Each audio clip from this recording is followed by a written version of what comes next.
I could not remember if it was. Yeah. Is that what you want? What? Green sauce. Green sauce? Mucho caliente. Yeah, I'm gonna chill around, right? You can take the hot stuff pretty good. Yeah, that's usually. I like the slow burn. We're only gonna be here until midnight. I like it, but Only. I'm a whip. I just can't do it. Even jalapenos on it. Like enormous. Secret to you. Good way Oh, my to test tissues. your- Yes, I already got some downstairs. So. Oh, yeah. All right. Thank you. To witness how they conduct themselves under pressure. Good hot chili. That's how I Hey. pass. Did you two bring your sleeping bags? Is it like the longest meeting in the world or what? 48. It's not like this and I forgot what we're talking. But we're talking stuff that has to be discussed. Yeah. I'm just timing this sucker. Could be a long meeting, huh? So, I don't know about you, but at the end, I could care less about words, but whatever you want to do. I agree. I'm like, Let's just. yeah. But that's just whatever.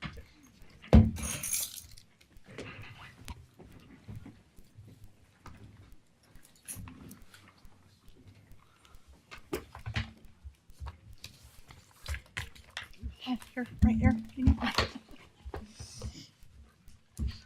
Okay. We'd like to call a meeting to order.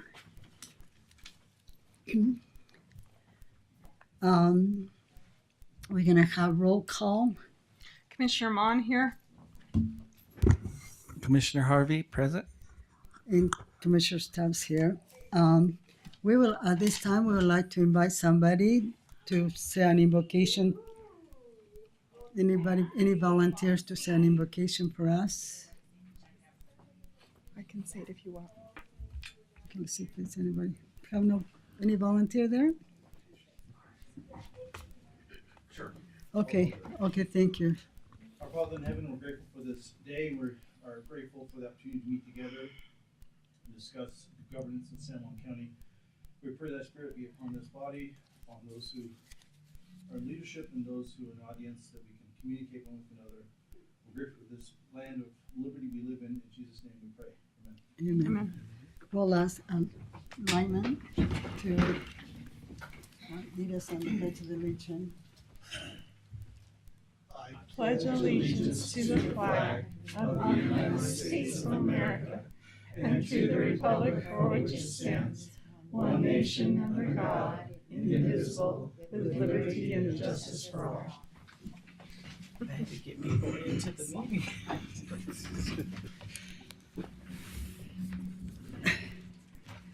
Okay, anybody has conflict of interest in the agenda? I do have one in the consent agenda. Okay, Let me look on my 85 items to remember which one it was. Hold on. It's number 8.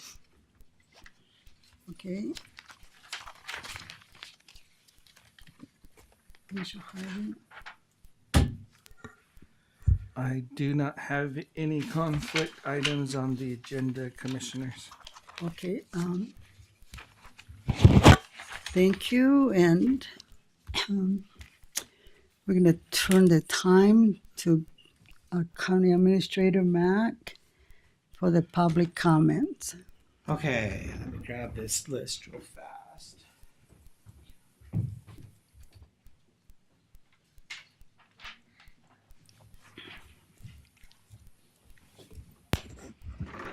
Okay, kind of rules of order for the public comment period.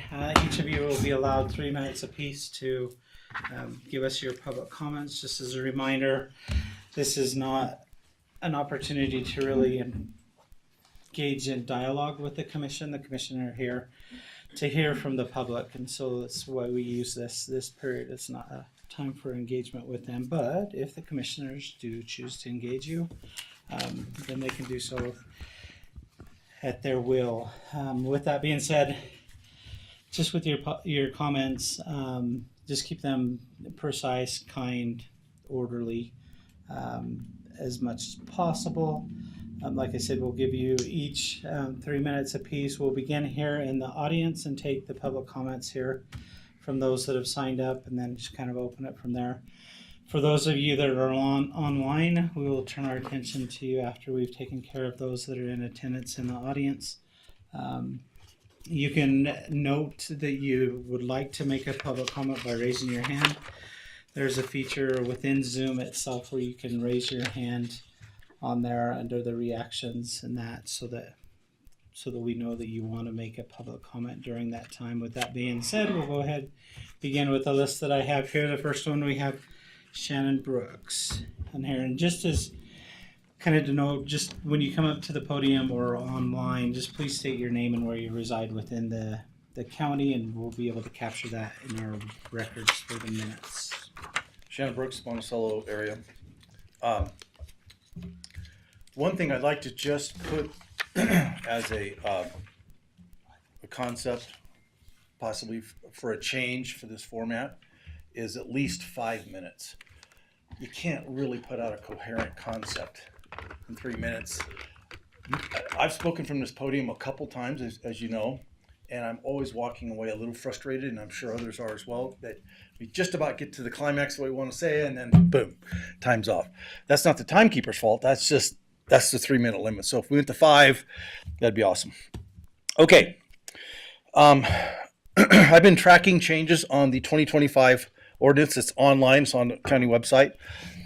As of August 5th, the only change, if the changes are being done in red, which we're told that's how it's supposed to happen, the only change that's happened outside of a couple titles is the definition of what a kennel is. I sent this in an email a week ago to you and Planning and Zoning as well. So I'm keeping close track of that. About 6 months ago, there were about 24 changes submitted either by the public or by PAC or by other members of the public that I'm not aware of. So it might be even more than 24 changes. None of those changes have shown up yet. Here's the expectation that myself and others have of the process of how this should work. Changes are submitted. Step 1. 2, changes are discussed by Planning and Zoning Commission and or determined by them. Number 3, feedback. Time is allowed for the public to give feedback on those discussions or determinations. Either in a public meeting, the Planning and Zoning has once a month, or by email to them. Step 4, further public discussion by Planning and Zoning, or modification or final decision. Step 5, public gets another chance to feedback. This process can take a long time. And where we're at right now, I know it's planned for the end of 2025, but my guess is it won't be done till the end of 2026. If we had taken this process from the beginning of 2024, we'd be done by now. But we're not done. And there's a lot of animosity around this issue. I have a handout for you real quick here. This is a survey. I'm not involved in the survey. I can pass them. I only have 3 sorry. This is a petition that's being done by Kendall Laws, or at least he's the one that posted it. You can see 466 people have signed this petition already. The survey that PAC did was another 200 and almost 250. So at least 500 people in San Juan County are saying, whoa, we're not happy with how this is going. It's not 3 or 4 as the county attorney's office has put out. It's not a fringe element. It's over 500 people who are saying we're not happy with how this is being handled. Please represent the members of this community, of this county. That's all we're asking. That's time, right? Okay, thank you. Thanks, Ed. The next one I have on here is Marjorie.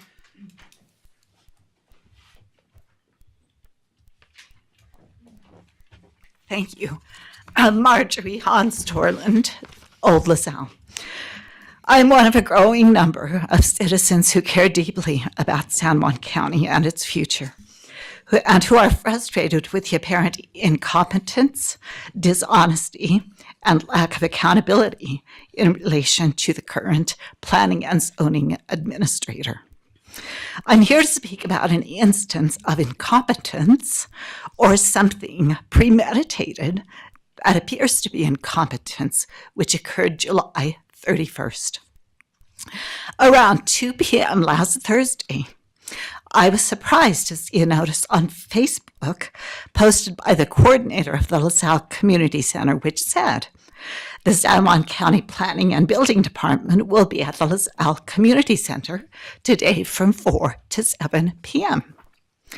Because this appeared to be in response to the Deer Creek fire and the homes, cabins, and other structures that were destroyed or damaged, I thought it was a good idea, but I was perplexed about the lack of public notice.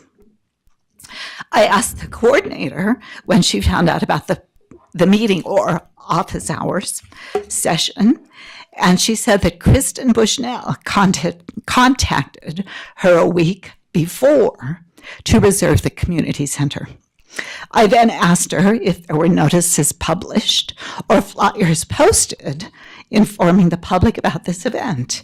She told me that Kristen told her that she had asked the San Juan Record to publish a PSA, but that the newspaper had messed up. She also said that there had been flyers distributed around the county, but did not say by what means. More perplexed at this point, I created a public post on Facebook, recruiting locals to look for these notices wherever they might be, and none were found. Not in the newspaper, not in the county Facebook page, not on the county website. Yesterday, I spoke with Bill Boyle, and he told me that he had not been contacted by anyone from the Planning and Zoning Department about such a notice. He also explained that many other department heads usually walk up the street and drop off their public notices to be published. In my experience, the San Juan Record never misses a beat when it comes to ads and PSAs. I have submitted a grammar request to see if any communications were sent via email from anyone in the Planning and Zoning Department to the San Juan Record related to the July 31st meeting in LaSalle. Commissioners, is this incompetence or something worse? Was the LaSalle meeting conducted with the approbation of the County Commission, or has Kristen Bushnell gone rogue? Is she lying about distributing flyers and having submitted a PSA to the newspaper? Will the county overlook these unintended or intended violations of public duty? That's time right there. Thank you. Thanks, Marjorie. Okay, anyone else in the audience wishing to make a public comment? Okay, not seeing anybody. We do have a hand raised online, so we'll turn our attention to online. First one I have on here is Connor Simmons. Connor, you can go ahead and unmute yourself and take it away. Cool, can you hear me? Matt, can I? Oh, Okay, say that again. Let me see if we can hear you. Can you hear me now? I can. Just barely. Can you guys hear him? Yeah. Just barely? A lot? Okay. Maybe I'll try and talk loud.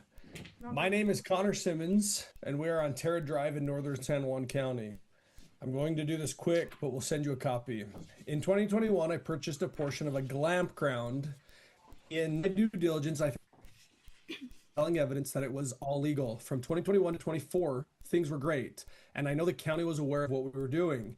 The county taxes my property as a nightly rental, pay all transit room taxes. This isn't a small amount of money.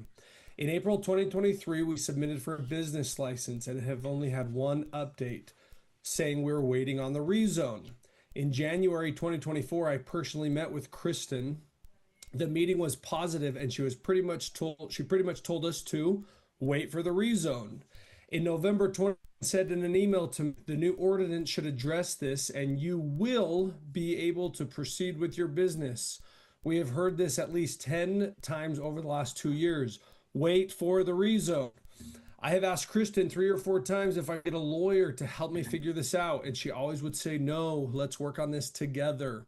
We have applied for 2 rezones and submitted the money and the needed applications, and both times we're told to just wait for the rezone. And Kristen would not put us on the agenda to go in front of the Planning and Zoning Commission. This is a violation of our rights. We have some utility line issues that we are actively working on as the county has requested. Our power meters are now up to code, and we are in the works of finalizing the issues of sewer and water lines. In the middle of our efforts to correct the issues, the county took legal action against us. It is so full of lies, it is discouraging, but we feel good about going to court. They gave us 10 days to respond. We did. If we didn't respond within 10 days, would they have been lenient? I don't think so.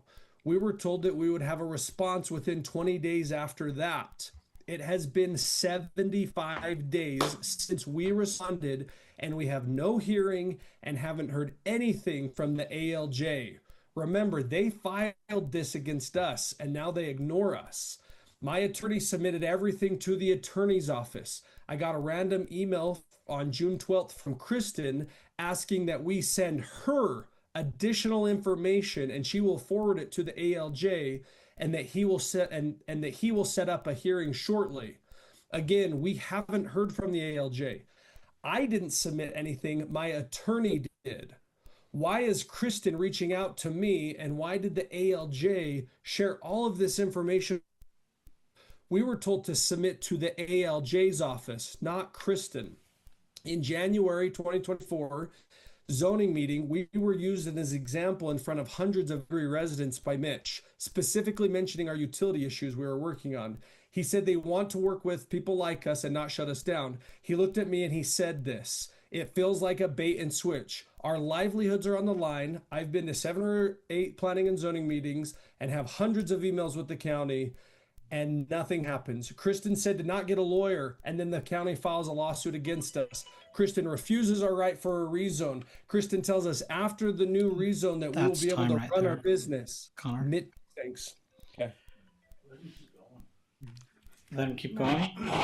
No. No, Mac, can I make a request? It was obvious that a member of the public has a hard time speaking. And so I think as a chair, I have the description to allow her to finish reading her letter, just because you can see it took all the effort for her to speak. And so I think we need to hear what. March, do you want to come and finish reading your letter? I think we need to make a decision collectively and talk to legal. Well, Commissioner Harvey, what do you think? Well, they did it in the planning and zoning. I- Allow people to speak. I think we follow the notice.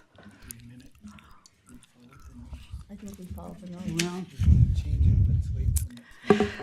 With every lapse in professional conduct, March, which includes keeping within the bounds of one's authority and one's job description. I think we stick with what we've said. I think until it's changed, we've got to stick with what we posted. well, according to the rules, it says That's the chair rule. has- 3 minutes is your procedure. Okay. 3 minutes is a Sorry. procedure. Okay, And until we I'll see change if I can that. get this in the newspaper. You can email us No. your statements as well, Marjorie. That will help. Thank you. Okay, Connor, sorry about that. Thanks for your comments. We'll follow up with you on there. The next in line here that we've got with our hands raised is we've got Nancy Burnett. Right?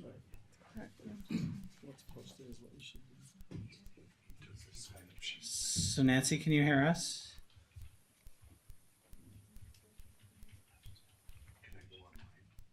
Are you there, Nancy? You're still on mute. Okay, now you're off mute. Go ahead. Now you're back on mute. Let's go to Trent Herring, and then Nancy will come back to you. on there. Go ahead, Trent. Can you hear me? Yes. Okay. Thank you for the time, commissioners. This is in regards to implementation of House Bill 53. This is a letter I'm reading on behalf of Blanding City. The Blanding City Council appreciates the intent of House Bill 53 and the state of Utah's efforts to improve safety and reduce litter through the enforcement of covered load requirements at landfills across the state. However, we would like to express our formal concerns regarding San Juan County's proposed implementation of this law. We have a couple of concerns. First, the encouragement of illegal dumping by increasing the financial burden on residents, many who already face economic challenges, may lead to more illegal dumping throughout the county and the surrounding areas around Blanding, Monticello, etc., as we've seen near the old dump site west of Blanding, which poses its own health, safety, and environmental risks. Second, the premature implementation of the fine. While HB 53 allows implementation no later than July 1st, 2026, the landfill is proposing to begin enforcement as early as September 2025, nearly a year ahead of schedule. I understand that a report must be done by March 2026, but we believe this accelerated timeline does not allow sufficient time for public outreach and education. While HB 53 clearly establishes a minimum fine of $10 per uncovered load, we understand that San Juan County is considering a significantly higher fine, potentially tied to double the tipping fee. The Blanding City Council opposes any fine above the $10 minimum set forth by HB 53. We do not believe it is appropriate for the landfill to use this requirement as a possible revenue stream, which was stated that it would not be, but with only $5 of that total amount collected going to the state, it sure could be possible as a revenue source, even if only for a short while. We do not believe that exceeding the state mandated minimum is in the best interest of San Juan County residents. As the elected representatives of Blanding residents, we are concerned that such a policy well beyond the intent of the state legislation. We encourage the San Juan County Commissioners to adopt a reasonable education-first approach that emphasizes compliance over punishment and that does not create additional financial hardship for those trying to dispose of waste legally and responsibly. We also ask that this not be put into place until the required date of July 1st, 2026.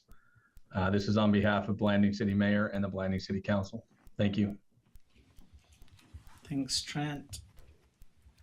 Next one online, I've got Daniel.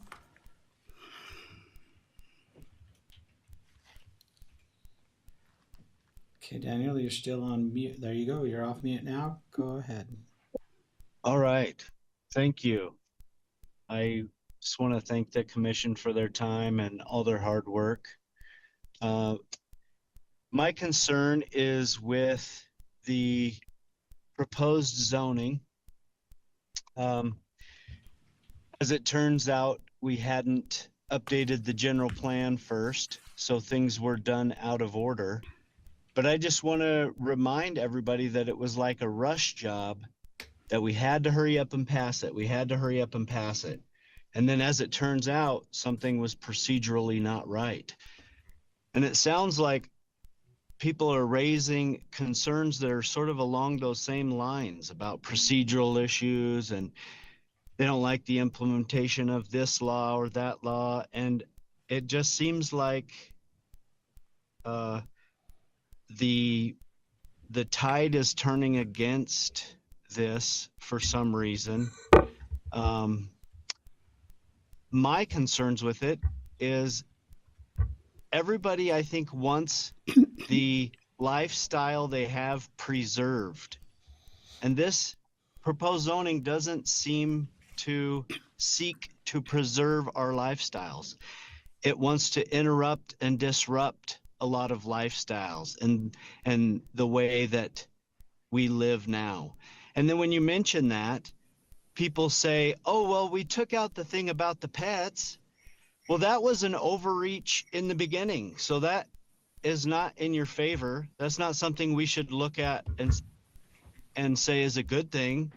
That's something you should be looking at, and we do look at as a bad thing and just a sign of why would you even be saying that? Like, it's like you're copy and pasting from somewhere else. This is a different place, completely different place. and we are broke. This place is poor. This land use needs to focus on affordability and business, and that's about it. Thank you for your time. I would like to give the rest of my time to Marjorie if I can. I say we don't. There's only 36 seconds left on there. No. Thank you, Daniel. With every lapse of We have in professional conduct, which includes keeping within the bounds of one's authority and job description, every instance of incompetence, every instance of dishonesty, every instance of bullying elected leaders and inappropriately dominating meetings, every breakdown in communications and public notices, and every time the county fails to take corrective measures, public trust and confidence are eroded. We, the citizens of San Juan County, are feeling further alienated, distrustful, and disenfranchised. You must act now to restore order and professionalism to this county. Thank you. Okay, perfect timing. Okay, hold on. Let's see. Let this other person in. Okay, Daniel, we heard from you. Let's try Nancy again.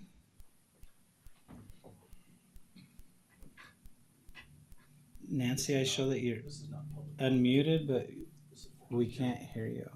Sylvia, you I- shouldn't be allowed in this. No. I mean, it's not It is appropriate. bullshit. Then Um, you guys can leave. Oh no, trust me, we're not leaving. So Nancy, are you This there? is disruptive to Shannon, our that's, meeting. you're not a public Okay. comment. I appreciate it, but I'm so frustrated with this bullshit. I'm so frustrated with this. You guys running it like a freaking Gestapo. Okay, hold on. Let's go to Dave. Dave, you've got your hand We raised. can't let this We're not happen. letting this happen. The chair's got Dave, you're mute. I think it's me. Well, I can't do joined certain the things Zoom as chair, meeting, but then I'd I like to- has to do other things, so it's kind of So interesting. do we Anyway, want to let this continue in here? well, Wait. Okay, Dave, are you able to I'm unmute? on the Zoom, Are you Dave? yeah, and I'd like to yield my time to the first gentleman that was on the call. I'd really like to hear the Connor? rest of his story. Connor? Connor Simmons. We're letting the public run the meeting. We're letting the Connor, public did you run our need more meeting. time or were you finished? We've got to. I've got like sentences left, so I'll finish it if that's okay. But I do appreciate you guys. I feel like for the most part you're being very respectful, so thank you. So I just had mentioned that I'd had hundreds of emails with the county and nothing happens. Kristen said to not get a lawyer, and the county files a lawsuit against us. Kristen refuses our right for a rezone. Kristen tells us after the new rezone that we will be able to run our business. Mitch lied to the people in January to try and make them happy. If you're, that was an intense meeting, and he used us as that example. That it would work with us, and then he files a lawsuit against us. I'm tired of being lied to, pushed off, and waiting. And really, my question is, what can I do? You know, as a property owner, I feel like I should have rights and be able to move forward with a business that's been in operation since 2018, and yet they just make it keep pushing it off, and I'm tired of it. So, what can I do, and what can you do? And that's all I've got. Thanks. Okay. That is it right there. Commissioners, that is it for your comment period for today. okay. Now we're going to the consent agenda. But before, there's a couple of things. We need to turn the time to Chance. In one of for the July meeting, he had to kind of make a correction or a comment or something. Thank you. Explanation. Just a recommendation to the commissioners. When you approve the minutes, my recommendation is to exclude the minutes regarding the Sky Ranch case. That's going back to the district court, and we wanted the minutes to be a little more fully developed before they were approved. Okay. And so we're working with the ALJ and the other attorneys, and we'd like to develop those a little bit more and submit them to you probably for the next meeting, but it could even be 2 meetings from now. So we do the agenda minus the one. Yes. What item number was So that? if you, well, it's, I Number- don't see that it's. Number a- four. Item number 5? Number four. Number 4. Oh, sorry. Number 5 So on is number the- 5, Yeah, if July you'll just, 1st. if you'll just note that the approval does not, that it excludes the Sky Ranch, minutes relating to the Sky Ranch case. I think that's sufficient. Okay, number 5. Okay. So one other question, with my conflict of interest on the one, how do we do, does it matter on that one? No, according to what when we had the Yeah. I training, just disclosed it, You yeah. can still vote on it, Okay. or Yeah. you could Yeah. say that your vote is everything but that. I Okay. suppose. All right, I'll do that. also there's a correction on. Let's see, on one. I'm sorry, but it's a. And I don't know. It said in a motion to the. It said on the June 3rd minutes. It talks about a motion was made by Commissioner Chairman. I haven't heard that to be the case. And we had 2 chair. I don't know if it's important to make a correction there. It has Commissioner Mann as a chair and second by Commissioner Chair Staff. So I don't know if that's important now, but You mean just the, My mistake. yeah, Just- yeah. I just said, and there was also some misspelling, and maybe I can Okay. let you know. But I just want to make that correction. Anyway, so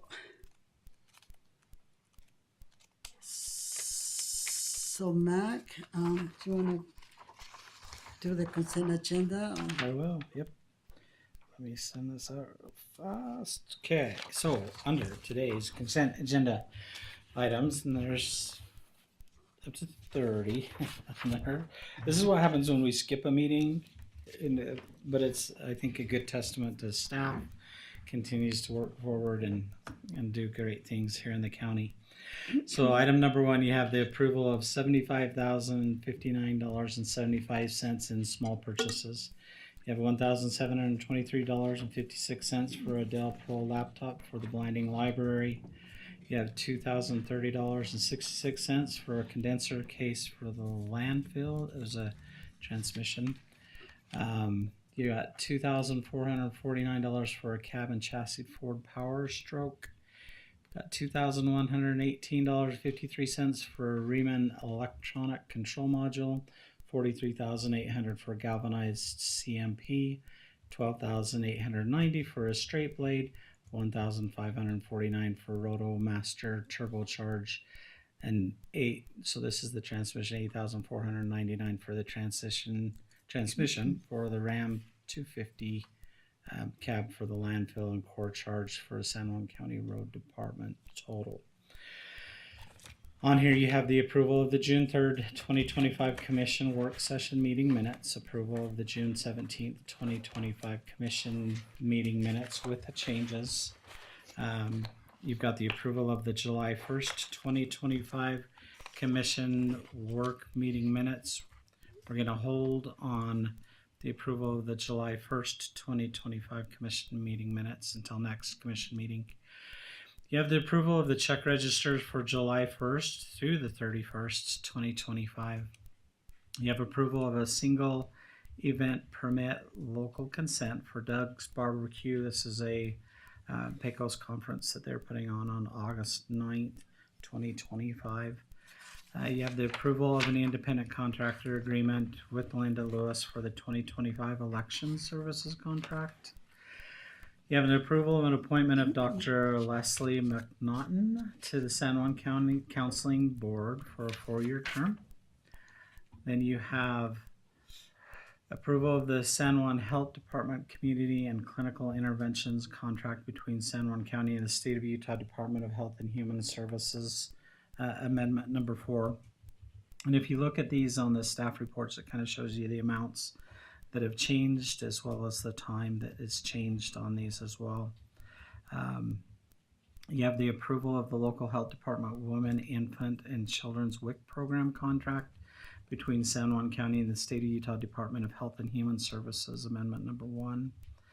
You have the approval of the San Juan County 2023 HIV prevention contract between San Juan County and the State of Utah Department of Health and Human Services, Amendment Number 4.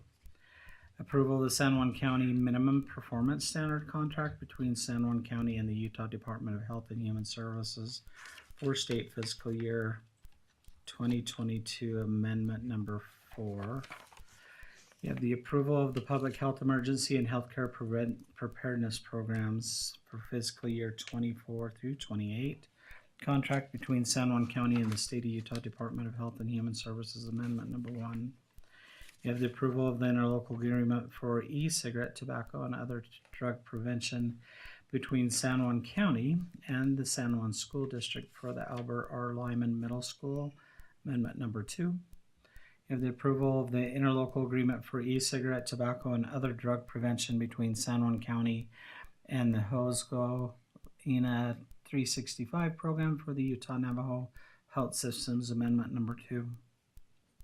Item 17, you have the approval of the interlocal agreement between San Juan County and Utah State University extension for e-cigarette, marijuana, and other drug prevention, Amendment 2. You have the approval of the interlocal cooperation agreement for community-based e-cigarette, tobacco, and other drug prevention between San Juan County, Utah, and Drug Safe Utah Education, Amendment Number 2. Item number 19, approval of the amendment of the Utah Department of Transportation Aeronautical Operations Division grant agreement for $206,476 for crack sealing the Cal Black Airport apron. Item number 20 is the approval of the annual agreement between Utah Legal Services Incorporated and San Juan County to provide legal assistance to elderly population of San Juan County. Item 21 is ratification of memorandum of understanding between Seahaven and San Juan County. Item 22 is a ratification of a notice of award to Kilgore Companies LLC DBA LeGrand Johnson for the Cal Black Airport construction, taxi lane, and rehabilitation airport access road project for $1,902,222 in construction costs. Item 23 is the ratification of a comment letter to the United States Department of Agricultural Forest Services on the Monticello City Culinary Water Improvement Project.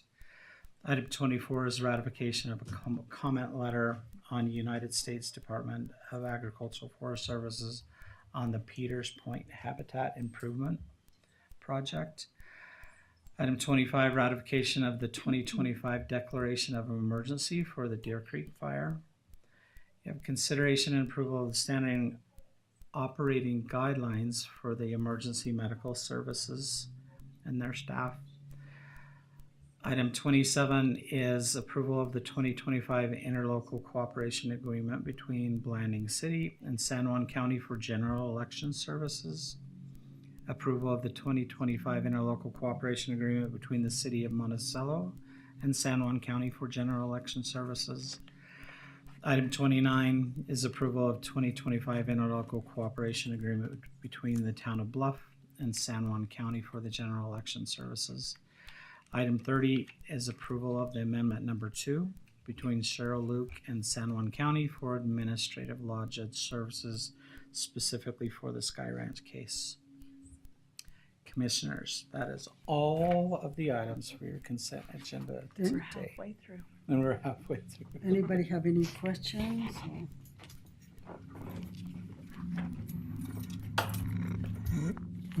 Okay, Commissioner, Madam Chair, maybe I can ask questions before we do a motion. Okay. Well, actually, for proper. We do the motion, then the question. Yeah, Motion that you I will make discuss. the motion to approve consent agenda item number 1, 2, and 3. Let's keep it simple. We'll start with that. You made a motion for 1, 2, and 3. Yes. I'll second your motion. And now you had your question. Not on the ones I motioned. Okay, So I'm ready to vote on Okay. the 3 items. all in favor say aye. Aye. Aye. Did you vote? Yeah. Okay. All right, next item is a consent agenda item number 4, which is for the work meeting minutes. I believe those work meeting minutes are not discussion on the Sky Ranch, correct? Correct. Okay, so it's safe to motion that. So I'll motion to approve agenda item number 4 for the commission meeting work minutes. I'll second. I have no questions, All in favor Madam say, Chair. okay. All in favor say aye. Aye. Aye. Make a motion to table consent agenda item number 5 as we are working to finalize the minutes and prepare for submission to the courts. Second. I have no other Any questions. question? All in favor say aye. Aye. Aye. Aye. Okay, go ahead and motion to approve consent agenda items number 6, consent agenda item number 7, consent agenda item number 8, consent agenda item number 9. I'll leave my motion to that. 6, 7, 8, and 9 to approve. I'll second. All in favor say aye. Aye. Aye. I'll go ahead and make a motion to approve consent item number 10, but I do have a question, Madam Chair. Okay. So I'll make a second on your motion. Thank you, Lori. Madam Chair, just a request for clarification on this approval between the County Health and Human Services and Department of Community and Clinical Interventions. Just for transparency, may I ask, what do we mean when we're talking about approving amendment number 4 for the record, please? Did you look at that packet? So, Do you want me to answer Mike's- that real fast? Yes. That'd be Okay, great. on Mike's. just as on Mike's staff report, funding amount will be increased by $23,528.90. So your new total adjusts on there. It also changes the termination date to July 29th, 2026. Just as a reminder for this contract itself, is this project is to decrease type 2 diabetes among adults in Utah to improve quality of care, early detection and prevention of diabetes. It also goes into heart disease as well, cardiovascular diseases in populations throughout the county. So it encompasses both of those. Very good. And it's, I appreciate the clarification. So it is a increase in funding, It is, and time. and then we get our funding deadline extended to July 29th of 2026. And as you said, it's to address our type 2 diabetes, cardiovascular health, and other important health concerns in our county for our citizens.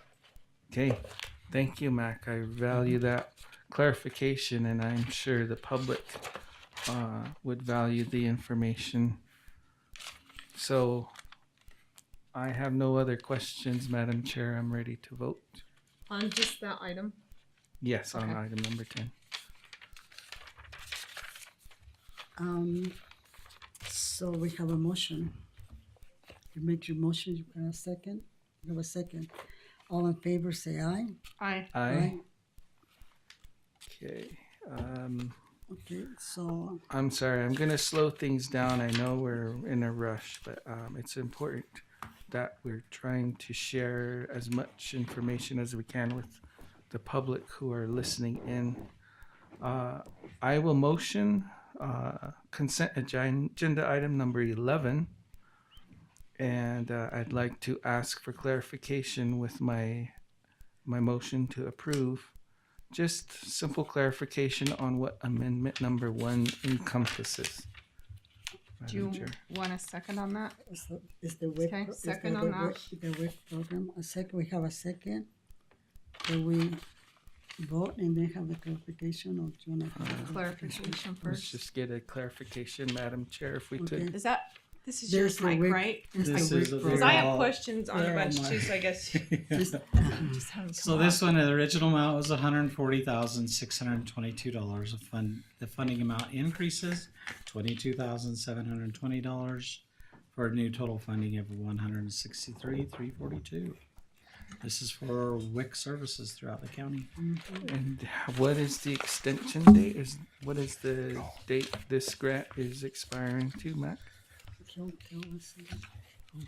Oh, Mike, cool. Oh. Very good. I just So showed up. effective date goes to July 15th of 2025. And Which so is past. there is no other indication of the date. Go the other way for a sec, will you? To the scope, past the scope. Keep going. Yep, stop. Right there. This is a 5-year contract. That was the initial contract was a 5-year, and so this pot of funding is just added for this next program year, and then then they will make another amendment for the next pot of funding for the next program year within that 5-year term.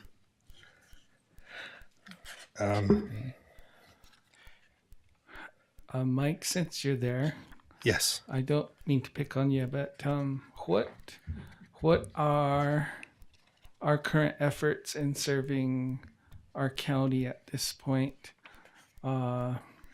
specifically for Montezuma Creek, maybe Mexican Water, and Old Jato? As of right now, Yes. we haven't set up any outreach services that far yet. It's in the planning. Staff limitations is what prevents part of that. We do our WIC director and a staff member do take our WIC RV down to Bluff for now and we've advertised that as far as we can to let everyone know that we will be in Bluff one Wednesday a month. And so, yeah, as of right now, that's as far as we're going, but we're working on expanding that as we can increase staff and get a nursing director. I really appreciate that, Mike. The efforts to continue to utilize the mobile unit and to travel down to those who may have transportation issues. I know that sometimes communication and information can be confused, but I want to encourage continued efforts to focus on enrollment for mothers and children in our southern portion as much as possible, and thank you for doing that. Yeah, Love you're welcome. to see more. That's important for me and my community and the communities that Commissioner Stubbs and I cover. So just want to say thank you for that effort. Of and course. to continue moving forward with perhaps maybe we can add on further routes for the WIC. Definitely. Yes. So if I can piggyback on that, what are we doing with our outreach communities north as well? We also come to Monticello. We do. Yes. What about LaSalle? As far as I know, there's nothing in LaSalle yet. Have we tried to explore what their needs are there? Something to put on your work schedule. something to maybe? put on my schedule, On but your project plan? I'm not aware of any planning on that yet. Okay, But maybe but we yeah, could I can, look that way as well for that community. of course, yes. One of the good things about the increase in the amount is we've always been stuck at a lower amount based off of how many not Enrollment. necessarily clients that we have, but the numbers that respond to our WIC efforts. The fact that they're giving us more kind of allows us to kind of stretch out a little bit further as well. I agree. So thank you. And Yep. just use us to try and disseminate maybe dates that are planned in the future. I'm happy to share with my community as well as Commissioner Stubbs and Mon as we go out to visit and Okay. attend meetings in the local communities. I appreciate that. Yeah, think that'd be great. That's where we can extend ourselves to support you and your efforts. So, but thank you, Mike, for all that you do. Thank you. Okay, I have no other questions, Madam Chair. I'm ready to vote. Okay, we have a vote to approve the consent agenda, No, this is number 11, right? Just 11. just for Number, 11, number 11. just Yes. for 11. Just- It's Oh, the okay. only one we have the motion on. It's 11. All right. Okay, so all in favor say aye. Aye. Aye. Very good. All right. I'll go ahead and make a motion to approve consent agenda items number 12 and 13. And I do have some questions I'd like clarification on, Madam Chair, Okay, as we get our votes in order. I'll okay, second your motion. all in favor, Just gotta ask this question. All right, Madam Chair, I will go ahead and inquire on consent agenda item number 12, the HIV prevention contract between our county and the state Department of Health and Human Services. Just for clarification purposes, what is the amendment number 4 for our public transparency, maybe their benefit, and knowing what that amendment 4 is about? It's up there too, Mike, if you want.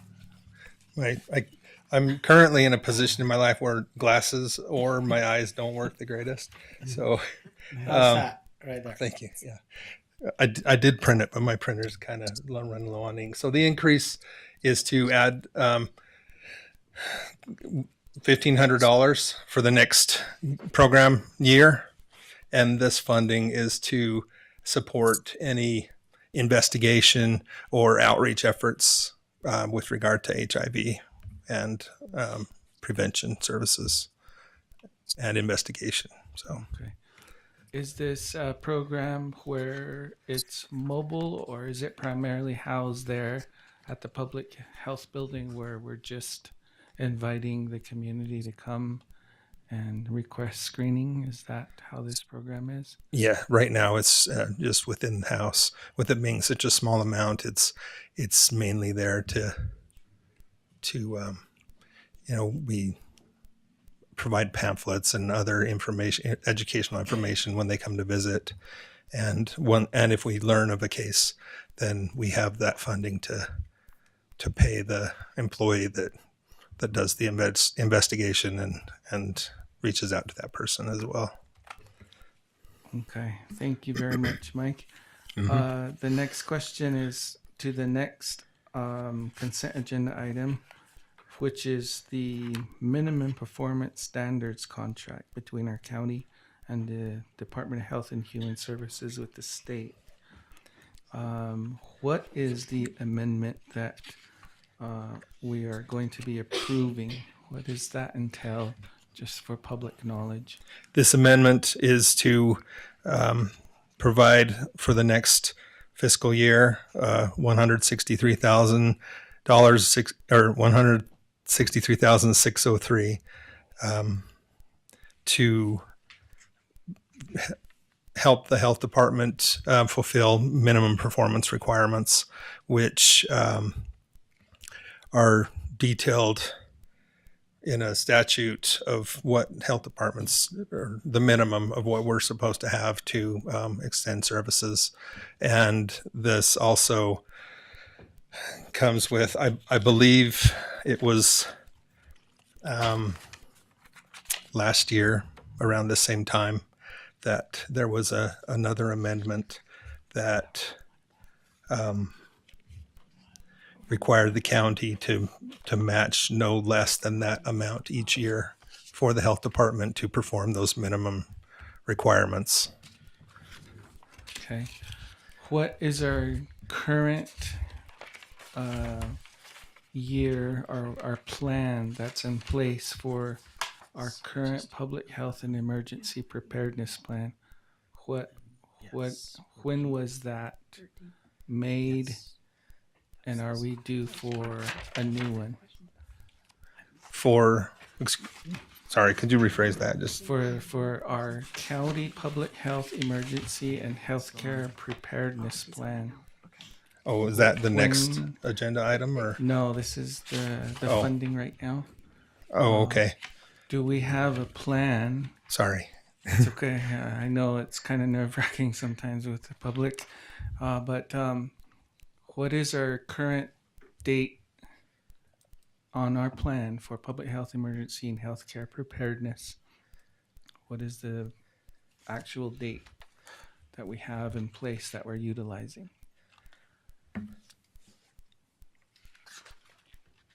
I guess I'm not quite sure what you're I'm asking. asking is, how old is our public health emergency preparedness plan? And How are we old is due the for- plan? Yes. Like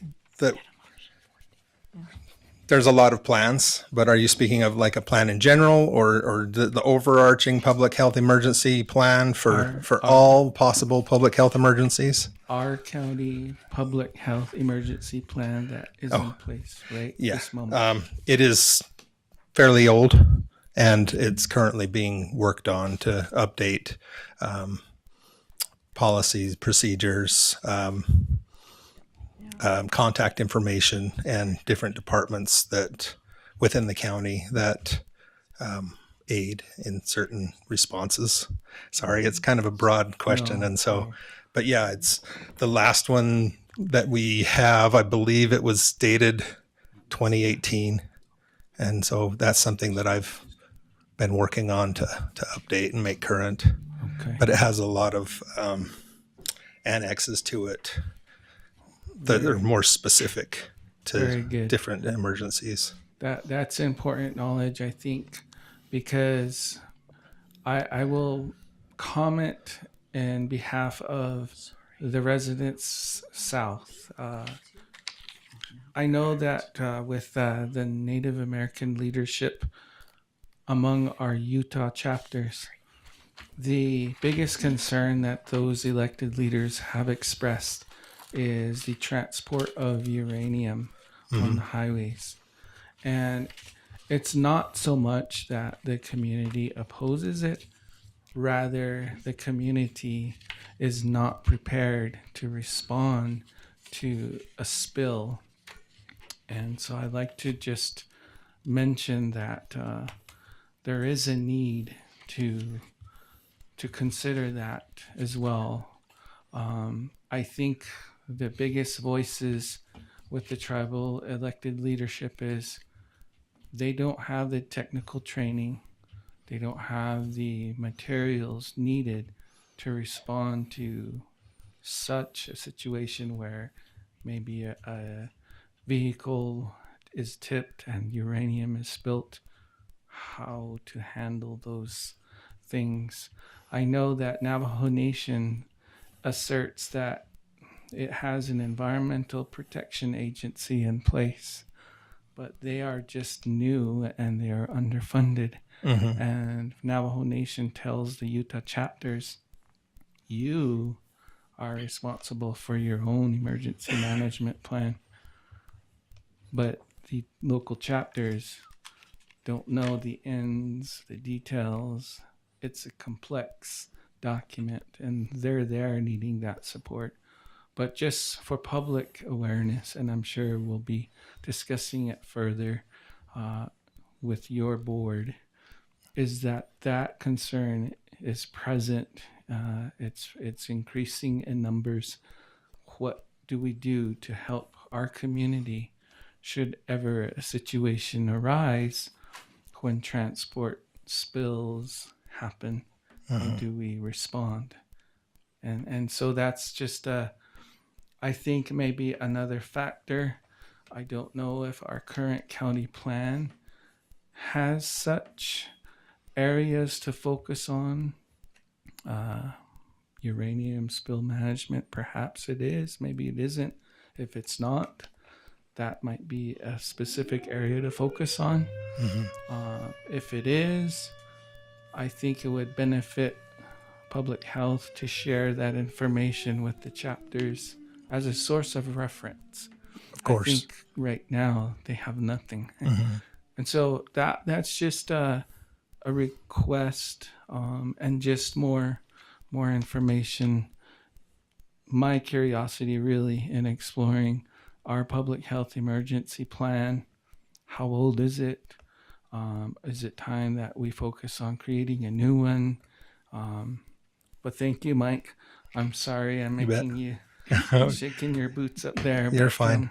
I think the public values the questions when we probe all of our division directors about certain programs they have, So I'd also like to mention that we're working, the public health and the Department of Environmental Quality are currently working on developing a survey to physically go down to outreach and find out what concerns they have and give them the answers to those concerns and be totally transparent with what they're worried about, what they're concerned about, what they'd like to learn.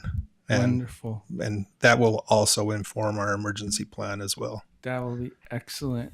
That is a valuable piece. If our county can work with the state or the agency to go out and explore the feeling, the temperature of the community, and kind of gauging the concerns that are there, and being able to compile those responses to use as reference for addressing those needs.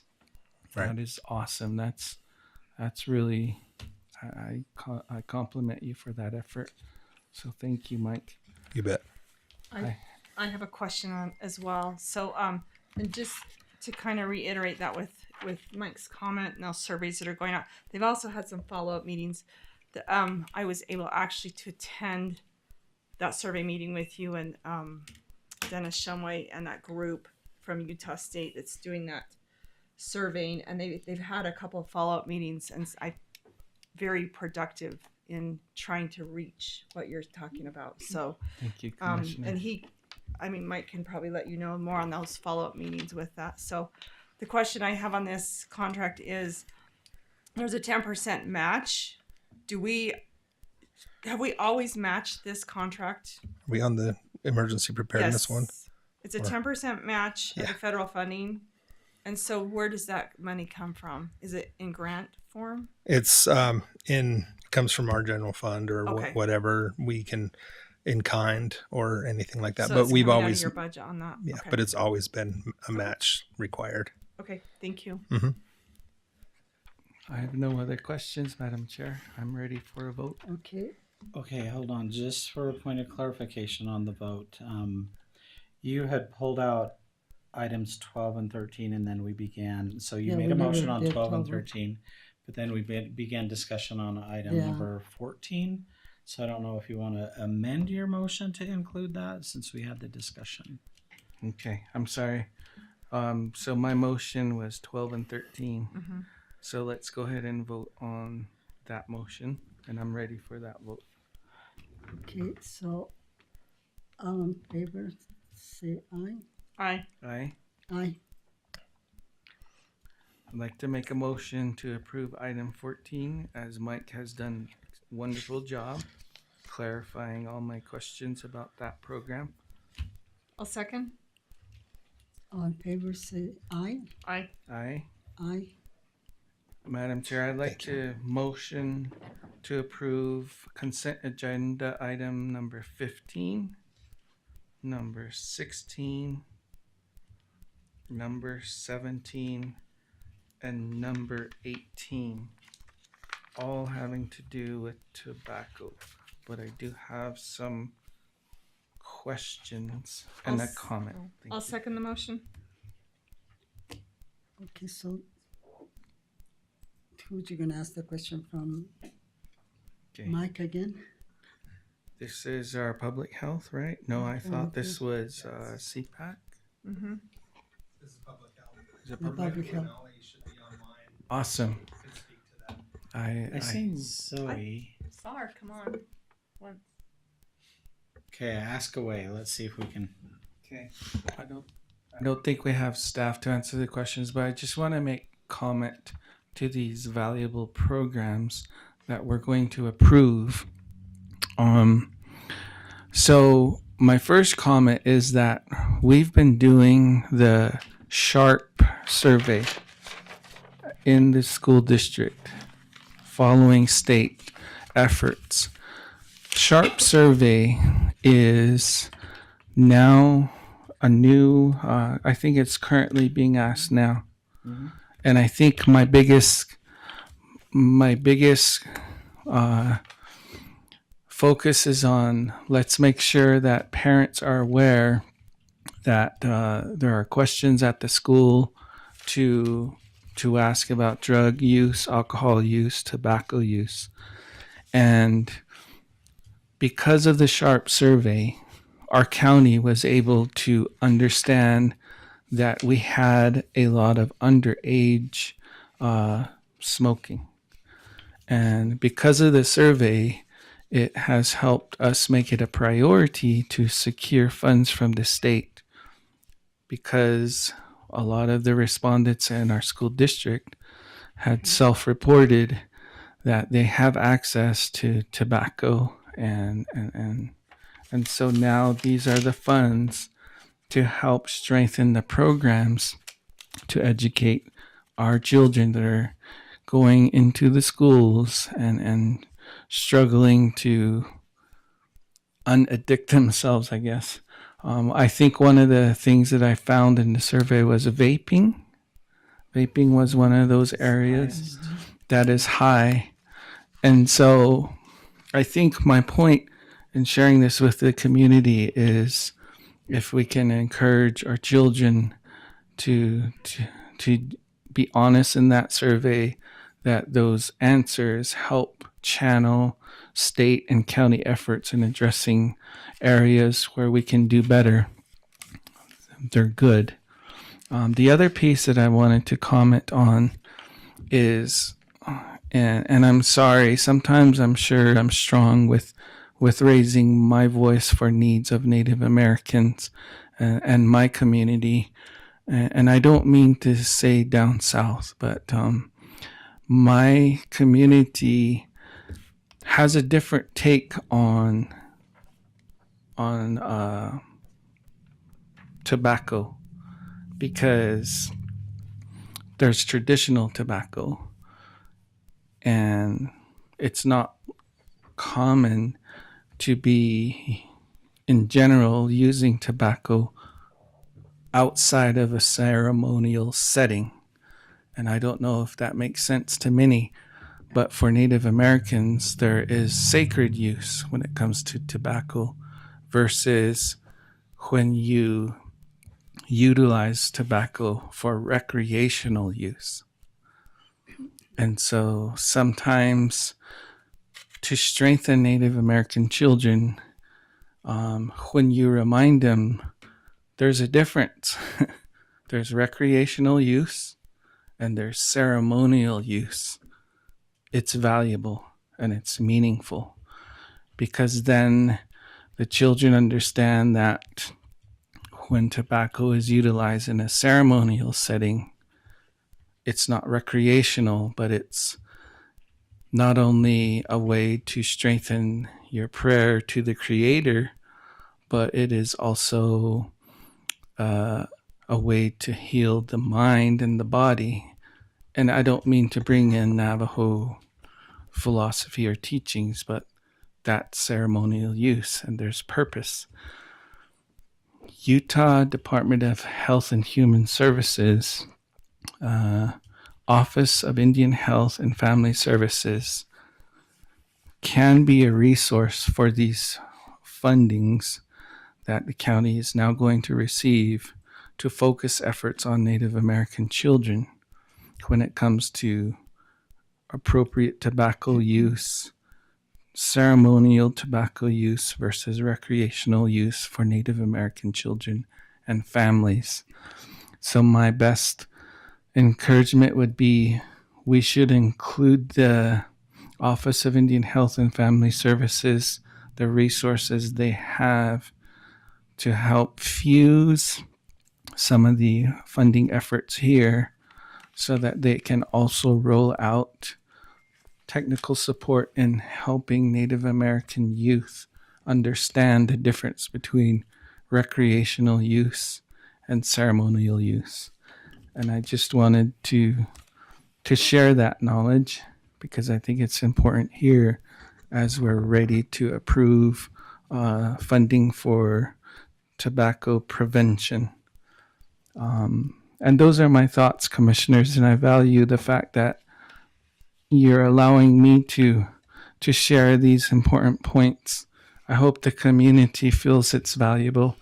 And I think I caught the attention of my grandmother, Rebecca, You did. who probably will correct me in some area. So I will yield my time to Rebecca.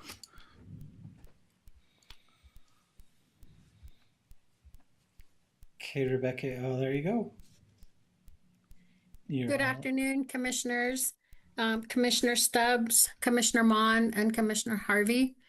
Thank you for your extended discussion and an interest in the contracts that we have with Utah Department of Health. We appreciate your questions. That tells us that you care and you're involved. So just to let you know about these interlocal agreements that we have, this is a state legislated tobacco grant. It's SB 37. And San Juan County receives $81,656 in total.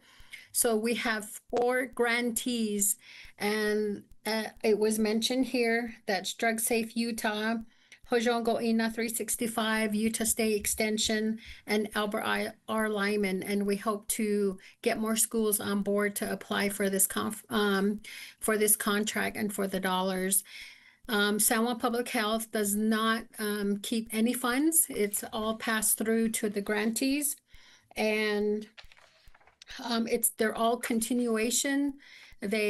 Some of them have been with us, like AR Lyman Elementary School or Junior High School for the last 4 years, and so the amounts do change year to year accordingly to their objectives and activities that they want to accomplish. And the one thing that I wanted to mention about the SHARP survey is we support the SHARP survey 100%. We did do a survey on our own with the tobacco epidemiologist from the Department of Health. And what reflected there was that our students are very smart.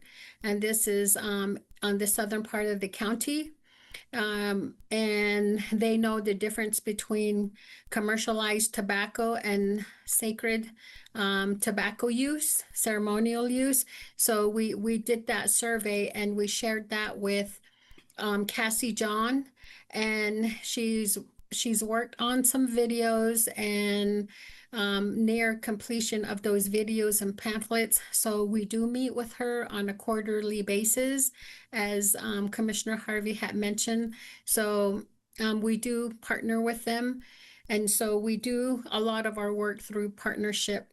And the SHARP survey is a great survey. It reflected that in our county and the schools and students that were surveyed, there was a decrease in tobacco use.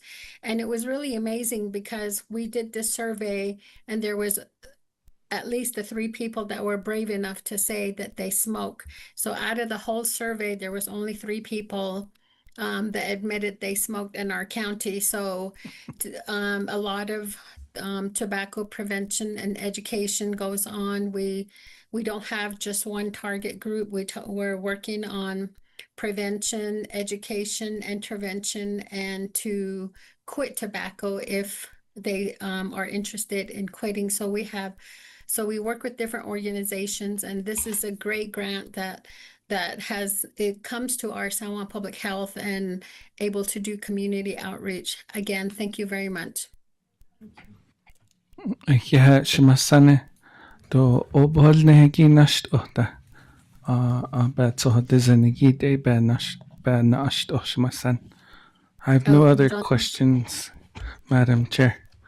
So are we ready to? I am ready to vote. Oh, you got some questions? Did you say no other? No other.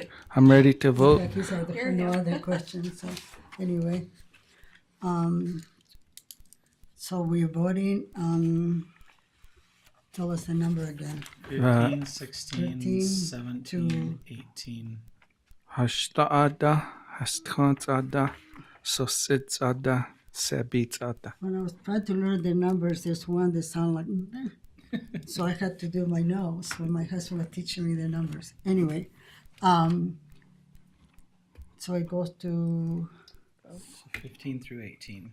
18. Okay, so we have a motion and we have a vote.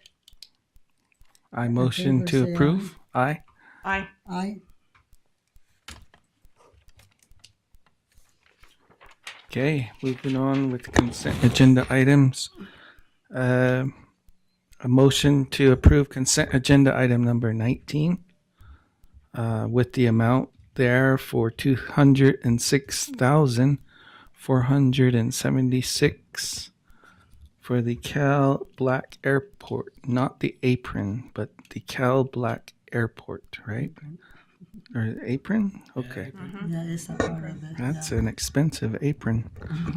Motion to approve. I'll second.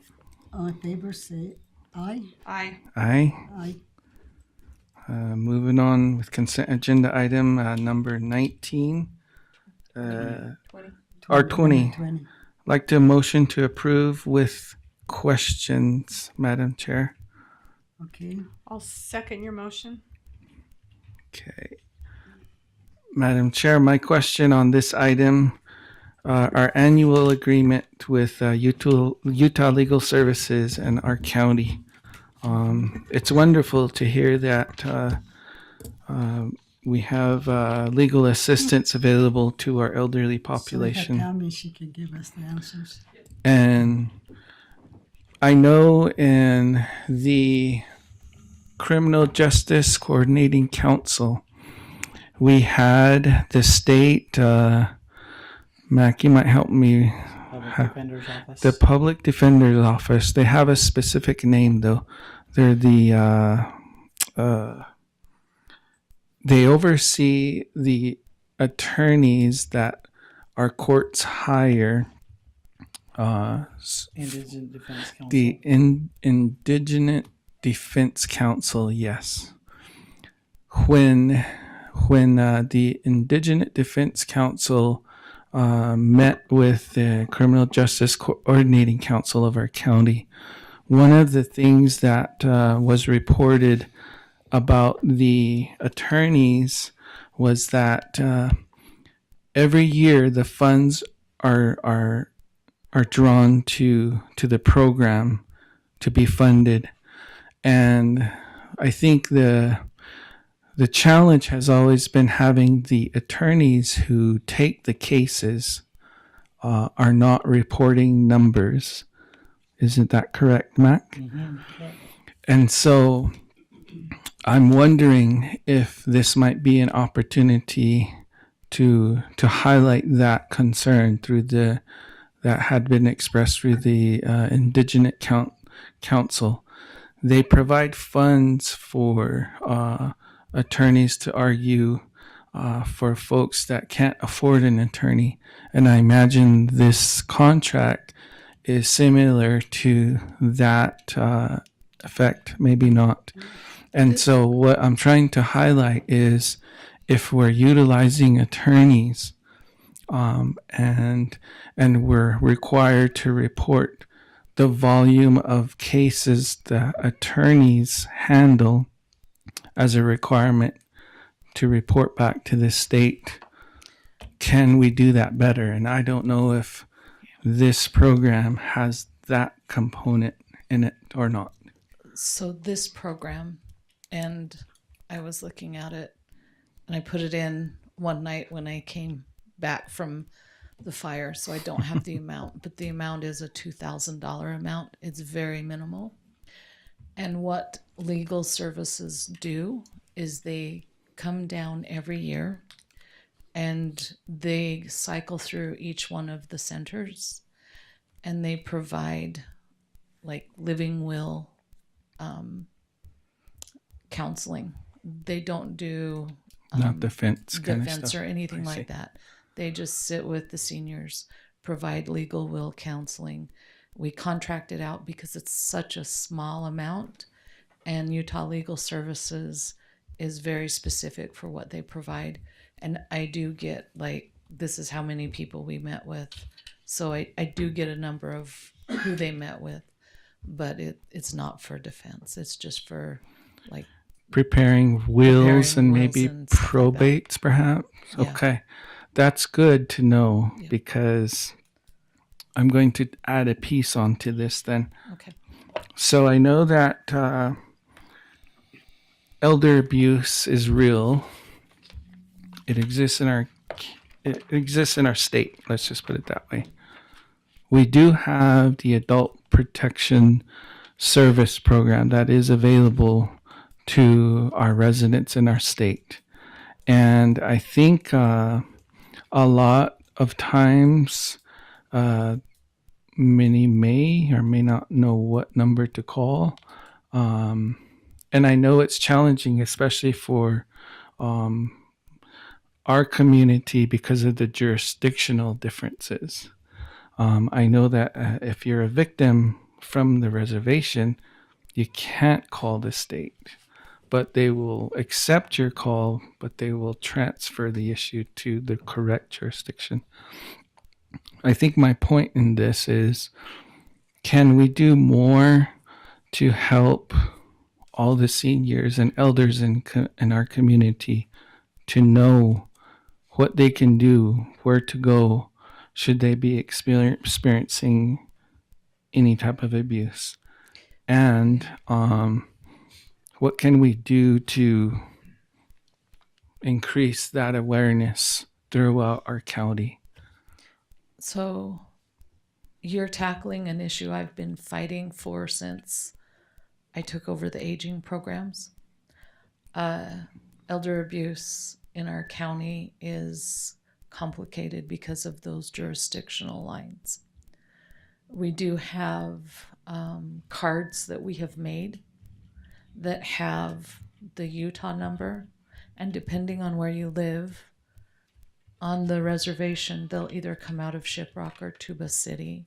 And so we have those numbers listed as well, and we put them out there. They're in our monthly booklets that we hand out at every center. There's a full page on elder abuse awareness, what to report, when to report. There's the number there. Elder abuse is one of those things that I've been trying to tackle for a long time. Very good.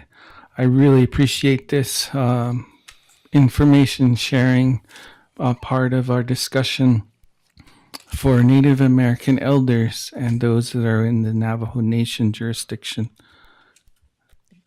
DNA, D as in duck.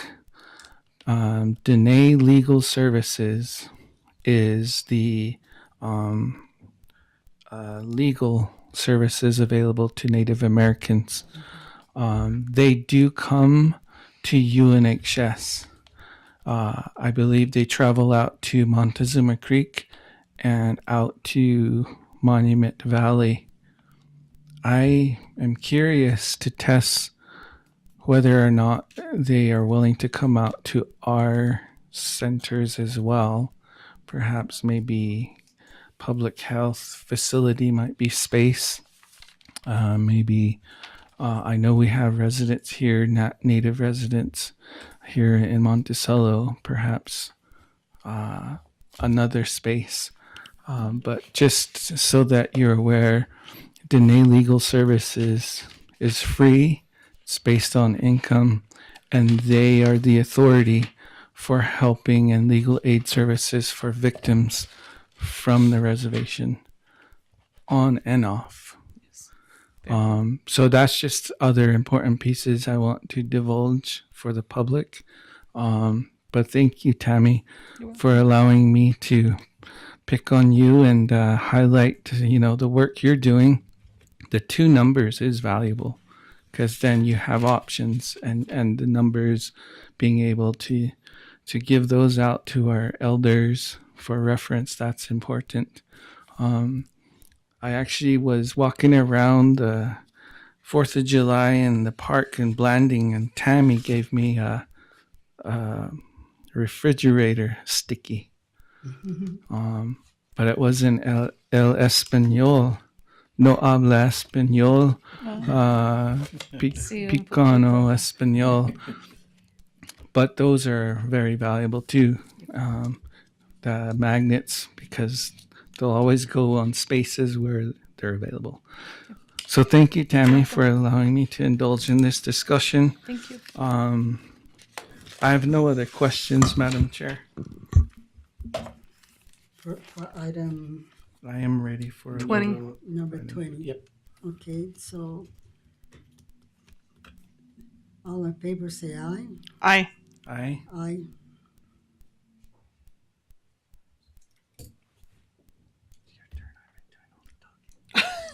So, Do you have more you want on the consent? I'm good. Are you good? Okay. So the only other one so I make a motion to approve 21 through 28, exclude 29 and approve 30. I'll second that motion. Okay. I don't have any comments on those. I have no comments on or questions on that. That's pretty straightforward, I think. Yep. I'm ready for a vote, Madam Chair.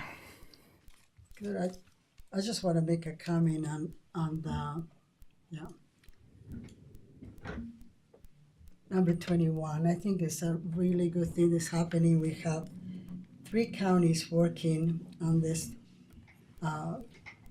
project, and I think it's going to be really good for benefit our community anyway. So ready to vote. So all in favor to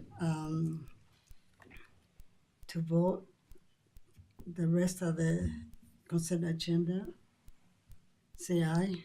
Aye. Aye. And then I make a motion to approve 29, but I have one clarifying question. So I just need a second on I'll that. second that. And let me find my note. My note was somewhere. 1 second. Let's see. Okay, the note I had for 29 is, and this is for Lyman, the question I have for you actually. It's regarding the Bluff elections. And there's a language assistance clarifying. It's on page 301. Let me see. 301. Okay, so it says we'll post on the county website, Red Rocks Radio and question mark. What's supposed to be there? Oh, it's good. It's under the language assistant audible records of all election materials in Navajo and Ute. Will post on the county website, Red Rocks Radio, and we kind of have a blank. Let's see, go down. Because I had to do because Scroll. Ute is not a written language. What I'm so- saying is the contract is not complete with the. Keep going, Mac. Let me see if I can find it, if you don't mind. Go. I thought it had Let's see. You'll see it's highlighted in yellow. The little question marks are. So that's the top of the contract that you see on. Okay, so go down, will you? You have the county's obligation and the town's obligations. So it's right before the outreach activities. It's on page 301, did you say? Yeah, on my laptop. So I don't know if it's the same for you guys because it downloads differently on my. Benefits, waivers, Yeah, assignments. keep going. Go some more.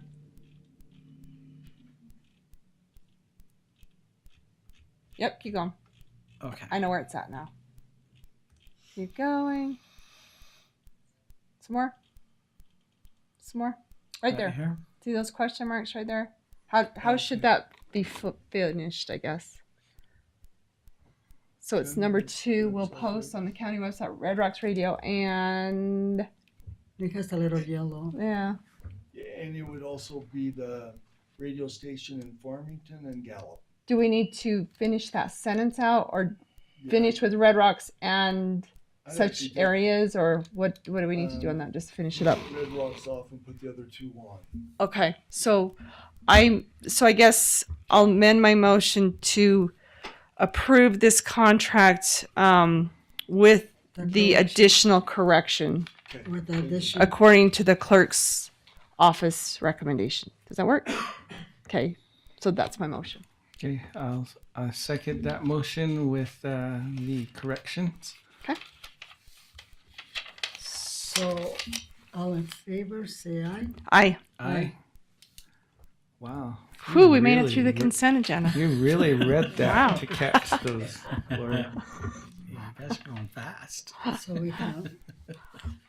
Do you want to go to the? So we are on the recognitions, presentation, and information Tell me items. again. All right. We've got the Deer Creek Fire update. You have to take the aging and adult hat off and put Put your my EMs Fire hat on.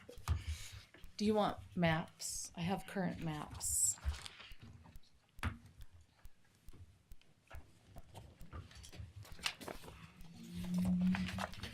Okay. Just an update of July. Where did it go? Yeah. You were in LaSalle. I whole feel like, month. yeah, I need to change my zip code.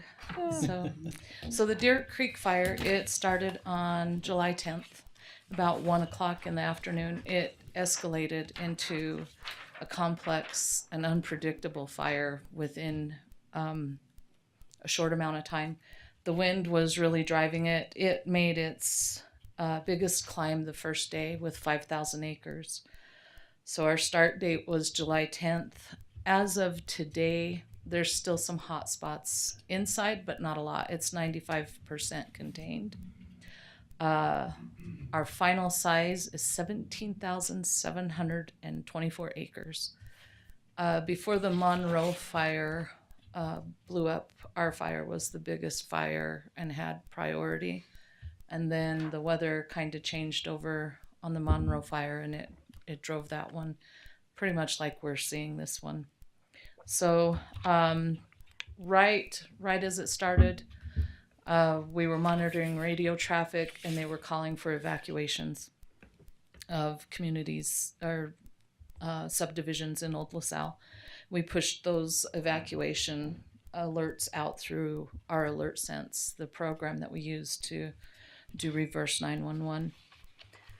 And as we're driving out to the event to get there, you can hear they're evacuating and evacuating and evacuating. And cell coverage was horrible.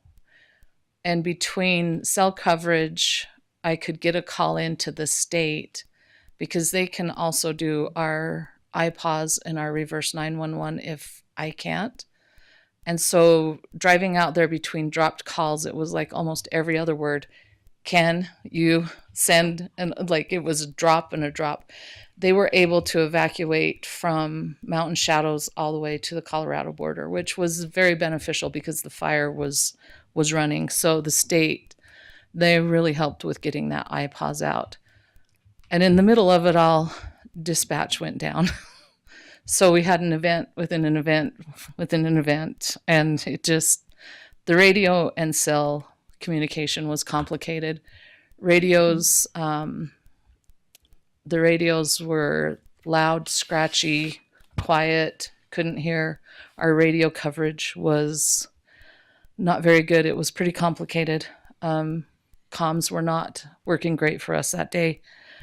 While on my way out there, I contacted Red Cross because I knew we were going to have people that needed to be either put in a cooling station or sheltering, depending on what the community needed.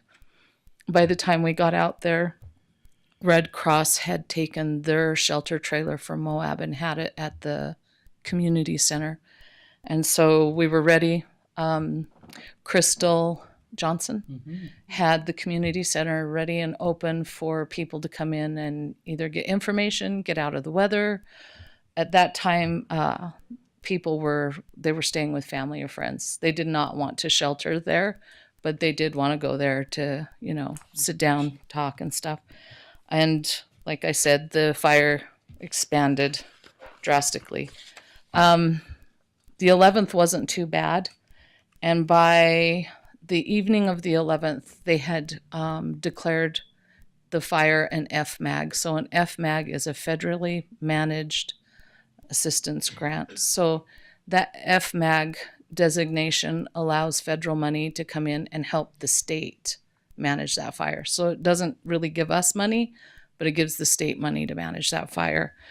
And that was a big benefit. And by that evening, they were bringing in a complex incident management team to come down and fight the fire because it was way beyond the scope of what we could manage. And we did the transition of that Saturday morning. They came down, they briefed us. They were ready to take the fire over on the 13th. And we'd had our meeting, went back out to the site, and I'm sure you've seen the pictures. It was all over social media. It was trending. We had the Fire NATO event, and that's from the Weather Service. The Fire NATO event was classified an F2 tornado. In the middle of that fire, it just built its own weather, created a great big cloud that looked like a F5, but it was an F2. And before that happened, there were only 4 homes and a Forest Service structure that were damaged. But with the Fire NATO, when it came through, it took out more of the homes. So we've got 11 to 13 structures that are damaged, and one of those is a Forest Service building. So yeah, Fire NATO Day was a little rough.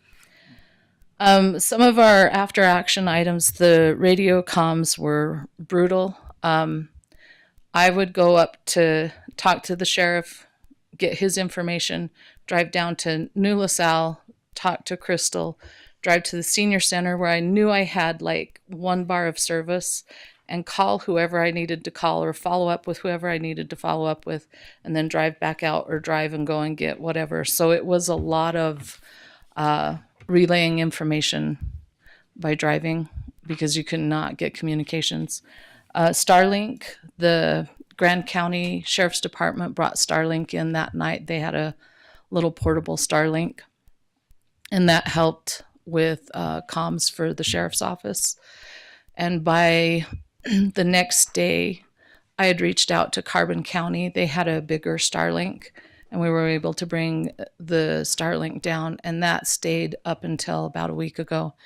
And it didn't top out at how many megs you use. They were able to use it. It helped clean up communications. It made things a lot easier. So Starlink was definitely something that worked well. Since the event, we're looking at the SHSP grant that we have, getting Starlink minis and putting those on the sheriff's office vehicles so they have comms, whether cell phones don't work or radios, they will have a way to communicate. And also getting some of those for emergency management vehicles as well. And looking at the possibility of mesh networks. When you talk to me about mesh networks, it's Greek, but I'm going to learn it and I'm going to learn how they work. So mesh networks. One thing that we learned right off within a half an hour, people were ready to start donating. Donation management is an incident within an incident, and people were showing up with truckloads of stuff, and we just had to be like, we're not taking donations right now. That one was a tough one. People wanted to donate everything, and you have to be careful with homemade baked goods and your crew that's out working. And so we just had to really push the message out that we're not taking donations right now. And we finally figured out a donation process, which helped. You got to be careful with that one. And we did zones within the first day of the team coming in. We sat down and identified zones, and that helped us also repopulate the areas we evacuated. We could let zone 1 back in, or zone 8 back in, or zone 6. So that really was a benefit for us. So we want to look, the sheriff and I and fire have talked about looking at the rest of the unincorporated communities in the county and overlaying zones on those before instead of after an event. It'll be beneficial. Just a little bit of follow-up. I had a meeting yesterday with the state, and there is some funding available with the FMAG, but that is at the state level. We looked at the Small Business Assistance Grant. They said if 25 to 30 homes are damaged, they could look at low-interest loans, but those have to be primary. They can't be secondary. So I don't think we'll qualify for that. If there's the secondary in the mix, it's not going to qualify. The Bear team did their site visit and looked at the intensity of the burn. 65% of the soil burn is in low intensity. The really high intensity is on that upper 2 Mile Road area. And there is a stream channel that will channel there. And they've identified a couple pinch points. And I've talked to TJ because there's culverts and roads that we need to look at, that the first rainstorm we're going to have debris flows like we did at Pat Creek. When I spoke with TJ yesterday, he said he'd talked to the Forest Service, and part of what got us with Pat Creek is they had cut trees down, and those trees came down the first debris flow and the second and third debris flow. So hopefully they're not going to cut trees down and they won't clog those culverts with the trees. It'll just be the soil that can't absorb the water. And once we get that initial flush, then it should hopefully not be as bad as Pat Creek. But they are saying that they're estimating at a 10-year high, a 630 cubic feet per second if we got that 10-year flood. So just a little heads up there. They are encouraging homeowners that are in the burn scar area to get flood insurance. We did that with Pat Creek. We encouraged them to get flood insurance. We'll do the same with this one. And there is one of the state entities is working on the watershed restoration initiative. They call it a WIR. And we're going to try and get him connected with some of the landowners so they can do some reseeding in the fall in that watershed. And I sent you guys an email last week kind of talking about how a disaster declaration is declared, and this is not at that level. So there's not funding assistance available for homes and rebuilding of homes. Pretty much the same situation as Pat Creek was. Homeowners insurance will need to cover that. If you were to do anything to help the homeowners out, like roll-off bins or anything, that would be a decision that commission would have to make to put roll-off bins out there. So that's it in a nutshell. And I wrote a few things down for Commissioner Harvey when he was speaking with Mike. There is a training that I have offered to all of the chapter entities and also the San Juan Southern Ute and the Ute Mountain Ute Tribe that FEMA is willing to bring down and it's scheduled for the end of this month. So it is a FEMA tribal preparedness training, and that has been offered for all of those tribal entities. So that's what I got for you. Thank you. You're welcome. Commissioner Mann has a I would like to bring kind of some of the crew that helped with this fire maybe to the next commission meeting as a recognition, but Tammy spent countless hours back and forth, and I just appreciated her contacting whenever I tried to call if she was in service, or it was I'll call you when I get service, and just keeping just the good work that you did in keeping, you know, myself informed and the rest of us informed, and just being there and working with them. So thank you for your work. Thank you. And that's one of your biggest hat that you wear. And sometimes people don't realize that when we have situation like the fire or other situation that you are busy up all night.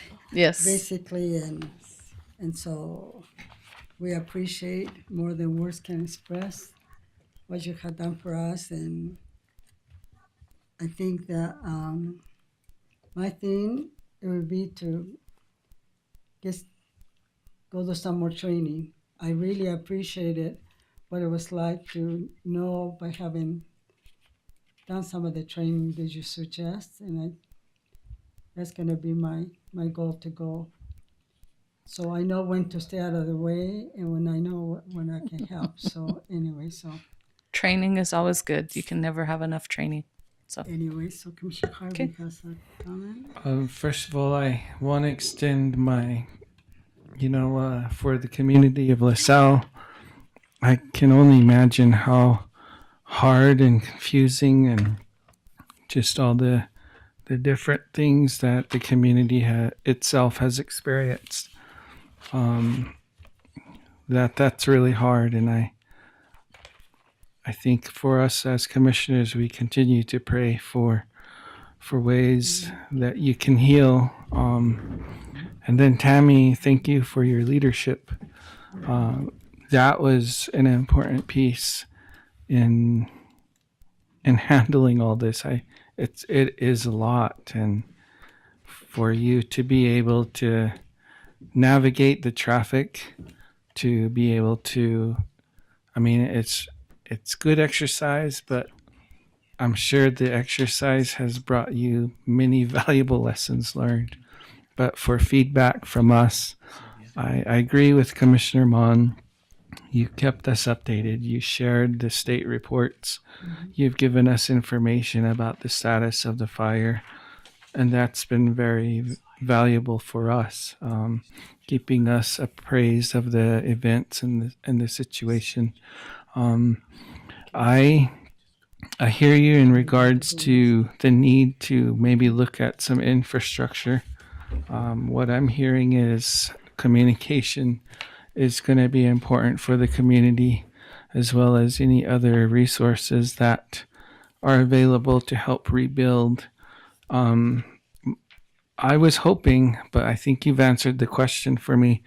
The governor recently declared a state of emergency, and I don't know whether or not that has any avenues of relief for the LaSalle community or not. I know it opens up the door for additional resources like the National Guard and such, but I'm not clear on what other benefits when a state declares a state of emergency, how the county is able to benefit from that. But anything we can do to support with the state declaration, what resources we can get to the community, I think we would be on board to assist with that, if any. And we're going to need that support to educate us. And so I just wanted to say thank you for your leadership and give you that feedback that you've done a wonderful job communicating with us. I was actually listening to ABC News, David Muir, and they showcased that tornado, fire tornado. And I was like, pretty whoa, scary to see. this is in the South. For real? Whoever was doing Just- the video, I thought, wow, how they're doing the I video. just sat there and watched it. It was awe-inspiring. I mean, it was You don't know where it's gonna go, huh? nope. And as for the declaration, the process where the governor has declared, so the state has a threshold that they have to meet monetarily, and the county has a threshold as well. And with the new administration, I'm not sure what the state threshold is because they talked about that threshold being larger. So if they meet that threshold, then it can be looked at as far as getting a disaster declaration. But the state will have to meet that threshold first before they'll even look at it as far as a presidential declaration. And from what I've heard, it's a rather large threshold. So thank you. Thank you. So much. You're welcome. I guess, Mark, we have some changes. Yeah, so it's been requested that we move item number, let me find it. 44 up to in place, so we'll just have that next discussion before we take item number 32. They're supposed to go to a meeting coming up, and they're waited for a while, so I guess we'll move to that. Are they online? No, they're here. Okay, they're here. Dana- Okay. They've been patiently Dana waiting live. for us. And so Well, I appreciate if you want, that. we can jump to that item.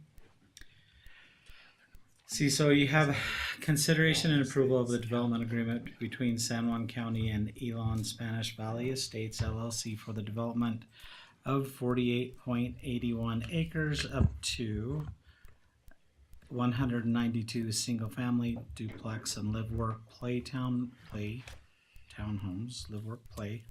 in Spanish Valley. This project has been a long time coming.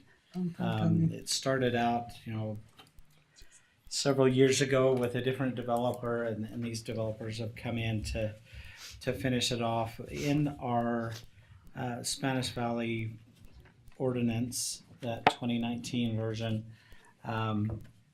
we have a pretty succinct process to go through and kind of rezone as an overlay district for overnight rentals in the area. And part of the final step in the process is to enter into a development agreement with the county. So Jens and I have been meeting with the developers and their attorneys and staff to put all of the pieces together in a development agreement. This is the first time that I've seen a development agreement come to the commissioners, and so kind of some highlights within the actual development agreement. Obviously, it captures and encapsulates that 100 up to 190 two single family, and they can be duplex, live, work, play townhomes throughout that development. We did ask them to kind of give us a phasing plan or a phasing strategy, and so in the development agreement they've listed phases 1 through 6 and kind of an estimated timeline of when they would hit those different phases. A lot of times when you're into a development, especially this large, I mean, if they build out to the 192 units, a lot of times it'll depend on the market. If you think of Spanish Valley and its total, this development team here is really kind of the first in to do a massive single family type development in this area. So we're super appreciative of them and their efforts, but with that also comes some inherent risks. Obviously, the market conditions can change. The term on the development agreement is a 20-year development agreement. You would ask, well, why so long? In that length of the term, it anticipates, maybe the market conditions soften or maybe they heat up a little, and it's really up to the developer can make that judgment call. They've got to be able to have a sound investment, ensure to their investors that this is a marketable product, and to be able to finish out all of those phases throughout time. So we gave them enough time, that 20-year window in there, with some caveats in there. If they have to make amendments or adjustments to the development agreement, they can come back in and do so. The development agreement rests within the attorney's office. The attorney's office can work with myself or the planning administrator to actually make it come to happen, fruition. But really, its intent is really to capture it right now with our current zoning that's on the proof books right now, the 2011 or the 2011 and 2019 ordinances. So it encapsulates that. It gives them that insurance that, you know, if things change, they can come back to the commission and make those changes. But we're anticipating going into the development agreement that they will be able to get in and get out as quick as they can. That's their hopes. That's where you make the most money.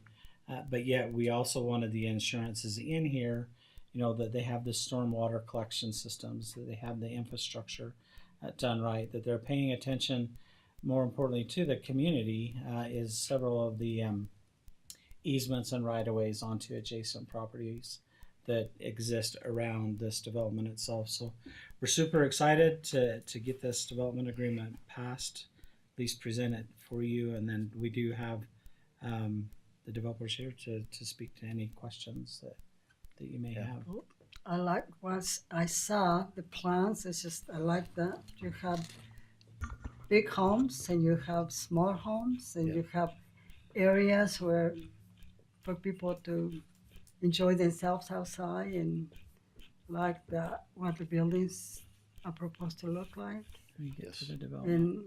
And for us that we've been trying to figure out housing, it is an exciting thing to see something happen. So thank you for coming. And I just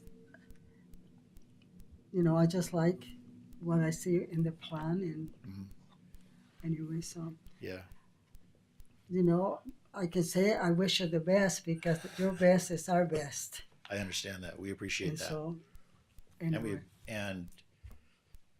We appreciate all the hard work that Kristen's put in, that Jens and Mac put in with us going through this agreement. The Planning Commission, the time that we spent with them to be able to make sure that everybody was clear on what we're attempting to accomplish, that we're in compliance with the code and those types of things, and that we're traveling down the same path together. So we want to be good neighbors here with the county, and this is one of several projects that we'd ultimately like to do in the county. So thank you for your comments. We appreciate the opportunity to be able to move forward with this. Thank you. I have a couple questions. You have a question, Commissioner? Yeah. So, did I miss if this passes, when you'd be breaking ground? Well, there's already been some work started out there. Okay. And so infrastructure? Yeah, there's some of that already in. Okay. That started in like late summer, early fall of 2023. Okay. So if you look at, in fact, if Mac, are you running the video? I am. So if you go back, That so right there, can you blow that up just like the top rectangle? Can you blow that up a little bit? And I'll just kind of give you a little. So if you, in the top left-hand corner, where you see that green, that's a detention basin, and that road that comes in next to it. So that road has already been cut in, and you've got sewer boxes and water that are already in that road. And then as that road comes down to the bottom and moves to the right, you see that line in the road? That's essentially where it ends. And then you go up and there's the line in the road above it, and it goes to that cul-de-sac and comes back down over to the left. So like those red houses along the bottom, and then the purple and the red that you see there, and then those roads are in place. And under the plat that was previously approved, there were only going to be about 20-ish units in there. They were all quarter acre. And so I think there's about 30 units in there now. So what we'll do is those roads match what's on a plat that got approved in early 24 before we got deeply involved in the planning process. And so those, because you've got fire hydrants out there, because you've got a sewer system that's already been put into the road, you've already got some water lines. We're not going to take all of that out and reconfigure the roads, but we are the density that you see within here that we're putting in here with some of the multiplexes and single family, that's more than what was going to be here before. So we'll run a few laterals and stuff, but that's that. And then continuing over to the right, we will be where we take what's already out and finish it. And so there's a little bit more designing to do with that. And then start moving ahead with those things. So with, as far as being back in with dirt, Our desire is to be back in with the outset within 3 months, but of course we want to be in sooner if we can. yeah. Okay. Construction and process speed, 3 months is quick. And we, So if we can do that, we're going to try to do as quick as possible. yeah. So we've got to get revised plans to the sewer and water district so that they can just see some of the tweaks that we're going to put in there and sign off on that so we can get those laterals in. And then there was never an electrical plan that was submitted to Rocky Mountain Power.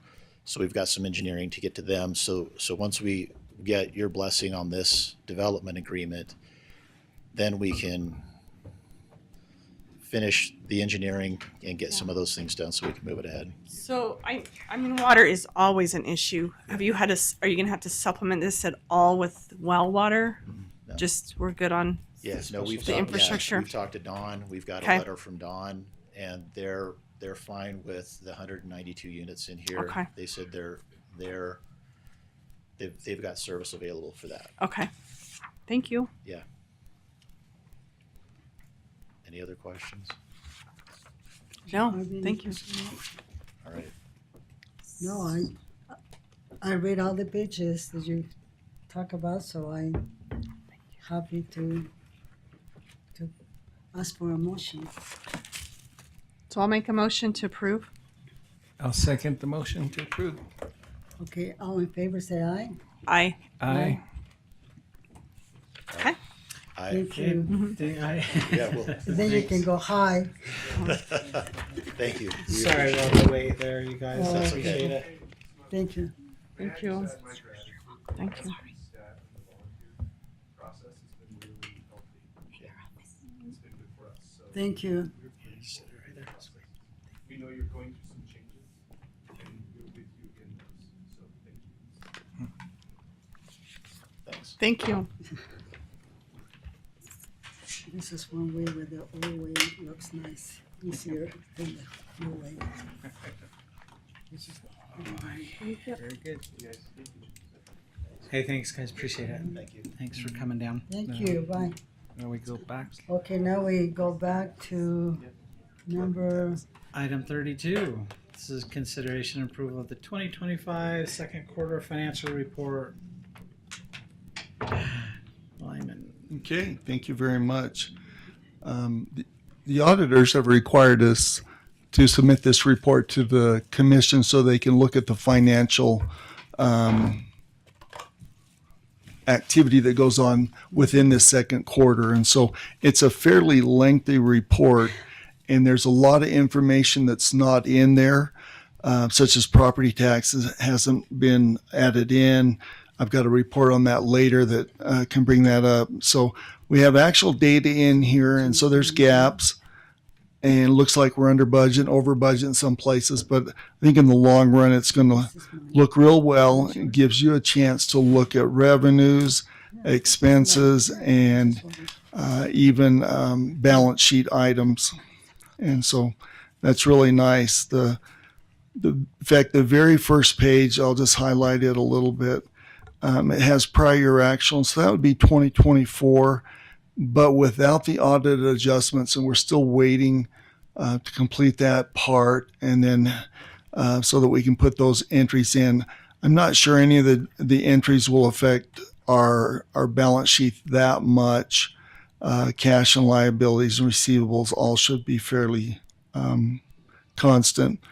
But it does show, if you look at cash, checking, combined general, and this is Fund 10, which is basically the operations of the county, excluding the roads, public health, and some of the other. EMS has their own fund account, and I'm probably going to miss 2 or 3 others, but this is kind of where we're at.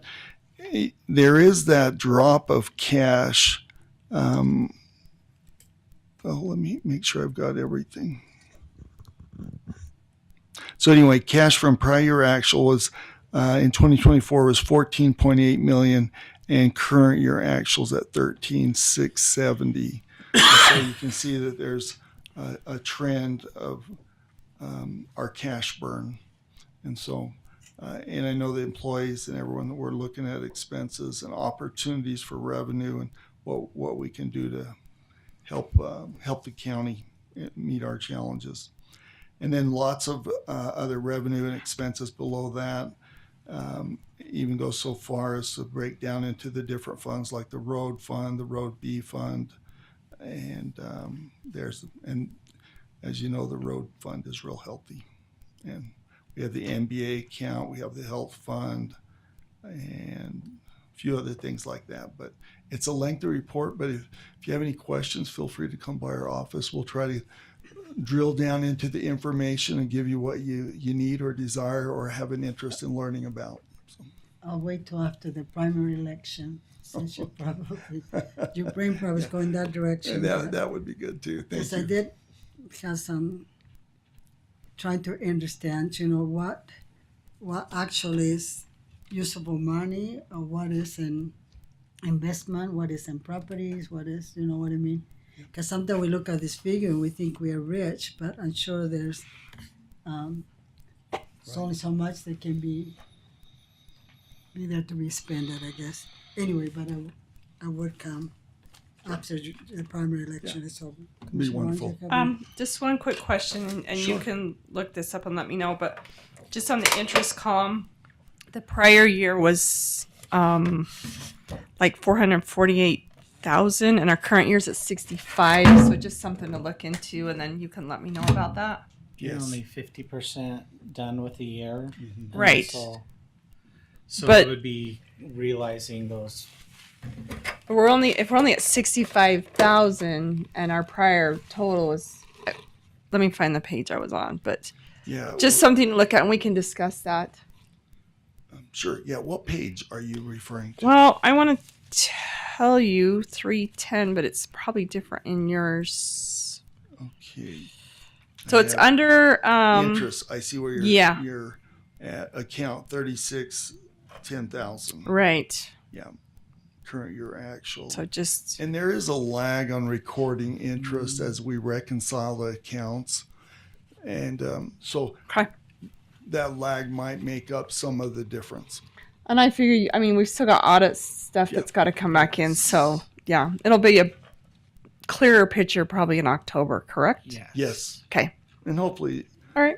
Interest rates are still high and we can still be earning some off that. It's been a good 2 years. We'd like to have more of that. Okay. Thank you. Mm-hmm. So we are to item, do we need to, Do we need a motion to accept that? okay. It's not under action. It's item, under, can we? it's under presentation information item. Yeah. Okay.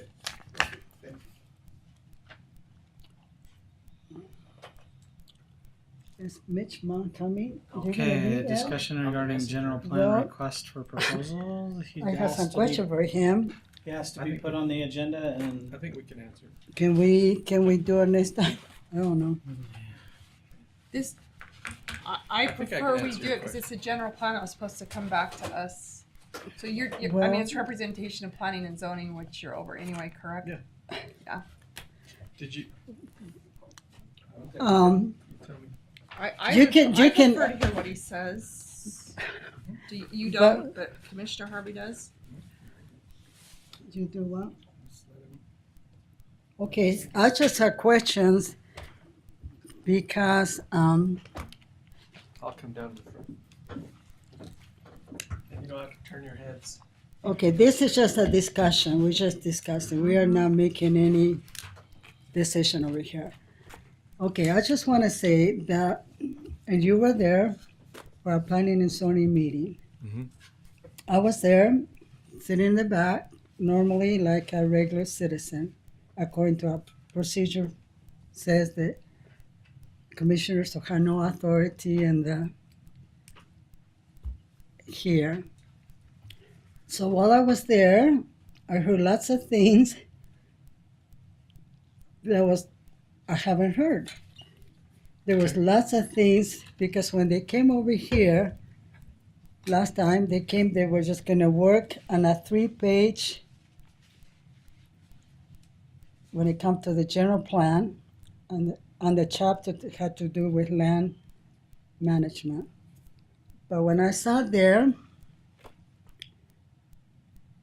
and I don't know if the other commissioners saw that meeting, I saw part of the meeting, item number 2 is the one I'm talking about in the agenda.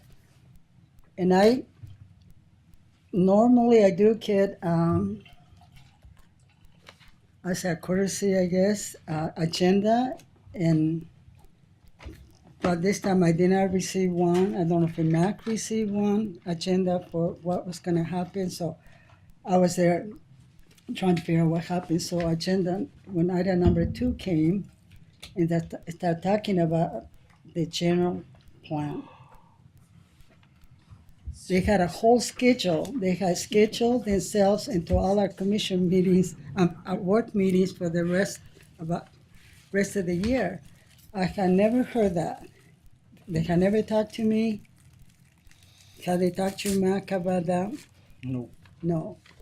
Have they talked to you, Commissioner Harvey, about the general plan, the plan for them to come to our work meetings and discuss? I thought that was part of the presentation last time with Yeah. the outline. Right.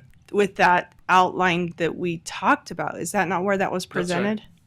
That's That's right. Anyway, where so that I was had to go presented. I think I review can that. answer your questions if you.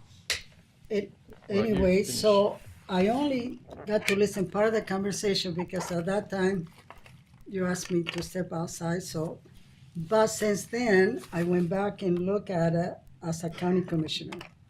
I saw the whole conversation how it's going, and my impression was that even members of the planning and zoning commission did not understand what was going on. They had lots of questions about what we doing here, doing that. Okay, I was gonna ask, my question would be to our attorney is if he had talked to Mac regarding the procedure, how we're gonna go about it, because as a chair, me and Mac were talking how we're gonna do the process that we're gonna go over to do the general plan, and would cost us hardly any money. And so when it came, and they're taking it over, I don't know. So to me, I was very, very confused because I did not know. There was some comments there that really concerned me about the things that were said. And I listened about 3 or 4 times. It's about 20 minutes of the meeting. And I know that I wasn't the only one confused. There was members of that they haven't heard before. And my question to our attorney would be, and you made reference that he has abroad, there's lots of things that he can do as an attorney. And my question would be to him, that means including taking over what we can do, because sometimes we decide things over here. We decide things over here, and then something comes through the back door that's different than what we talk about it. And so when I know that there was lots of things said in the meeting that I didn't think it was, correct. Because I didn't know. Did Mac know about the schedule? Did anybody approach you? Nope. Commissioner Harvey, did they approach you about the schedule? What, I mean, Is it okay if I just maybe? I'm just talking about give you before the- things started. Before they started, did they come and say, "Are you guys doing anything with this?" Or there wasn't a communication till they come over here. And so that's one question I have for him. Another question that I wanna, and maybe you can answer this other question, and it had to do with what happened in the meeting earlier here. When Johnny Miller was here, we had on the work meeting on July 1st, was it? A training work session? Yeah, the work I session. think it was the one prior to July 1st. Okay, maybe it was the June. I think it was the second one in June, maybe even the first, I forget. Okay, he agreed to come and train us on our on things that we needed to work on. Sure. And he came and gave us a really nice meeting regarding our procedures, rules and procedure as a commissioners. And we learned a lot. I mean, I think everybody should learn about Yeah. the rules. It is online. You can go watch that. And so, and he was talking about when it comes to we talk about meetings and governing and two separate things. We also were talking about the must things that we had to have in a procedure in the shall. Sure. And so it was in that meeting was talk about our attorney with Johnny Miller. Can you tell who Johnny Miller is to them, to the public? Who is Johnny Miller? Johnny's with USIP, which is the insurance underwriter for counties. He's It's the one that get us out of trouble if we get in trouble. he's been with them. I don't know how many years, but he's very knowledgeable when it comes to all aspects of county government. And so my question was going to be to attorney, what is the process? Because we need that procedures for us. Because there are lots of things that they're not in order, but we've been functioning with that. And because of that, I went with the old procedure this morning early today when I decided to give somebody extra time. According to that old form, the procedure that we have right now, and people said it wasn't approved and it's not valid, whatever. But I thought that procedure, I don't know, Mark can You mean to us. give someone additional time? What? You mean a procedure Yeah. to give someone additional time? Well, because in that what do you call it? In our current procedures, it has, and I remember in Mac's room, I brought up that according to our procedures, as a chair, I can allow somebody to have extra time. And the comment from you guys was, it's just a draft.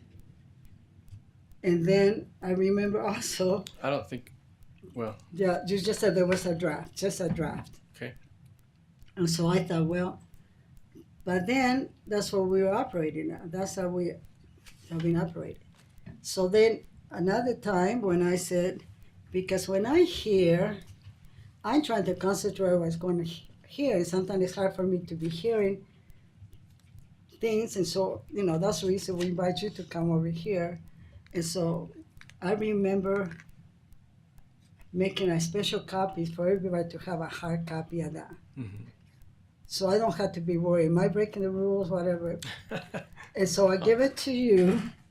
And this is not a criticism. I just trying to tell the background where I'm at. So I said, can you read this? Because I was thinking, we need some help over here.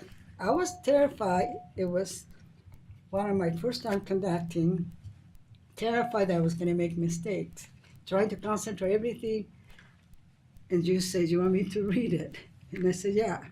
They said, well, we are not following those. And so. Say that again now. That we are not following them. You said, we are not following them. I said that? Yeah. Anyway. I don't know if I remember that. But, well, anyway. What are we following then? Well, did you read it when I Sure. gave to you what you did? Sure. Did you read them? Sure. Okay, and I appreciate that. But I was, anyway. So the point is that to us, as a especially as a chair, we need to, and let's ask Mac. Mac, talk about the draft. So They the were draft saying, the yeah. attorney was saying it had never been approved. There's No, not. it's been approved. It was approved right before I came to the county. And you have two things that were approved about that same time is the You're talking about the 2019 policies and procedures that so they handed out? So the 2019 Spanish Valley Ordinance was there, as well as the county's policies and procedures. We never had those here before my time. And then, so the interim county manager worked really hard behind the scenes with others to develop this policy and procedures for the commission, especially two commissioners just new coming in. One who had been a commissioner before, the other commissioner hadn't been, and so they wanted to establish those rules. And so when they adopted those by resolution, they adopted those, both of them, in draft form. We had worked to remove the draft from the 2019 ordinance. You did that a couple commission meetings ago, but our policies and procedures were approved as that draft, and we were advised by the county attorneys at that time. It's like, well, this is what they adopted. Because that's what they adopted, don't remove the draft. And, okay, it's kind of weird, but we'll keep it as draft.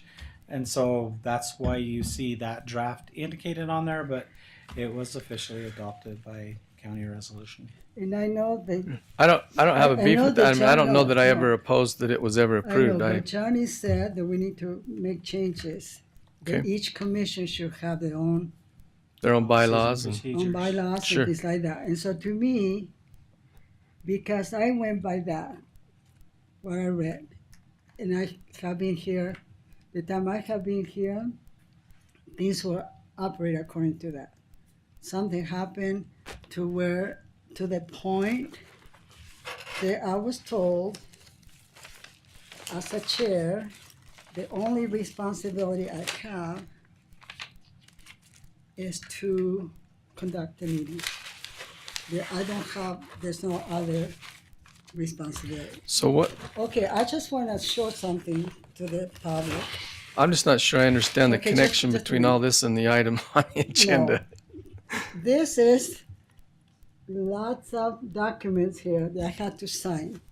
As a chair, I had to read every single thing. There's 582 pages. Sure. And about around 40 documents, I had to put my name. So even conducting in the end, until Commissioner Harvey did that when he was the chair, when you go to Rosa and you sign. What I'm saying is, what is important that we fix our procedures so we know how to operate. So we don't have people coming and saying, well, we don't have rules. This, and we heard that from our attorney. Our rules have never been passed with this. And so and I've been thinking, okay, why is this always a circus when people come before us and they feel like they can just go any direction? And I finally figure out, okay, because they think we don't have nothing written, we have no rules. And so we have been done lots of creative things, and this is basically, it's very important as a commissioners that we have those procedures. So to me, it's more important, and I don't know, did you know anything about, is anything happening with that? If you'll just let me Yeah. respond, I think I can answer. Number one, the commissioners have functioned for years with rules. It's Okay. not like we don't have rules. When people come to the meeting, the commission is in charge of the meeting. The chair is kind of the head person in charge. It's the chair's job to manage the meeting. So if you're referring to, they don't think we have rules up here, I don't know where they would ever get that. No, There've always been no. rules. There's always been No. management. I think that people that come in before us. are But let me very just creative finish, with because things, you've raised a few questions that I think have really. So let's just talk about the item that's at hand here. The county has a general plan. Within that plan, it has a land use portion. When the county attorney came at the last meeting, his purpose was to ask the commissioners if they would be interested in exploring an update to that plan. The commissioners voted to say, yes, let's look at that. Then we went to the Planning and Zoning Committee. They considered the same question, and they agreed that there should be an update. Now, they talked about different things, but I was at the meeting, and I don't know that I saw the same thing you saw. The main thing is they said, yes, let's update the plan. So now this item coming back is nothing more than asking the commissioners to approve a request for proposal so that some experts in the field can submit a proposal to help us do this work. That's all we're doing. Yeah. That's but- completely within all the Okay. process, and we haven't violated any process or anything. I'm just not sure.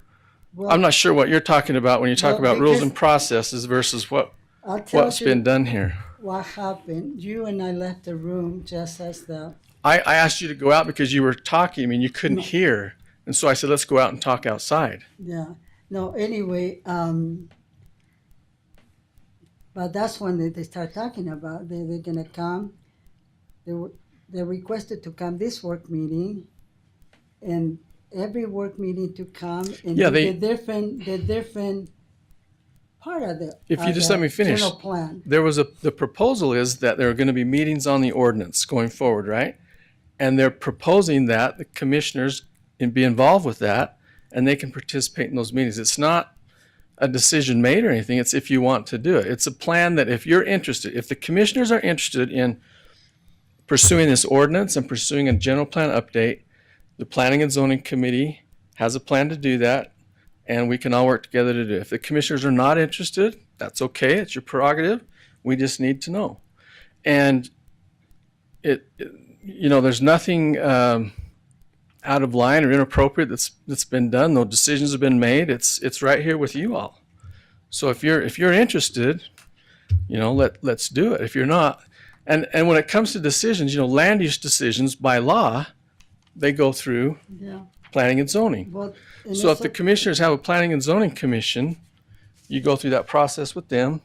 They come back to you. There's a working relationship. So the way this has all come about, I mean, to me, it's exactly the way the law requires, and it's exactly the way the county's always operated. So I'm not sure. Well, I'm not sure I understand your comment that. I just looking. I don't know. Did you watch that part when they're talking about they're going to meet?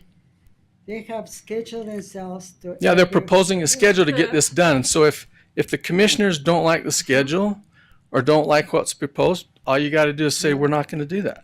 I mean, it's And pretty that's why simple. I like to know that we have that power, because I think we can do a lot sooner. The way we're talking, ready to start talking to the departments and doing things. But I felt like it was all decided. And so they wanted to have a meeting today. No, it's not decided. We're here. That's why we're coming here. Okay. That's So- just their preliminary discussion Okay. so that they have something to present. I mean, that's their job, is to do the preliminary legwork so that your job is, way, you have too many things to be Well, full-time worried about that.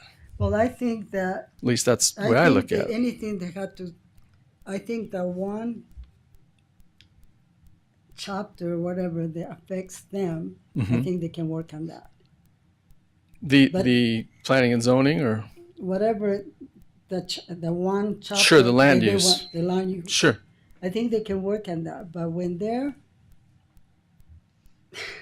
Miss Bushnell was telling me when people were questioning, mainly Commissioner from Austin. Austin, she was questioning, are we doing this too? And yeah, we're gonna do this way, and they have it all planned out. And so I was just thinking, how come I haven't heard this? And I didn't Well- even hear the rest of the conversation because, like I said, we went out. Well, let me And- tell you what I saw. What I saw was they were discussing it, yes. And in those meetings, I mean, there's been a lot of criticism about the planning and zoning administrator. Yeah. People don't like the way she does things, apparently. But, and personal preference, what I saw in the meetings and what I've seen in all the meetings is she has her style of management, but at the end of the day, the commissioners make the decision. The planning and zoning committee members, they vote. And I think because of all the discussion about the chair and different things, I think probably she's going to be less involved. And Trent is, or the commissioner chair is probably going to be way more involved. And you know, as long as the committee members make the decisions, that's the important part. And that, I can never criticize what I see. I just watch and learn. There was a lot of criticism here today, very personal. Well, That was quite inappropriate, in my opinion. But- Talk about policies and procedures and rules. I mean, I think we have a Well, what do you public mean? comment that we don't allow people to call people liars and different, so on and so forth here in this meeting. And that, anyway, that really bothered me, but and I it's true. guess I'm I just deviating I from can the see- item on I can agenda as see well. the frustration of the people. I can see our frustration when we, I don't know how often you guys meet with a county administrator. I don't know how often. With Mac? With Mac, regarding things. How many times people come and ask. How much would you like us to meet with him? I talked to Matt quite a bit, actually. If I Yeah, how about our attorney? How often he meets with you? None. And I can say for myself, 0 time I met with him. He had never asked me anything. The only communication I had with him, it was something in an email where I was told, and I haven't said anything yet. I was basically, and that's the time. Anyway, there's lots of things, and I'm not gonna, the people have eyes and ears to see what happened, I'm not gonna do that. But I know the public,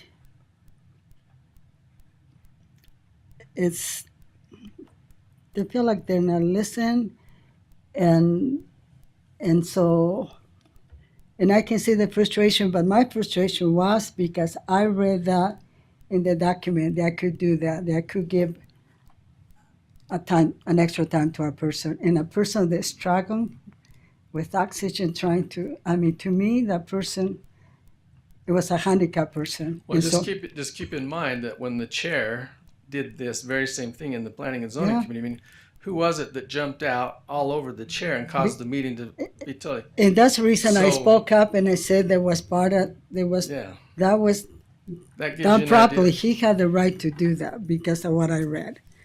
The chair to give extra time.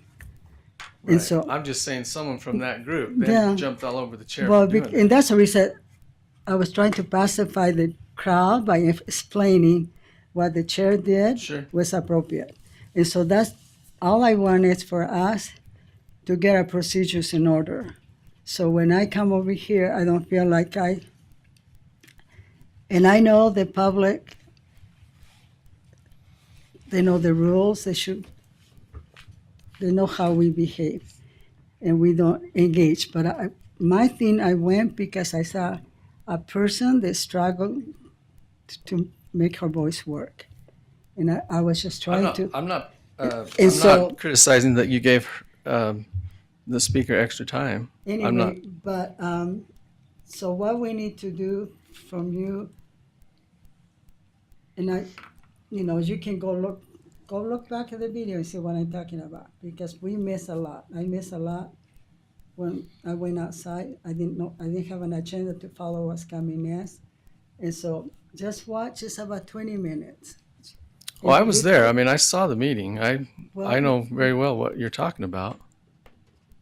But when they're talking about coming to our meeting with a schedule already, that's all I'm talking about. It was, and all I'm trying to say is it was just an exploratory thing. It's not like they were mandating anything to you. They're just trying to create a schedule. And like I say, if you don't like it or don't want it, that's your prerogative. And, you know, you tell me if I'm out of line in we're just asking for, if you want to pursue this ordinance and this update, which it seemed like you did the last time, we're just asking that we, to have this request for proposal. If you remember in the last meeting, one of the criticisms before the county attorney spoke was that there should be putting it out for proposal. It was never going to be that we were just going to. We're trying to follow the rules, Okay, and so now, I think people just need to let us follow the rules. So now we're going to the matter that brought you guys here. Right. Can I do Okay. a couple clarifying things? Okay. Two things I want to clarify.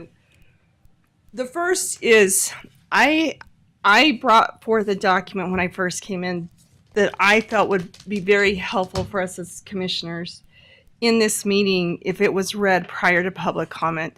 It's a statement that is the same, outlines the rules every single meeting. The problem that I see is that there's a clarification here because this is a commissioner's meeting. This is not the public's meeting. The public is invited to attend.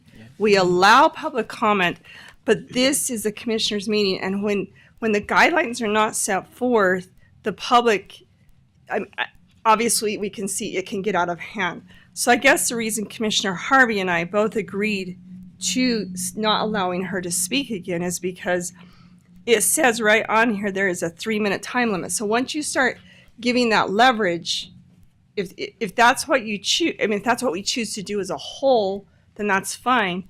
But I think once you start, if you set the rules and these are your rules, and then here we have it printed, and then we deviate from that, that's when we lose control of the meeting.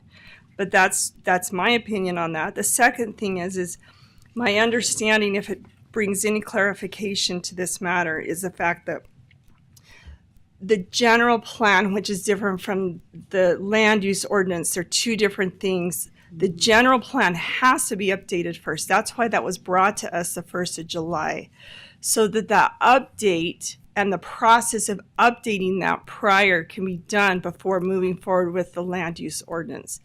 And that's exactly why you're back here. That's exactly why the county attorney brought forth that information last time from the planning and zoning department head, that this is our plan to move that forward, to get the general plan taken care of, to then go forth and finish the land use ordinance. So I guess that's where I'm landing.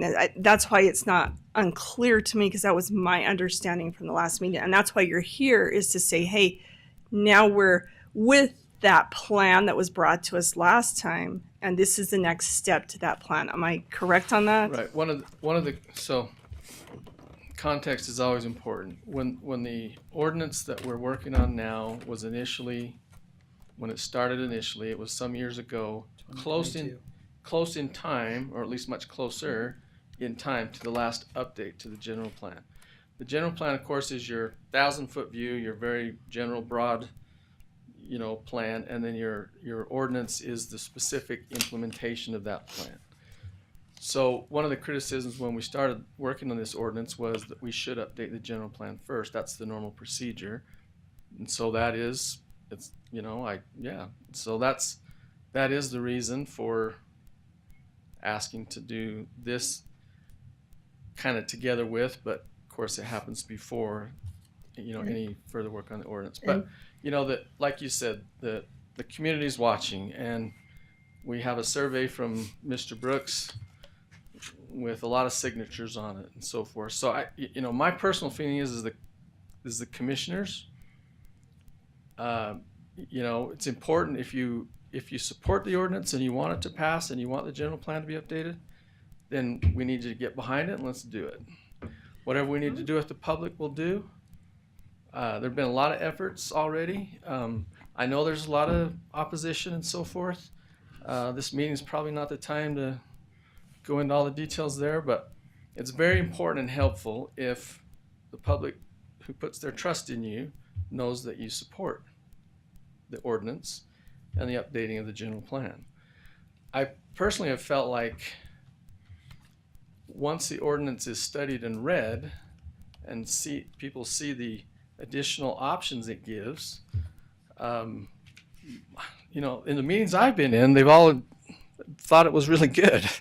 And in the meetings I've been in, when they talked with the planning and zoning people and said, hey, for our property, we'd really rather see this or this, those changes have been acknowledged. And now some changes haven't been added in, and one of the reasons is there's been a criticism that the planning and zoning administrator is just making changes to things that aren't voted on yet. So we're trying to walk the fine line, and you know, but the key is if you really want this, then you know, let's do it. If you don't want it, then let's not put ourselves through a unnecessary, I think you what know. was solve the problem if they came and asked us, what is your plan? I don't know, because me and Mac were already talking about it and kind of waiting for certain things to happen so that we can start making it happen. And it, anyway, I let Mac. Well, that's a strange. Oh, go ahead. I have a question though, because I want to clarify this, because you did bring this up about your role as the chair, because I keep hearing you and Mac when there's three of us that should be deciding on this. Well, and so we just barely I'm started feeling talking a little about. bit of, We were looking for resources, and okay, but my question is I feel like you're alluding to the fact that, well, Mac and I this, but what I'm saying is we had discussed that with the attorney the first, and we had approved to move forward, and now we're saying, but wait, we didn't know. So I guess I'm really confused on that, because it really should be what we had decided in that July meeting when the attorney came to us, and we did agree that the majority voted to move forward with the general plan for procurement. Am I not Sure, correct? that's right. with just the one chapter. The land use portion. With the land use, yes, Not, yes, not the rest. yes. Here's part of the difficulty that we have, James, and a lot of it can deal just point by point is just that communication.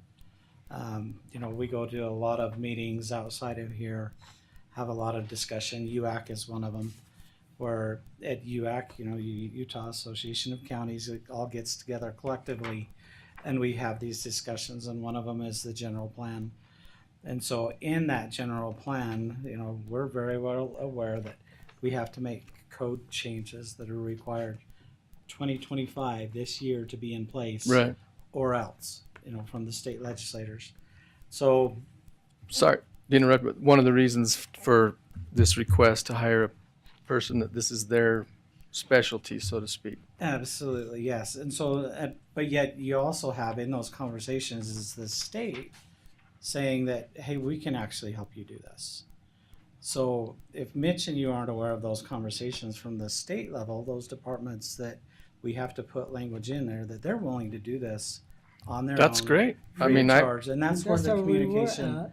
that's where the communication really comes into place, is because we already had the resources to get the general plan done. Just shoot me a You text guys and are say, well- hey, we got some people But at it's you. not, it's not, and I don't think it's you. We also we need to get Mitch in those conversations as well, because if it's being missed at that level, then that's kind of where it's going off and awry. And so my recommendation is, I don't know why the attorney's office is doing the general plan. Is it your intentions that you guys are going to go out and meet with the public and have these No. charrettes, or I don't. are you pushing it back down at an administrative level who's never been involved in those conversations? The attorney's office is not. I mean, I think we're just a facilitator to help. It's the planning and zoning. So I don't want to give the wrong impression.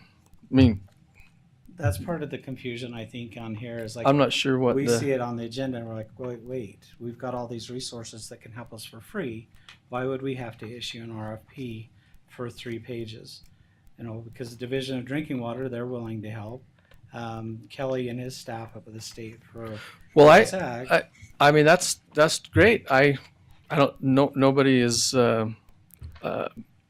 opposed to that kind of assistance. I think that the county attorney's office and the planning and zoning committee they just want to have it done right. And So, you know what I mean? Why didn't this surface when this was brought out Yeah. last month? It's my question. What if There's no there were opposition to having that sources kind of- were available? We should have probably had that yeah. discussion when that came out, when it was presented to us last month, because And that was should have been this- another option. Yeah, it was the same, during last month. It was like all of a sudden it's on the agenda and we're thinking, well, the attorney's office is We're trying to driving it. figure we out, never we had made no it. idea where they're coming from, trying to figure out because sometimes we don't have all the documentation. But we didn't make a decision. No. We had the choice to choose to send it for procurement. So I guess my thing is, at that point, without knowing your information, we didn't know that was another option. I feel like that should have been just as much an option at the same time as going out for procurement.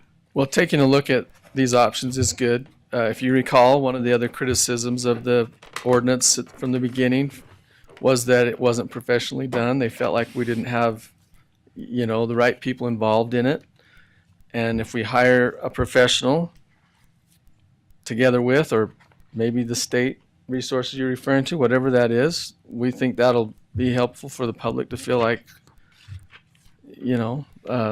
people with those specialties have been involved. I mean, so is your concern that it's not the planning and zoning administrator here and it's the legal department, or, I mean, I don't really, to be honest, I'm really confused about what the confusion is. Because to me, it's just very simple. We're just asking if you want to do this or not. We have to update it, yes. We have to We're gonna update it and we're gonna do that. So the thing is, when they come for asking for money, do we have the money to pay somebody to work with 3 pages and get paid all this? So I still going with the thing. We go to UAC meetings, and I go to all the meetings, and we listen to all the stuff, and we come with ideas.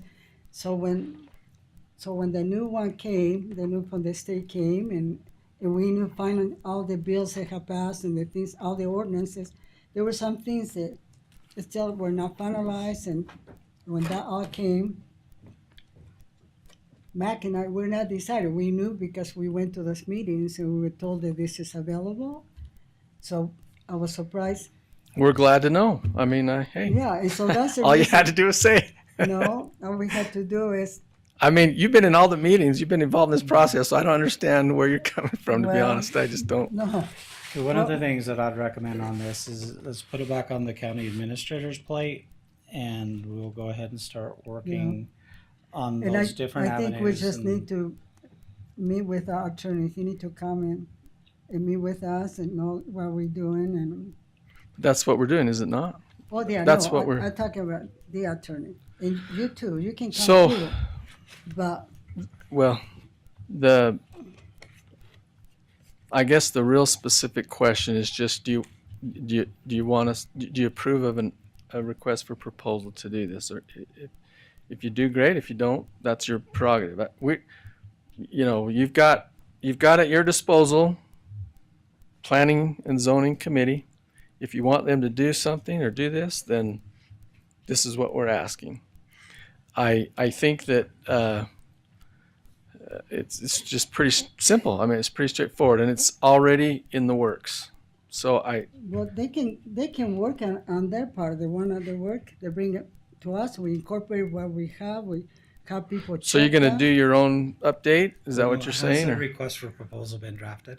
No. Okay, so maybe. This is just permission to move forward with that. Okay, so I think just following along with Jen's on there, if we get the permission to move forward, but I would hesitate to develop a scope of work for a consultant, knowing that I can get these state assistants on there. And so I don't want to task a consultant with doing an agricultural overlay district clause within our general plan, because I know the state of Utah Ag can do that for us. They've already volunteered that.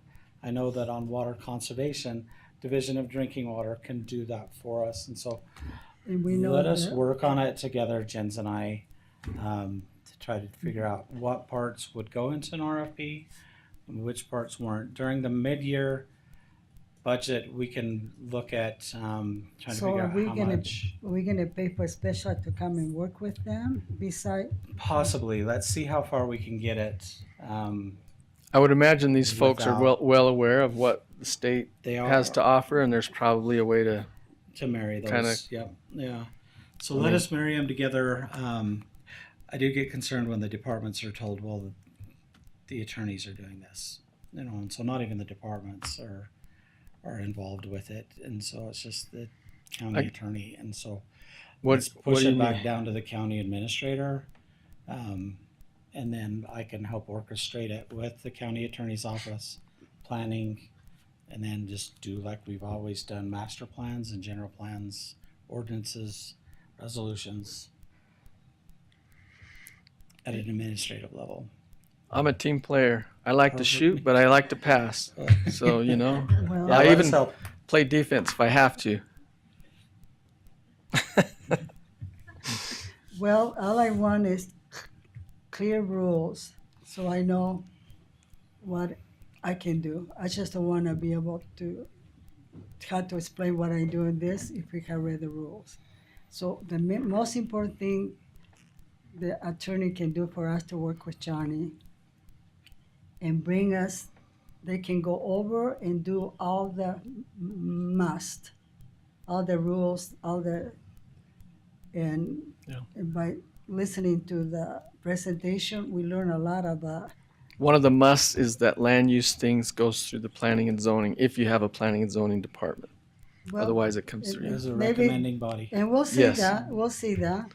And so, and then the other one, the shall, then we can talk about what, some of the things we, you know, or how we wanna operate Gotcha. and do things, but anyway, and I think it's gonna help us with our meetings, because our meetings, we have had lots of things that are not appropriate, not only we talk about the public, but also people that come and present to us, so. On our staff as well.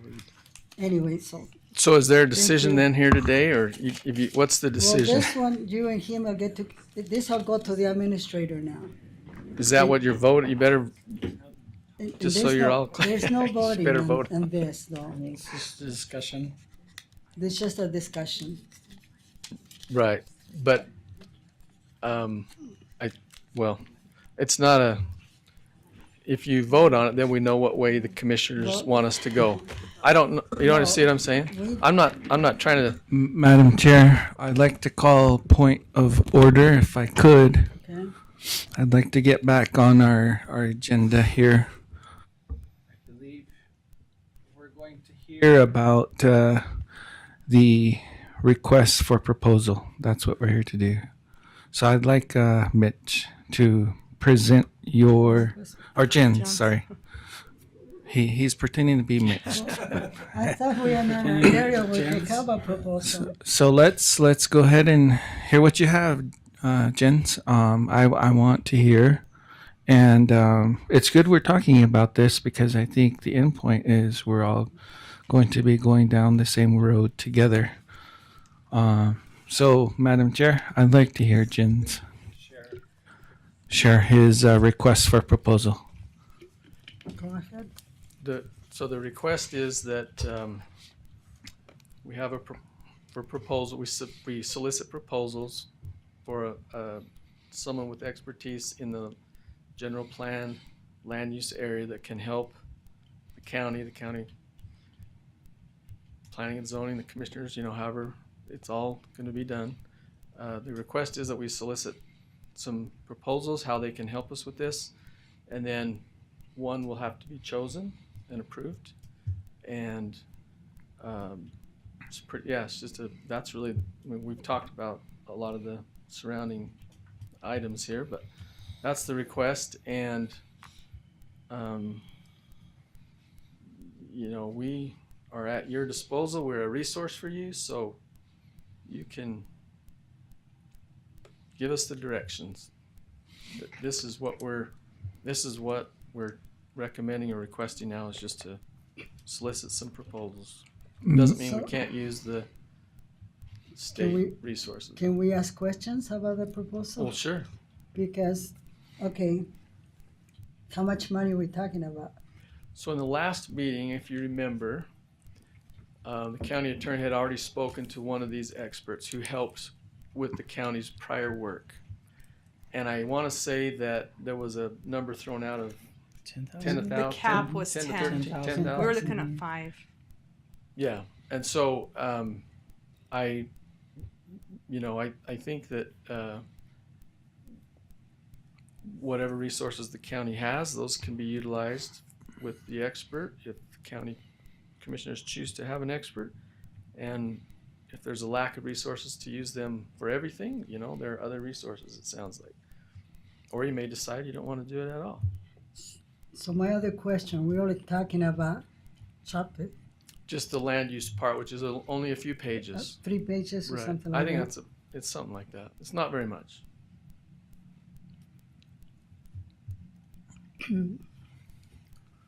And earlier we talked about another proposal, returning this to the office of Mac, where he can be the one that manage and work with the rest of the stuff. So I don't know When where you the say money's this, do gonna you come mean- from. I don't know where the money's gonna come from.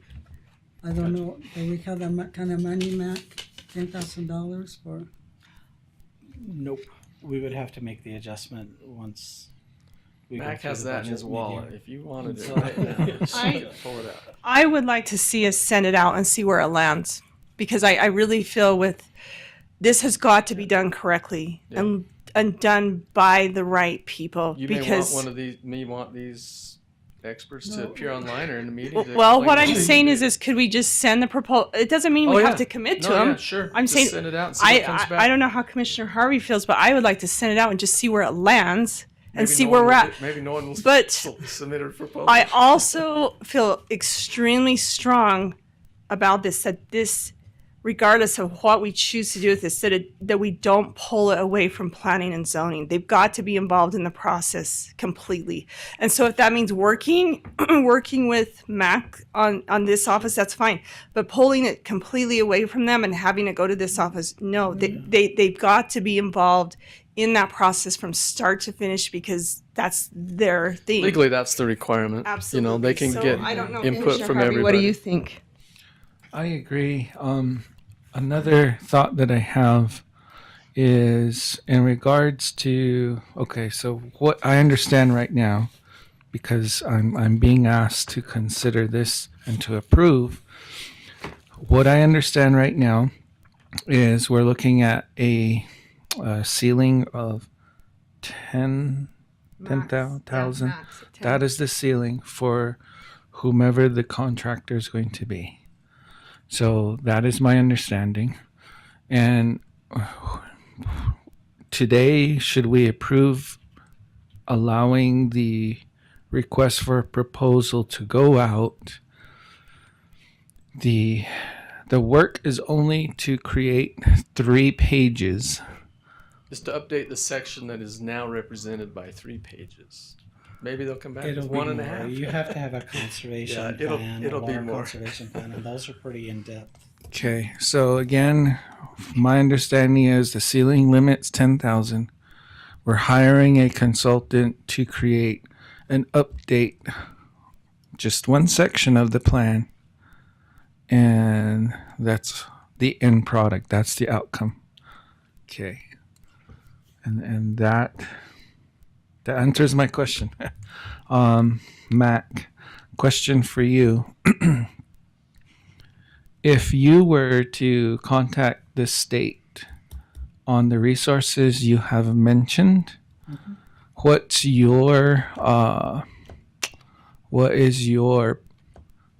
you see as the overall product compared to a section being updated for 3 pages? What's your plan?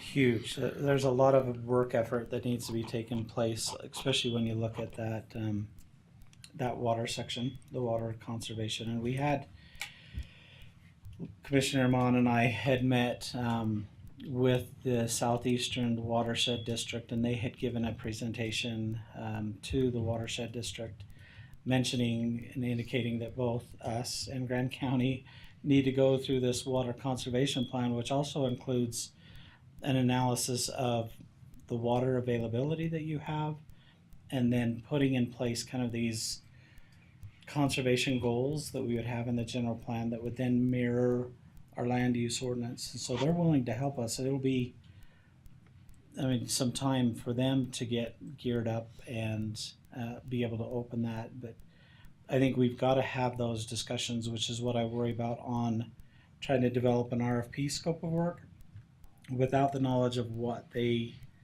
need to do on their side of it. So there's two departments that we're aware of on the agricultural side and the water side of it that can already have a heavy influence on that section in our general plan so that we can get that updated. We also have to have a beefier housing affordability component in there for the state. It's a state requirement that we have. Right now, we just kind of do some courtesy language. Yes, we'll look at housing affordability in our county, but it's got to go further beyond, what are we doing to actually bring in affordable housing in the county. So there's these three overall pieces that are critical to work. Now we could tie it into an RFP scope of work to where the consultant is assisting us Go talk to in the meeting commission. with those three individuals, Yeah. and then we can look for funding. Because I do, kind of like Commissioner Mon had mentioned, this is critical that we have this. Now, general plans are developed within 5 and 10 year things, so it's not like we're behind the 8 ball, but we are behind the 8 ball on the legal language that the state legislators required. So I don't think you'll see a lot in the land use pieces, but there are missing components like that agricultural overlay district Right. that needs to be in there. What I'm trying to do is I'm trying to reconcile 3 different pathways here that's laid out before us. And maybe I can utilize pathways as my best example for the public that's going to jump on our website to listen to this conversation. So, to help illustrate this to the general public, this is what we have. We have 3 pathways. The first pathway that is now illuminated is that when we're talking about a general plan, there are many sections to this general plan. It's a comprehensive document. My best guess is it's maybe 400 pages. Best guess. I don't know. Maybe it's A little bit less. If you take out the resource management plan, a lot less. Okay. So right now the pathway that's being illuminated is we're not necessarily doing a major overhaul and rewriting a completely new general plan. But nonetheless, it's a comprehensive plan, not just limited to one section, but multiple sections. Okay. The other pathway that I'm seeing is what the attorney's office is proposing. The attorney office and their path that they're sharing is that they want to hire a consultant to just focus on one section of the general plan, and that section was under the Land use. section. So I'm assuming, because I'm just gathering this information, that based on what I'm hearing, we're only through the attorney's proposed requests. We're taking the general plan and only updating the land section and leaving everything else, and then just adopting with the updated land section only. Right. Okay. That's the second pathway. Now, the third pathway that I'm seeing is what the administrator is proposing, which is, I'm thinking, Mac, and you can correct me if I'm wrong, is you're looking at updating the general plan in all its sections. No, just No. the land use piece. Just the land use piece. These are all tied to land use section. Okay. So maybe it's only two pathways Yep, that I'm correct. seeing. Yeah. And so ultimately, I think we're finally agreeing to one thing, and it's important for the public to understand this, I think.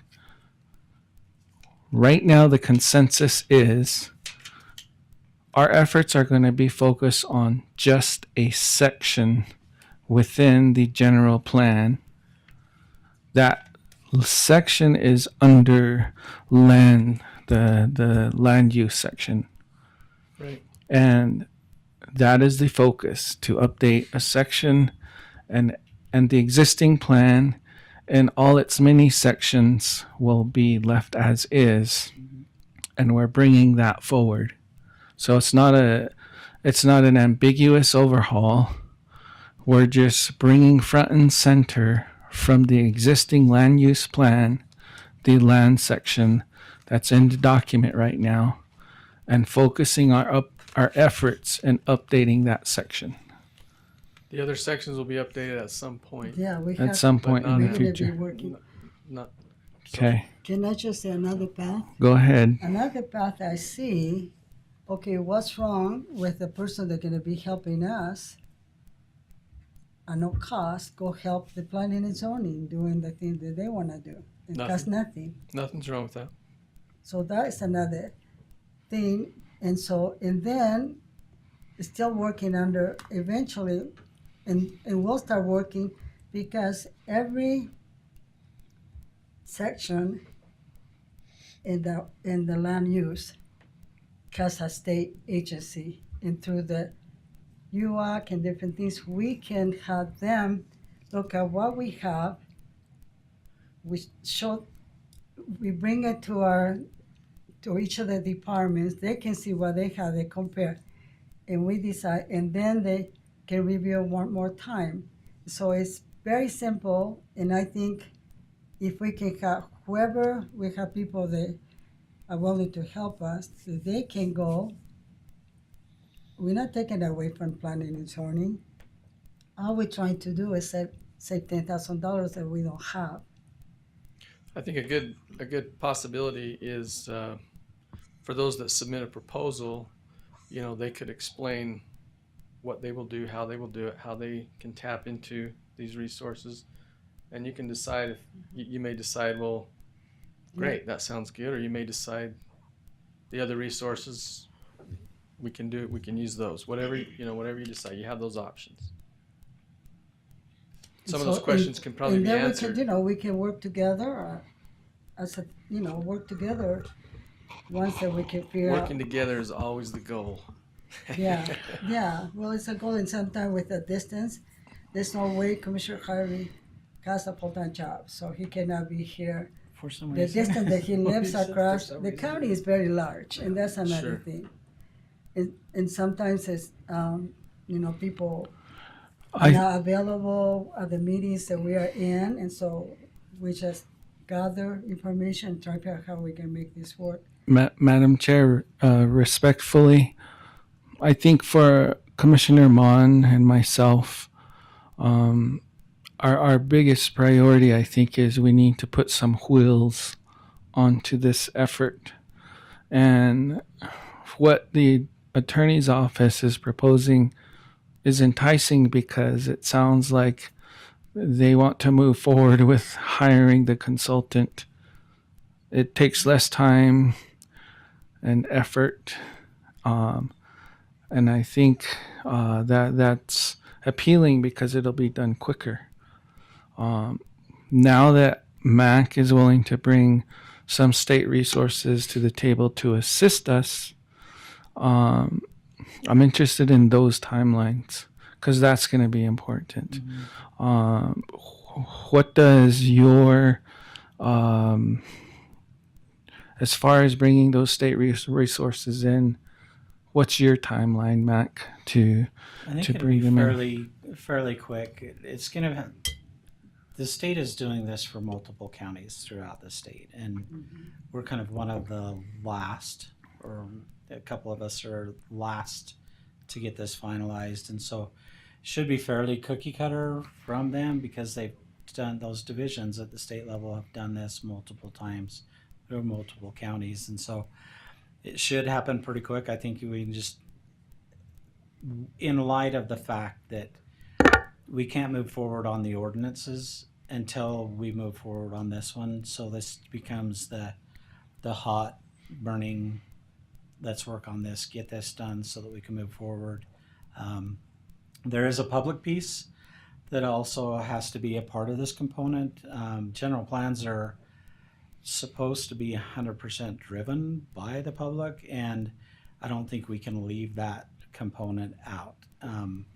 General plans are really supposed to be you as commissioners marching orders from the public on how we operate and treat our land use, and so there's got to be a section of that communication out to the public so that they have weigh-in support, buy-in in Public general. hearings and Yes, and so I think we just turn our attention and our focus to the general plan.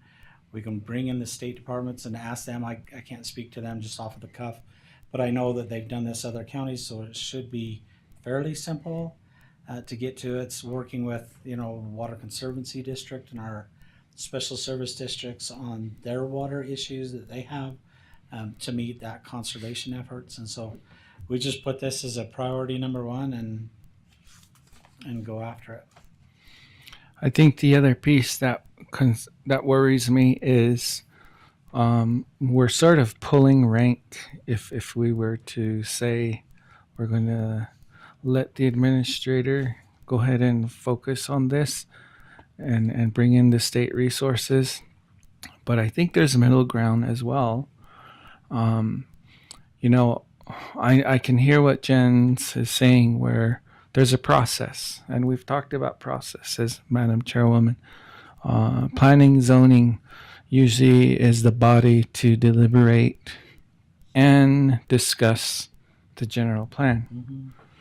And then the general plan essentially ends up before us for a final approval. I think what we're proposing here is we want to be involved as commissioners throughout this general plan process. I think that's what we're trying to say. I think the middle ground might be maybe in working in conjunction with the planning and zoning committee. We can talk about approaching this effort without costing the county anything, and exploring the state options maybe the administrator is proposing. That's what I'm thinking. What are you thinking, Commissioner Mon? I don't have a problem with that. Someone's going to have to take the lead. So I think it's going to have to be, I would like to see planning. And the one thing is, though, if I might go back to that June presentation, there was a timeline attached to that from planning and zoning of how they wanted that to happen with the public hearings in that. So right. I guess maybe what I'm thinking is I prefer possibly Jen's taking the lead with that. If you can do that and work with the planning and zoning and Sure. work with I'll the work with resources whoever, I'll here. work with anybody. But someone's got, we can't let the ball just drop for one, but it's got to have complete involvement with planning and zoning. They cannot be left out of this conversation. And that piece has to come first before we can move forward on the Ludmo. So I don't know, Commissioner Harvey, are you thinking that same direction then? Or RFPing and using that person and max resources? Commissioner Mon, are you proposing allowing planning and zoning committee to collect their bids at the same time county administrator collects state resources? I don't think it would hurt to send it out for an RFP. That doesn't mean we're committed to anyone. We never have to commit to anyone.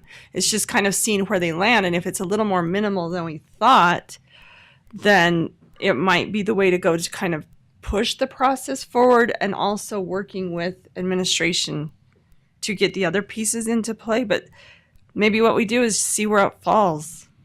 Is there someone with the state or UAC that could come to the next meeting, maybe virtually, and just explain what they can do? Or Yeah. I don't know if there's a point person There's on that or recorded. I mean, that watershed meeting, Yeah. he had mentioned what he could do to the watershed, and so we could bring them in a work session and have them present what the Division of Drinking Water, they've already asked to be on the next agenda of what they could do, and so we can definitely get them here at the table. The difficulty with it is you're a couple weeks until the next commission meeting, and that's a tough couple weeks that we could be working on it.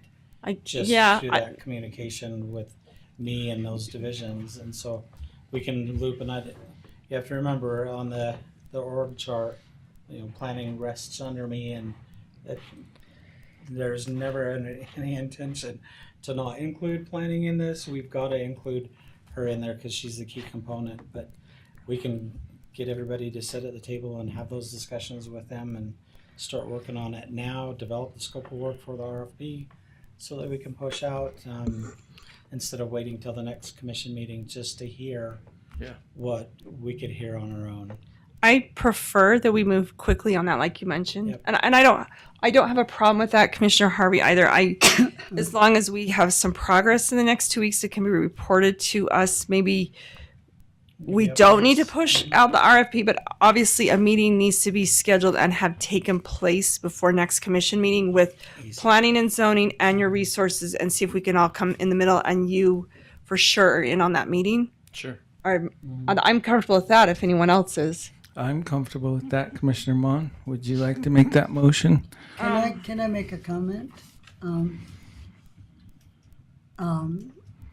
Do we have funds in the planning and zoning department to pay for the money? There are no funds. They have lots of money. Allocated. There's no funds that are allocated for this. No. However, though. Okay, I'm gonna be honest. I have been in so many meetings where I try to be a team player, and I vote certain way, and then later on, I discover more things, and people remember more things that I remember. So maybe because I'm senile, I just want to say that if we're gonna make a motion, I'm not gonna vote, and I'm doing it because for last time I thought we were doing something just to explore. And then it came back that they had the green light for them to go spend the money. So we haven't even passed anything. And so it's just because it has been, by tradition, seems like in any decision we talk, I try to be, I guess, a team player. But it gets to the point that everybody remembers different. And so I would just consider that being my thing, and I'm not gonna vote because I know we don't have the money. Yeah, we can go find the money, but if we decide to move and look at the resources that we can bring to help them, I support that, and I'm gonna work and do my best to work at it. But as far as opening doors for money to be spent or things to change, or what we say here to later on, but we did talk about this, or this is where we were voting, or this is where we voted. So because of that, I just wanna make that disclaimer that I'll support and do whatever. I'm a hard worker. I work hard for this and for the ordinances and trying to pass the ordinances. When I was speaking that we do it quick, I went to every meeting, even though I was going to the legislature. When I asked for a time that we can do after the legislature, no, we had to do it now. So we got to that, and now we're slow going.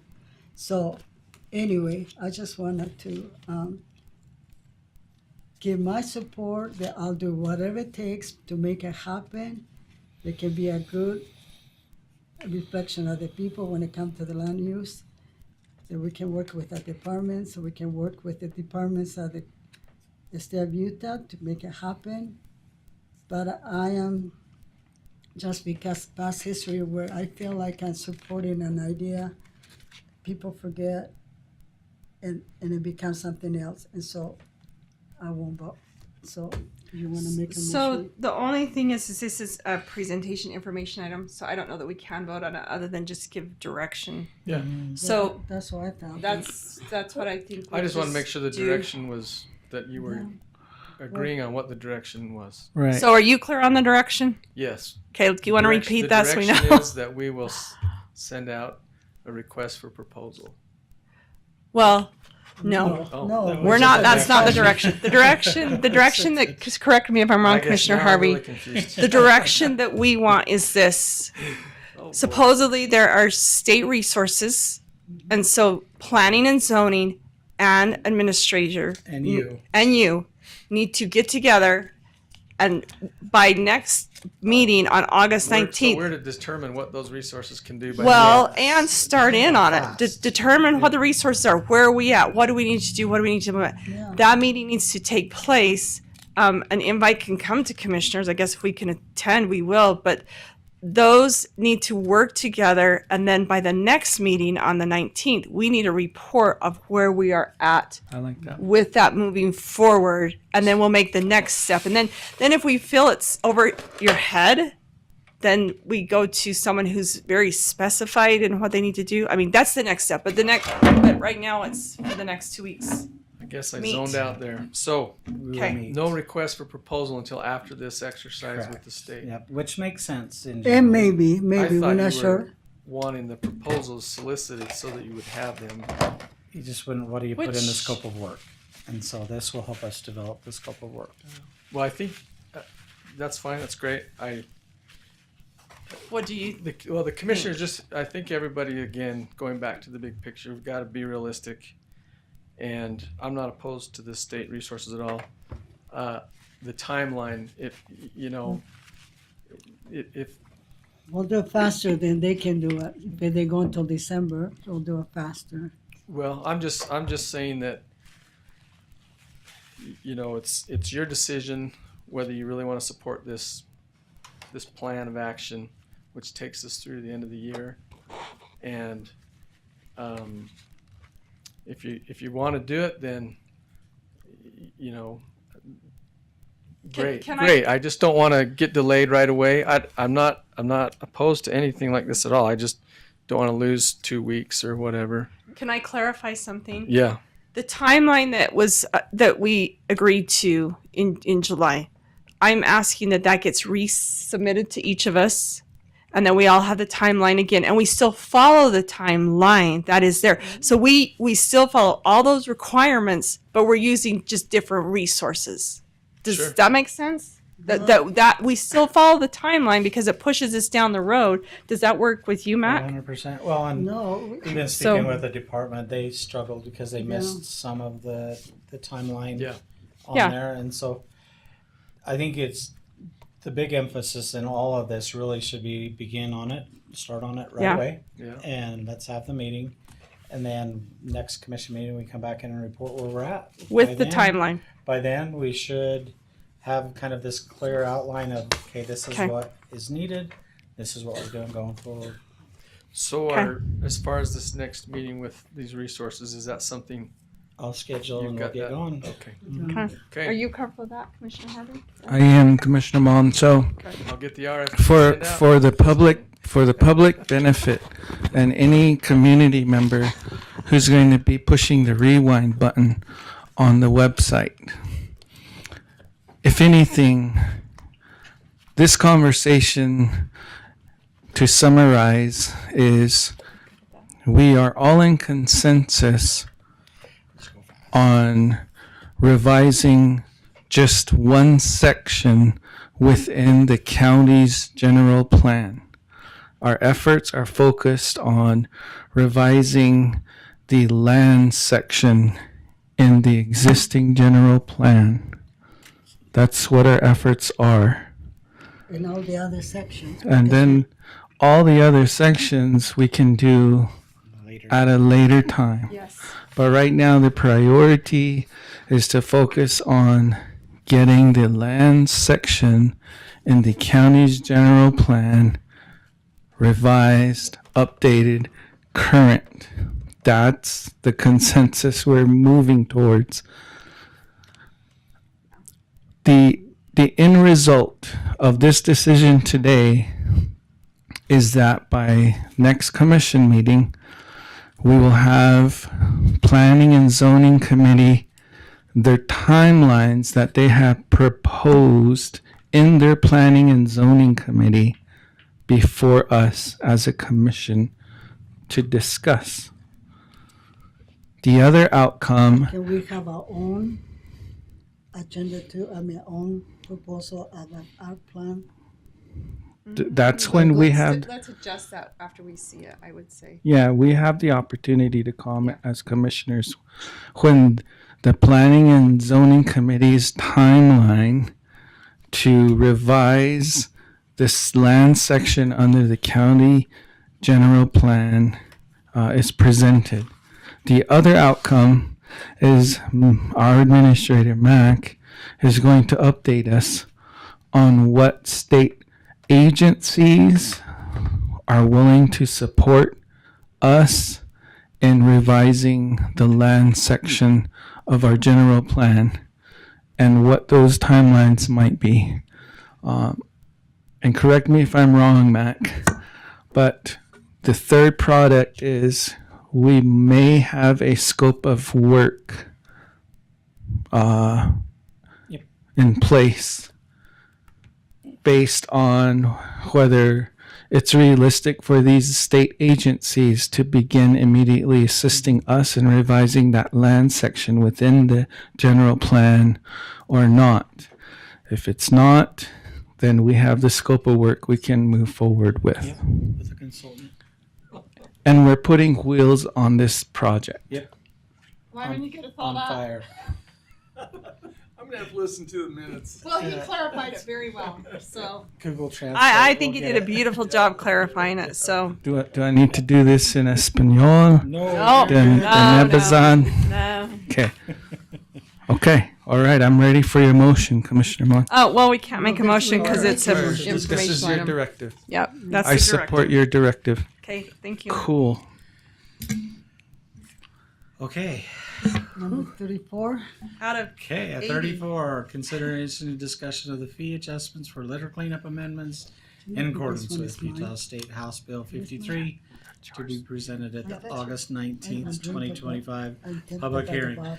Just so you're aware, this does require a Class A notification that has a timeline on it for the public notice. And so we've already gone ahead and listed in the newspaper. It will be coming out next Wednesday, this public hearing. So I'm hoping your insight and approval today, because if not, we have a solicitation that'll be going out. Well, we do need an approval today? No, Oh. so you had Oh, I'm asked sorry, him last time to bring back the Yes. fees and what it would look like, and so Jed has gone through his department section under the landfill on these fees to just show you what it would look like. Also, if there's any other fees that you wanted adjusted, and then we will also, because I know that economic development has some fees that need to be adjusted after we approved the interlocal agreement with Blanding and Monticello City. We had to make some changes, so we'll be looking at that portion as well in a bigger hearing. Okay. This one here is just for the landfills changes that. Do we have him address that letter from the city of Blanding here too? Sure, I have an address for that right now. Okay, thank you. Okay. So we started last commission meeting with this. I brought to you the new state bill. I informed you of what's required of it. I gave you some proposals of what was suggested and what we recommended.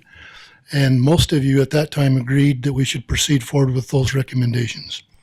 City of Blanding listened to that, and they've got some objections to that. I think some of those objections would be solved with even just a little bit more communication. But anyway, so I was a little bit surprised by some of their response, but for the following reasons. The changes to this state law were effective as of May of 2025, and implementation can begin at any time, while the actual implementation of the fine must occur beginning July of 2026. Waiting until July of 2026 to begin implementation will put the landfill behind in the learning and the training of the bill. The landfill managers across the state meet monthly. At that meeting, we were encouraged strongly, and legislators were there as well, to begin implementation as soon as possible to educate and learn about the possible problems that we might incur and experience before full implementation is required. Mistakes after that required date could be costly to the county. Currently, our plan would include a warning to every resident that came to the landfill with an uncovered or unsecured load, with no fine implemented until the second offense occurred. A written handbill would be given to all residents who arrive at the landfill untarped to help educate and inform of the changes. And we have been giving a written handbill out now for about since last commission meeting. This handbill could also be distributed with the city's utility bills if they so desired. We will run an ad in the local paper before implementation and also a spot on the local radio stations. The average resident only makes about one trip per year to the landfill on average. With that in mind, implementation would need to begin far in advance of the final required date to assist in the education process without fees. Waiting would cause a much greater problem because after July of 2026, we could no longer give them the warning and help educate, as we would be required to fine them at that point. To the concern of doubling the tipping fee, which is the fee that we're encouraging to go with, 70% of all loads from the residents currently coming to the landfill barely meet our minimum charge of $10, which in line with the state mandated fee would mean adding an uncovered load charge of $10, which in essence would be doubling the tipping fee. So 70% of all loads coming currently, even under the doubling the tipping fee, would have no impact other than the state mandated fee. So 70% of those loads will only be charged the minimum the state is requiring. So to address the other 30%, doubling the tipping fee discourages people, and especially commercial entities, from just accepting the fee and intentionally coming uncovered to save time and or allowing for overloading, which is of a major concern. As the minimum of $10 rarely discourages those individuals to comply, as per data already collected from landfills across the state who have had these rules in place for several years. The city requesting the minimum fee goes against all data collected to correct the behavior and in fact encourages uncovered loads to continue. I'm surprised the city would support this as it goes against the purpose of the bill. I know that the bare minimum is what it is, but they've also encouraged us to find a way to solve the problem and encourage not coming that way. And that's what Transjordan of Salt Lake is the one that's had this implemented the longest of anybody in the state. They've had the bill implemented for several years, probably almost 10 years. And they said when they implemented that, they had the first couple of years when they fought with the bare minimums and stuff. And when they doubled the tipping fee, it basically solved the problem. Very few people come untarped. It's kind of rare when that happens now.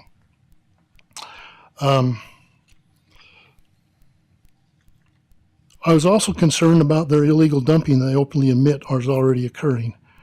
They suggested it would lead to more illegal dumping. I believe that this began occurring at an alarming rate when the city made the decision to close its transfer station of solid waste. If their concern is genuine, perhaps they should consider reopening their transfer station. As of to date, this problem could not be attributed in any way to the actions the landfill has taken or may take to implement this House Bill 53. As to the landfill looking for increased revenue, implementation of the bill could happen without any fees being assessed to the public. If through the education and rollout of the changes we can get the public to change behavior, no fees would be required. This is the goal of the landfill, to be able to report every year that we have no violations and no fees collected. The city's concern of residents not being able to afford these fees is baseless if the public will cover and secure their loads, as no fees would be implemented. This bill is intended to be an avenue to help cities, counties, and the entire state to be able to improve road safety and cleanliness around the state. There are provisions in the bill that the city could and should be utilizing to improve their dumping issues, illegal dumping issues. It includes increased enforcement requirements, increased fines, and local court reporting requirements that far exceed the amounts the landfill is asking for to increase its current fee. If implemented by the city and county law enforcement, it would eliminate the need for the landfill to take hardly any action at all. It would help prevent illegal dumping and keep our roads safer and cleaner.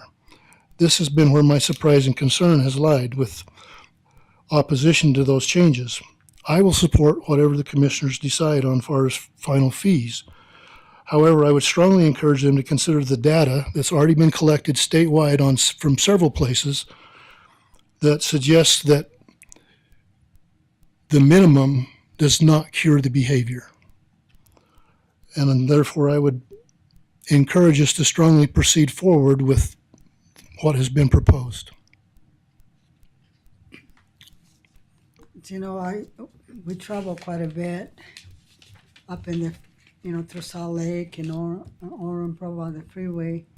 And there's so many times it's so dangerous with the things that coming our way. And we are not that quick anymore to be able to dodge things. And I think I made the comment before that we were following a truck. They had some whole bunch of building material in the back, including some kind of insulation made out of styrofoam. And we were following for lots of way. And this guy had a whole lot of those. By the time everything was broken down, it was coming like snow in our vision. And sometimes we see scary things. They're boards or things like that, especially at nighttime where they had the lights is not very good on the freeway. And so it is kind of scary that, and I can understand some of those rules, for a big city. But the thing is, sometimes we get caught being a small area having those rules. And I think eventually people become educated and, like you say, maybe not dump things, and not only because it doesn't look good, and sometimes they dangerous things the children can get. It is very dangerous, yes. Yeah, it can be poison or different things. Some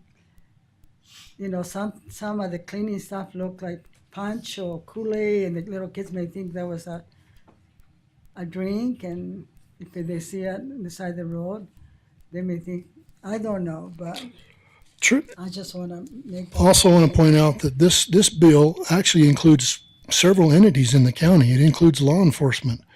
It includes the state road department. It includes the highway patrol. There's implementation in this bill for every one of those entities. I've spoken with our county attorney and asked him, are you willing to prosecute these cases if they come forward? Because if the law enforcement's writing the citation and they're not willing to prosecute, then nothing happens. And he expressed, yes, we are more than happy to prosecute that. But it also puts an increased reporting on their court system, because the bill specifies in it that there's got to be recording every year from the court system of how many cases of this were prosecuted.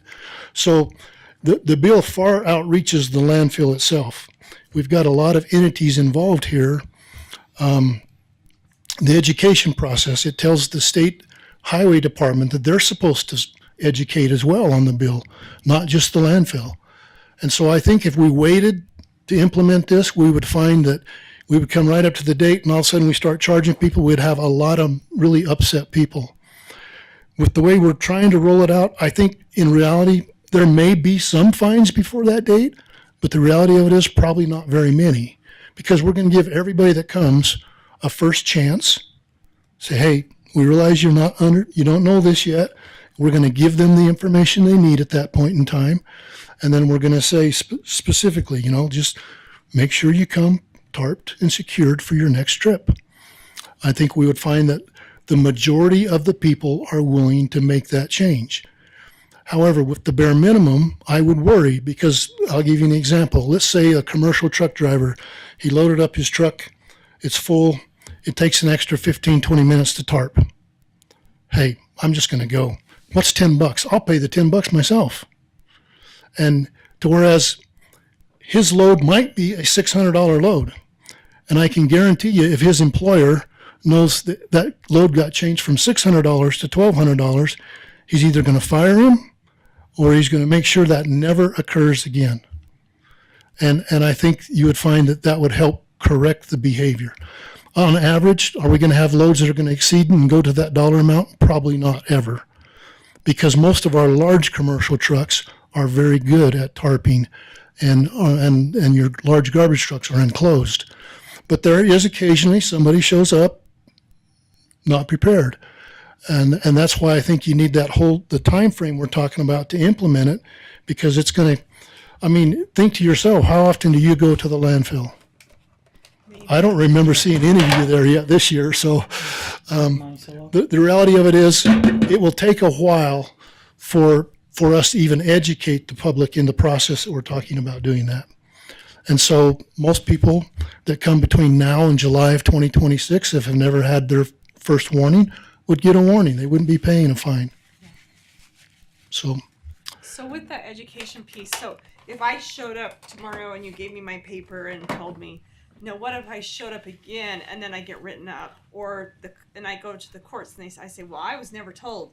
Do you keep a record that you told those people? Because we've got to have a little bit of... So we are going to run a database.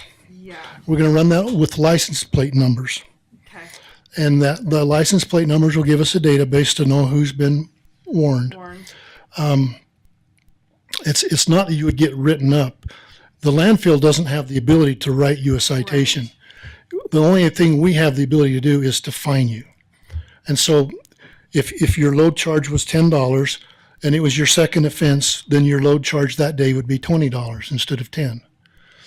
And so that's primarily where we're going. If, let's say you bring a little bit more trash than that and you have a $32 load, and if we go with the doubling the fee, then the fine that day would be $64. That's what you'd pay to dump the trash that day. So I just think, I really think if we really focus more on the education piece than the fine piece, I would agree.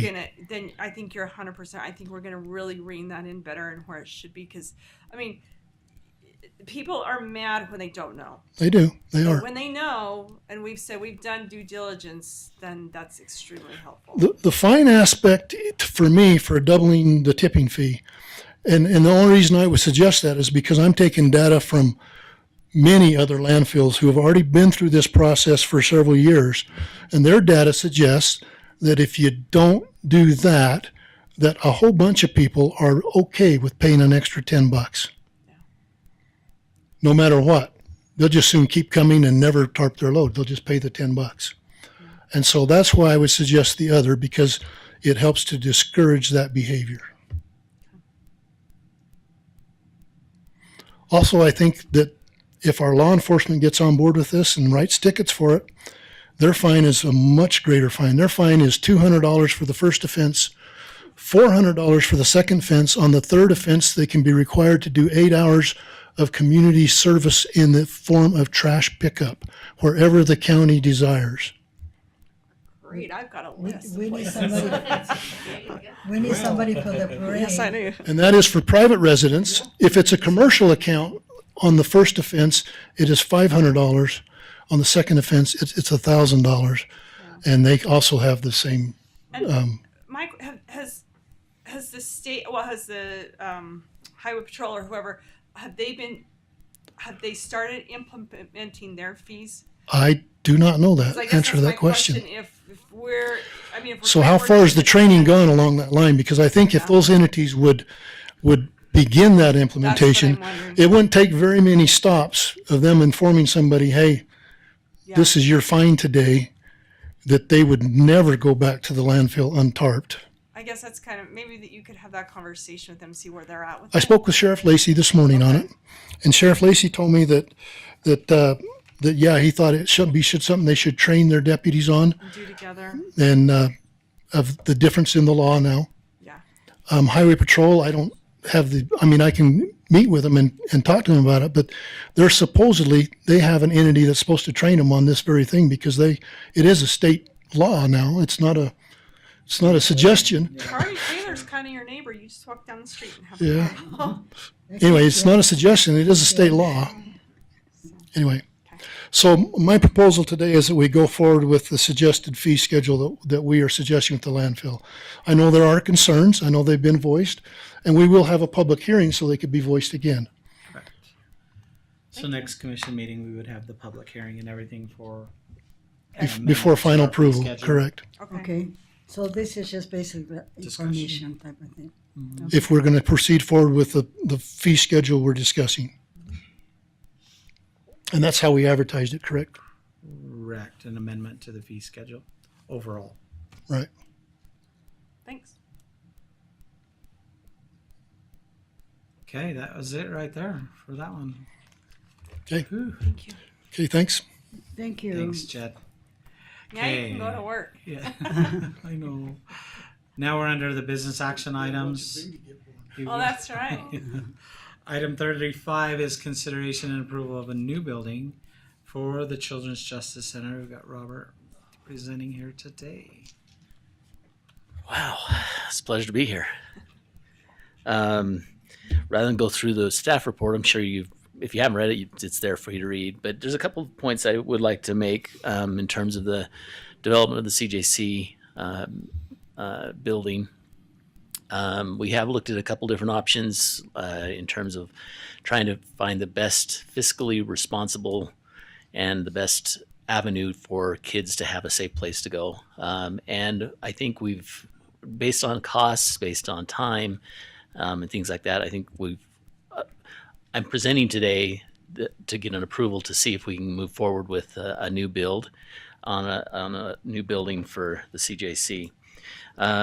There's a couple big pieces to the CJC that I'm looking at. One is we've got a commitment of about $200,000 from the state program.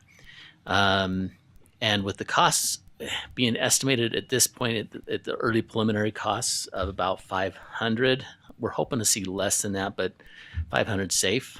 And based on the bids that we've gotten back, they're right around that $500,000 mark. The cost per square foot on a new build is less than if we were to buy existing with less square footage. Based on the ones that we've looked at, I took 3 different facilities and they were all right around that $300 to $310, $315 a square foot for existing. And that was taking about $100,000 to renovate and bring it to ADA compliance and to have it be a building. If there was any, I mean, it could have cost even more if we had to take out, oh my heck, the chemical you can't have in any houses in asbestos. There we go. And so that wasn't even included in that, but the homes that we did look at would have taken quite a bit of money to renovate and get to the point of being able to utilize as a CJC. Cost-wise, I know with the $200,000 being a $500,000 bill, leaves us about $300,000 short. We do have a couple things that we're looking at in terms of trying to increase funding during the 24th festivities at the park this last weekend. I had 3 people come through to help, maybe possibly still negotiating with a couple of them to start our 501c3 foundation that can start to collect donations, fundraising type situations. So I'm looking pretty positive there. Plus, the state has also offered at this point, they have a 501c3 through the state program that we can utilize to help bring in some funding as well. They have conversations with the LDS Church that has expressed interest to help out the local CJCs in this area. I do know there's a heavy push to really help out the indigenous populations, especially the Native Americans down here, that will allow us to possibly have that as a extra, I don't want to say bonus, but to help us receive the money to help support the Navajo Nation and the Utes, as well as the Paiutes that are down here as well. So there's some real positive things that I think they're looking good that way.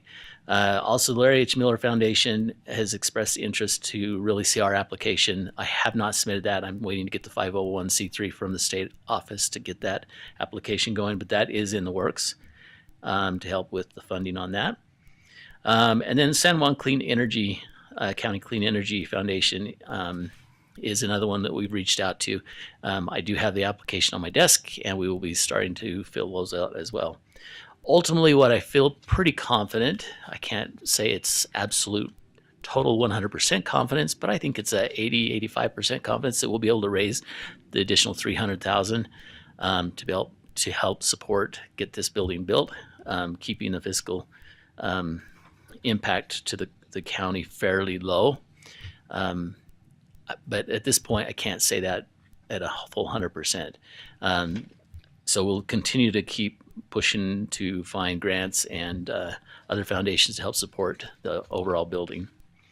The purpose of today is really to say we've got some preliminary stuff put in place, but we can't move forward without the commission to say, yes, I think we can move forward. What I'm hoping to do today is get permission to move forward with the next steps, get some more numbers solidified in terms of the overall plan, and then make final decisions of the plan once we get some other things in place. Any questions? I went through that pretty fast, but I know you guys have been here a long time. So how much you have in your hands right now? You have About 200,000. And that's coming from the state program. From the state. Yeah. Okay. There is a chance, and I know the LDS Foundation is a good possibility, and so you're looking at how much total. That I don't know. Tracy Tabbitt is the one who's actually working through with the LDS Church on that, and they're undergoing some changes and some things that she talked about in one of our last meetings. The person that oversees that is retiring, and so it kind of might make things slow down just a little bit. Okay, how about the zoning? Do you have any for the land by the ambulance? I believe that's on the agenda. That's on the agenda next. I know I saw somewhere, so I thought it was along with this. Anyway, yeah, so. he's going to present that right after this one. Yeah. Anyway, so. Yeah, I think there's some things there, and I'll let him present all of that information because he has better information than I do regarding that. But anyway, so we do have the land possibility. The fiscal, and I did not include in the fiscal impact the land, partly because that was going to be presented through Sam. But there would be a fiscal impact partly because it would be county-owned land that would be utilizing for the building, as well as some other things. If you do note on my staff notes here, staff report, it does talk about a couple of the things that we are looking at. We do have the roads and building department have also committed to do some in-kind services for helping do some basic landscape and excavation. Yes, excavation, basic excavation, grading. Yeah. Boy, I'm doing really well with words today. Yeah, I think that's really good to have that opportunity to do a match. But, you know, that's one way the county can help. We don't have the money, but we have people that are willing to. TJ is really good about being supportive of the other departments, and I think that's good. So I just You know, I was from day one with this project. Me and Max sat in the office on a snowy day. Yeah. On a snowy day, when Tracy was coming, going through Thanksgiving, it was Thanksgiving, snowing, she came and wanted an answer from us because she'd been trying to give us this, you know, work with us. And some of the players were not in favor.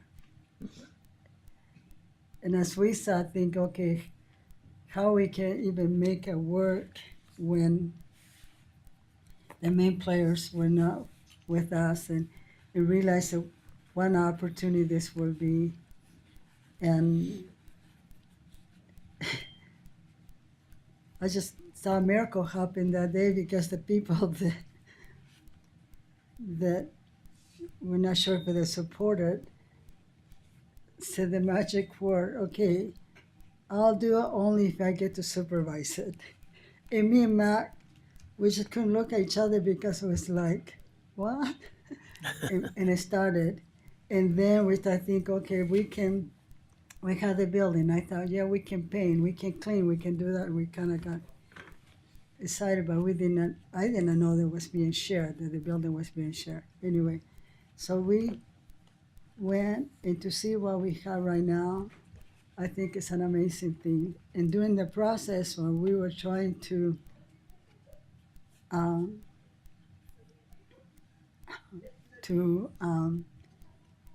hope that would happen, I went to, I was helping a single mom. I would go buy, she was making stuff and I would buy it and do things. And she told a story.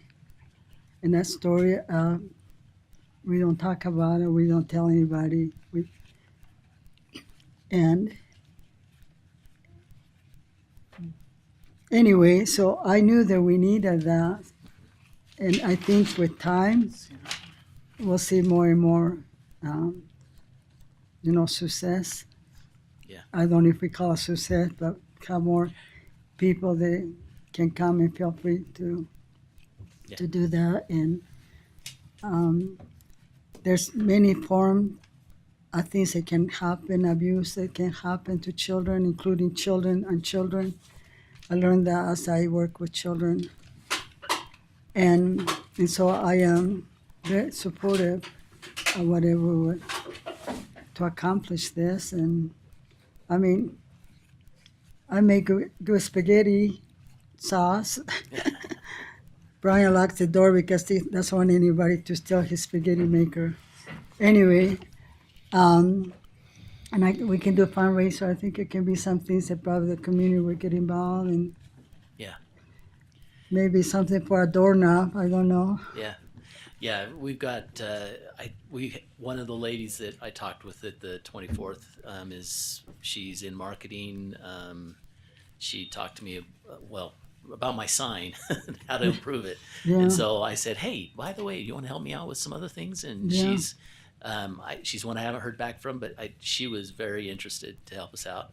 And then I received 2 emails from 2 other people that we had met on that weekend of the 24th. So I think we've got some really good opportunities to look at increasing that or starting that foundation that can help us pull in some additional money through fundraising events and things like that as well. So you just want for us a vote? I don't know. I take a motion.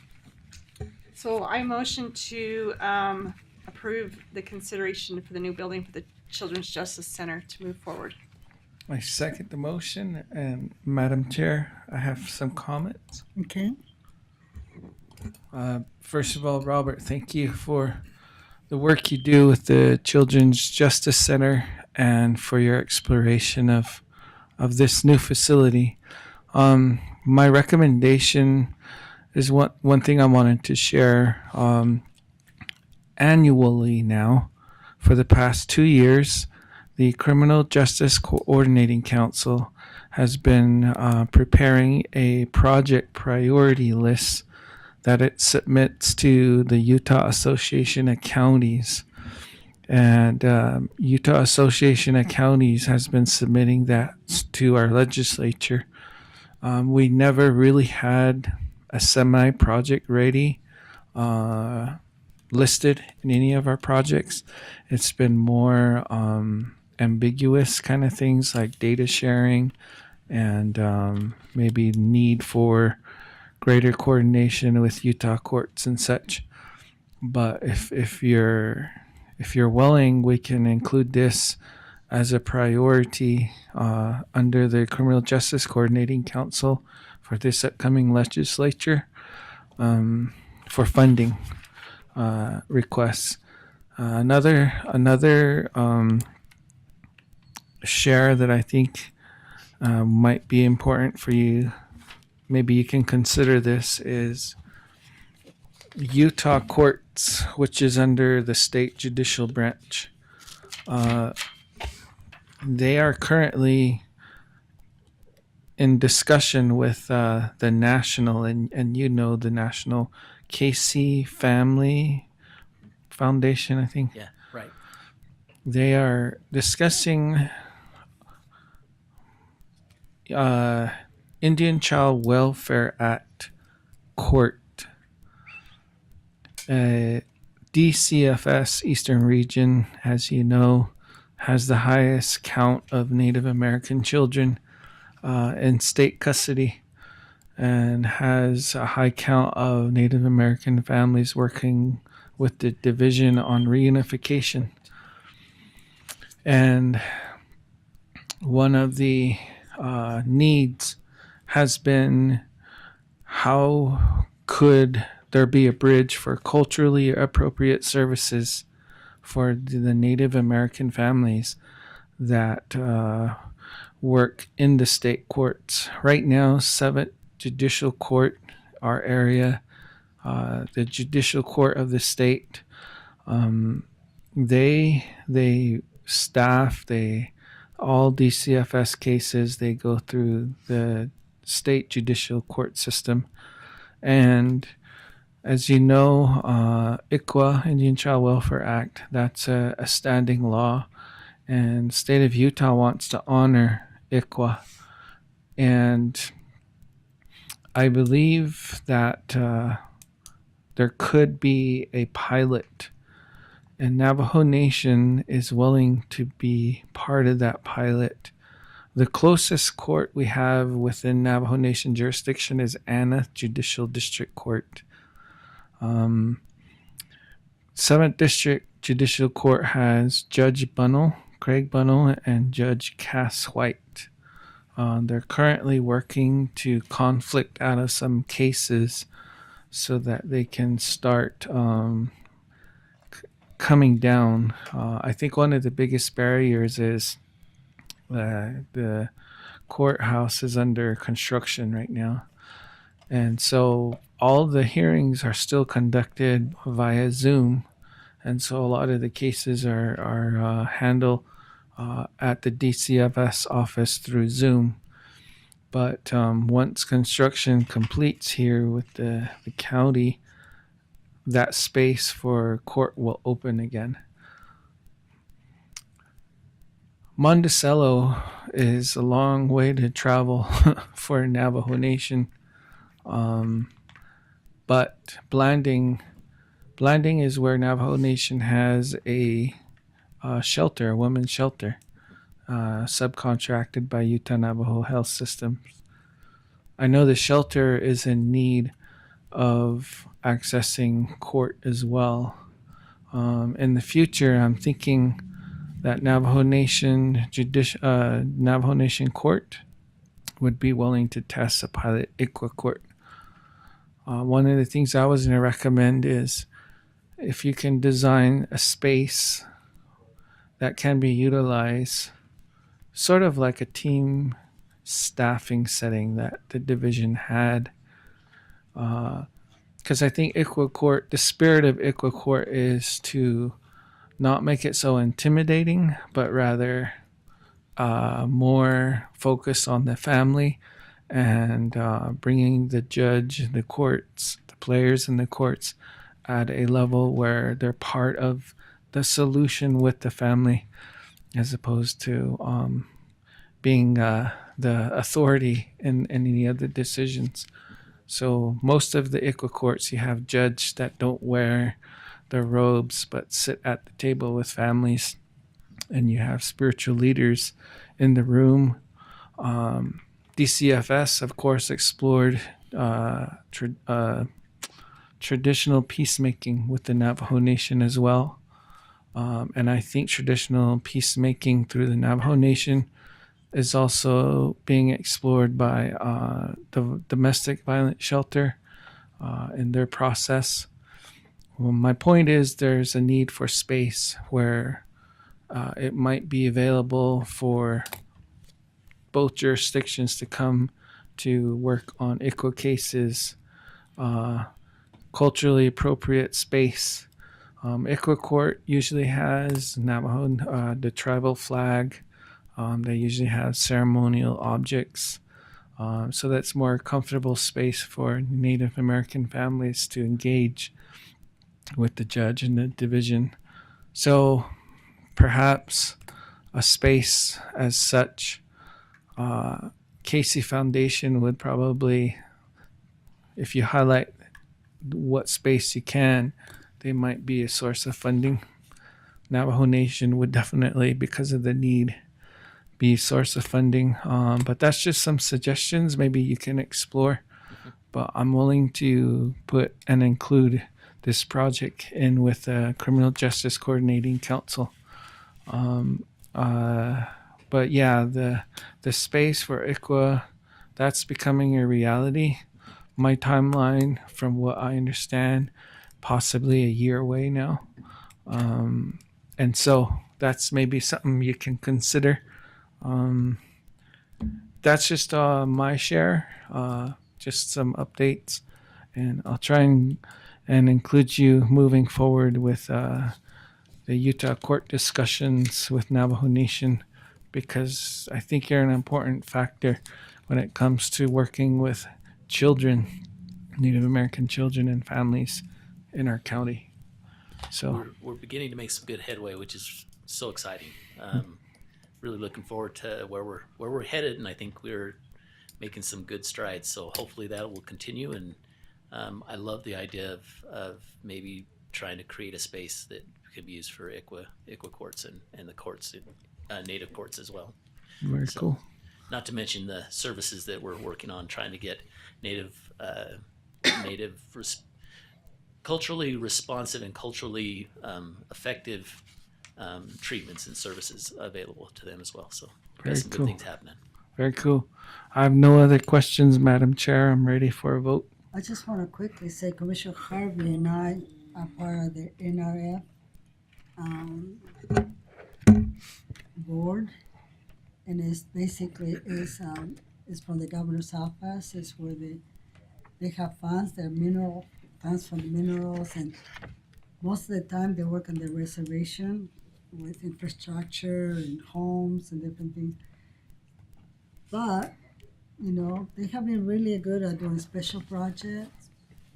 So maybe we can approach them and put the money to do that room, where it can be kind of separate from, it can be in the same, connected, but have a separate entrance and because if we had judges and things like that, chances are that we may have police cars or different things there again, and so we don't want to do that. But somehow, maybe, and I can talk to, next time we meet, I can talk to Paul. They're very receptive to some of our ideas. We have been doing lots of creative things to be able to move. Do you mind if I just address one small thing? And I don't mean to take more time, but if you look at option 2, option 1, it's on the right-hand side of the drawing. That plan actually has an entrance from the back side, and the reason we did the back side is so we could have police cars and everything else park on the back side of the building rather than the front side of the building, allowing the people who are coming to the center park on the front. So law enforcement vehicles be actually behind we're really trying to look at the trauma-informed treatment make it a more trauma-informed center so that when they come in, kids aren't traumatized by the fact that police are there or, what's going to happen to me when I walk in there. It's so nice to go visit those centers. Like I went the one in Price, the one in Moab. When you enter there, it is a very comfortable environment. Mm-hmm. The one in Price is like you're in a hotel. I mean, a motel. I mean, how the nice receiving area where families it's very comfortable and very not intimidating. Yeah. So I think that be nice. I'm glad I went to see it because it kind of gives you an idea of what they're trying to do, trying to make the children comfortable and not be afraid. Mm-hmm. Yeah. Anyway, Well, thank you. thank you. So we have Thank you. Yep. So I have a question real quick. I just want to make sure that I understand what exactly we're voting on and approving. I've been working with Robert, with the architects and everything, and kind of the point where we're kind of stopped at right now is we can't move forward without approval for the project. So I just want to make sure that we're clear that we're voting to get approval from the commission for the project.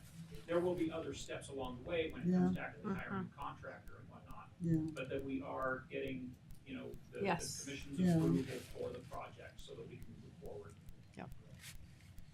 Okay. Yeah, That was my good. motion. That's what we entered. Okay. All right. Thank you. Anyway, so Just need a vote. Ready to vote? shall we? All in favor, say aye. Aye. Aye. Thank you. Great, thank you. Thank you. Okay, so the next item on the agenda is consideration and approval of the planning and zoning amendment application to proceed me a with the text zoning change the fair. request in Blanding City. Hey, Okay, mine's quick. I have a question. I forgot what. No. Maybe it's not quick. I know. if there's too many questions.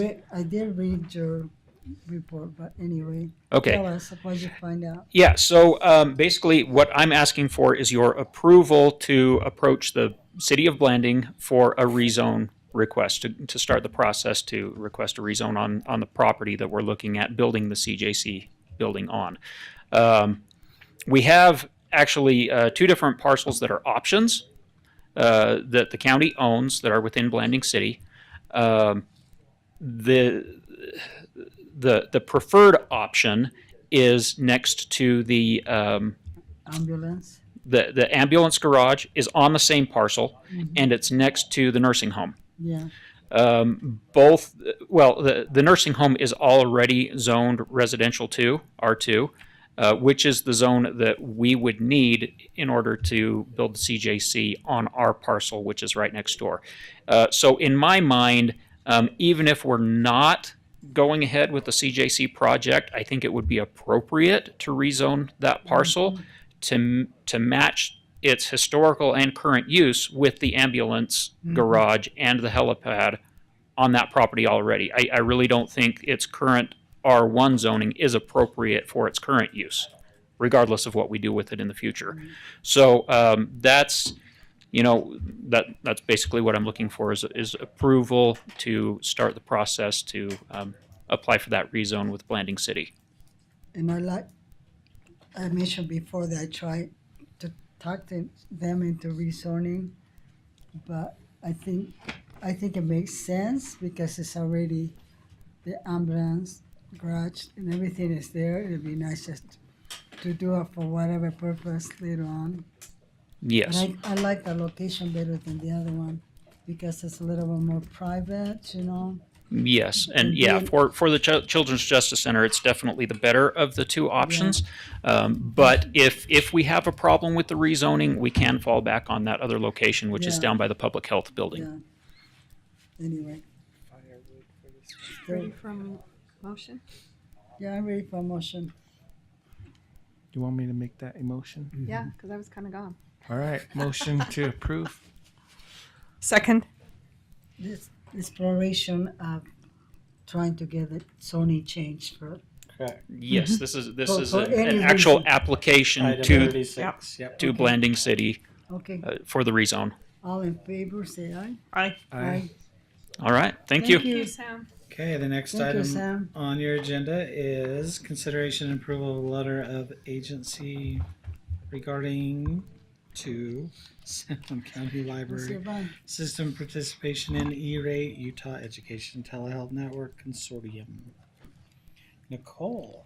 I think that just Thank said you it for all. waiting all day. I thought I don't have time to run home and come back. So You did. I probably would have, but anyway, yeah, that just says it all. We've done this before. Monticello, we have E-rate agreements for all the libraries, and they're all right now at 90% discounted because of the negotiations that UETN has done for us. And then there is 10% left, but UETN picks that up currently. Monticello building is going to be the library. It will be expiring next year. So this is just in preparation. Before that expires, we need to enter into another agreement. So we've done these before, and it just is giving the UETN agreeing to let them make those bids for us and enter certain forms like the 470, which is the category 1 E-rate, or if we decide to ever do a category 2, we would give them authorization to do things like that for us. So pretty simple. If you have any questions. Well, we just, I was amazed how much you can do with so little. We have amazing I like people. to go to your library and seeing all the wonderful things that your workers do there, and not you. only for the, just for books. You have other good ideas that, like your vegetable. I mean, I think that's a good idea. Yes, and- if anyone has extra vegetables, you can bring them to the Blanding Library. Don't put the zucchini in your neighbor's car. Well, the bigger the zucchini, the people like those make good mutton stew. Have the bigger zucchini. They just love those bigger zucchini. So anything. That So people we've can got bring some that fun anywhere stuff from. going on. So you have lots of good things going on. So. Yeah, motion to approve for the I'll- sake of zucchini. I'll We have a second. Sorry. Yeah, I second. Okay. All in favor, say aye. Aye. Aye. Thank you. All right, thank you. Thanks, Nicole. Okay, next one, 38, consideration and approval of letter of support for Spear, San Juan ATV Safari OHV grant Also, application. this is where. We have teachers Nick meet. here to present this item. Okay. Well, boy, you've certainly put on a marathon meeting today. I gotta hand it to you. I know. What you have before you is a letter of support, and this is for a grant proposal that's been submitted by the local riding group Spear Access Group, as well as a San Juan ATV Safari. So they've submitted this request for a grant through the state from funds that are collected from OHV registrations, I believe. This funding would give them money to buy some materials such as carcinite sign posts, maybe some hand tools, equipment, so they can voluntarily mark or replace some of these markers that have been lost or damaged on existing trails. It would also give them some funding for some kiosks that they want to establish. Now, certainly there are existing kiosks, but they say there could be some more. And they would also stock these kiosks with some new information or, stay on the trail, good riding manners, that sort of thing. And they would also, in this grant, include some contract digital mapping of certain roads and trails, because we already have that done by the surveyor's office years ago. But there have been some reroutes or maybe some new routes that have been added that are not mapped. So it would include that. And once this is all done, they would like to be able to contract produce some maps that the public could buy to show riding areas in the San Juan County. So to promote that. Now, all the in-kind and the matching money come from Spear and the ATV Safari. The county is not asked or obligated to do anything. We would, however, continue what we've been doing in the past is using their TrailCat to maintain some of these roads and trails on an annual basis. So basically, this is just a letter of support for that grant, and I recommend that you approve and sign the letter. So I'll make a motion to approve the letter of Do we support. need to hear somebody? You can make a motion first and then discuss. Okay. Okay. I'll second to approve. How do we handle this? So that was it. So she made the motion, Okay. and then Commissioner Harvey seconded it, and then now for discussion. I know that there was some concern expressed by TJ, and I don't know with the staff or that, but I think we can hear from him. I did highlight in here, just with the county equipment, is the expectation that the road department is doing the work with the trail cat, because our liability. Well, yes, the road department would continue what we're already doing with the trail cat. Okay. There's no funding requested for that. Now, I think originally, TJ, they had thrown in some funding request to supplement the road department. I don't think they were fully aware of what the road department was doing, but this would not affect your use of the trail cat. This is all just volunteer labor from Spear to mark trails and do that sort of thing. In their grant, it says that if they can't do it with their volunteer abilities, then the county road will do it. In their grant, I read that you sent me. The concern that the road department has is that this grant can get written and get approved, but the group that's given the money isn't over the trail system. It's the county and the BLM and the Forest Service, and there's certain things that they have to communicate with, like the kiosk. They can't just go put a kiosk on a place that they want.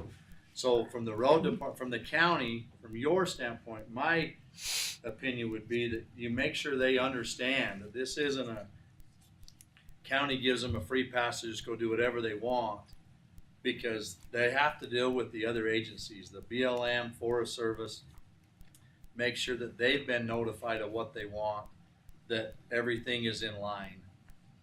And so that's what I wanted to bring up, is that, one, the road department hasn't been included in any of this conversation with this organization. We send a staff member to their meetings. They've had separate meetings about it. And so I think that I would like the commission to at least let Mr. Nelson know that just because that group gives them the money, we write a letter of support, there's still things they need to follow, so that they don't come back and do something and then say, well, the county said we could. And so that's my admonition to the commission, is to make sure that Spear knows that it's this grant gives them the money if they do, but they're not the ones over the trail system. And they understand that. And I've also spoken to Josh about that, because I asked him, how well have you coordinated this with the federal agency? And he said, to some degree. And I said, well, you're going to have to do some more of that. And he said, yes.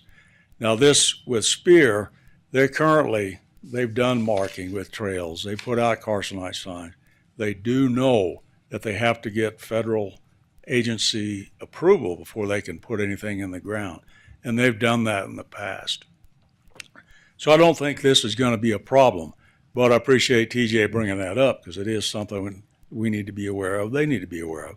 But this doesn't give them this carte blanche approval to go do things on the ground, even though they would have the money for it. It still has to go through the federal agencies, and there may be some coordination with the county. I don't know. Okay.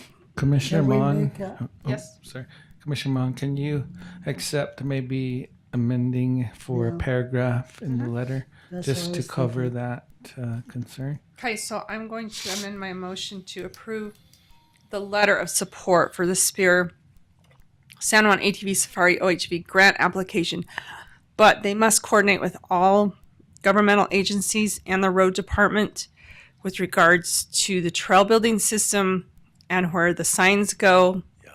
Anything else you want to add to that? Not- And so not all to this has to call- be a coordinated effort. And anything else? Well, I No, keep that's thinking good. that probably we should be specific. There's a San Juan County, the road department is not responsible. County, Forest Service, BLM. And Yeah, so and so maybe the other thing I would request in that motion is that when the grant money is received, that a meeting is called and those guidelines are completely specified with all involved parties, including you, Nick, and Todd, and BLM and Forest Service. Does that work? I think so. Okay. And you That Josh had would have to do that. You Okay. had a road employee attend their meetings. Sure. Anyway, So But before, they've you had, know, all the meetings apparently for this have been separate from their normal spear meeting. And- So Right. he hasn't I been think- involved. Okay. I think what Spear did, Josh took the initiative, said, this is what I'd like to do, and Spear didn't have anybody who Yeah. wanted to do all that, so Okay. they let Josh go ahead and do it. Yeah. But he's doing it under their guidance and under their signature, so to speak. okay. So as long as that meeting's coordinated, I'm good with that motion. We good And with that motion? Yeah, well, I think what we should do, because sometimes we deal with this right now and we'll be gone, and somebody said, well, according, this is what I say over here, so we Yeah. have to have a disclaimer that that you can understand what implies for the county to do. I mean, what is a role, especially because you'll be the one with the road department, things like that. So people don't come and say, well, you're a partner, so you have to do this one. So if you guys work together and change it, if you have a deadline, we can approve with those changes, and I can, sign it for you. I don't know if you have a deadline that's coming soon, or can you guys work? And I'll sign it when. Oh, yeah, I think we can get that letter modified Yeah, fairly and you easily. can work together, so you feel you'll be representing us. What? I hope you'll still be working when it's problem. I think they wanna do it in the next couple of years. A lot of it, I think they wanna do before the ATVs. Mm-hmm. Okay. That's good. All right. That's good. Bueno. Thank We you. have a second. Yeah. Yeah. The second, and Do you want me a third? anybody in favor say aye. Aye. Yeah. Anyway, so. Okay. Thank you. Thank you so much. Yeah, I think I have one other item. Item number 39, consideration approval of the Lisbon Valley Mine Road Clause Letter. This one is Nick as well. Lisbon Valley has proposed some expansion of their mining operations. And this expansion could affect certain county roads that are in their area. Whether it's going to be an open pit developed that may include what used to be the county road, or it might be near that open pit, or excuse me, or whatever else mining operations might affect public access on existing county roads. And of course, county policy is to keep all of our county roads open to the public, maintain public access. PLPCO, Public Lands Policy Coordinating Office, has brought this to the agency's attention and to us as a county. So we've worked with PLPCO in drafting some language that we think should be added to the proposed plan of operation that the mine has. And this would basically state that if any county road is blocked by mining operations, that an alternate route would be developed to maintain that public access. And so this attached letter basically just asks that BLM require that this language be put in the proposed plan of operations from the mine. And we'll see where that goes. We're asking for a full reroute on any roads that would be blocked either totally or partially by mining operations. And these roads that we're talking about, there are actually 14 that have RS-2477 claims, so the state has, of course, their half interest in that. And there are 2 other roads that could be affected that are not RS-2477 claims. So a total of roughly 16 roads, I believe, that could be affected by the operation. Yeah. So this letter basically just requests that BLM include that and get that provision in.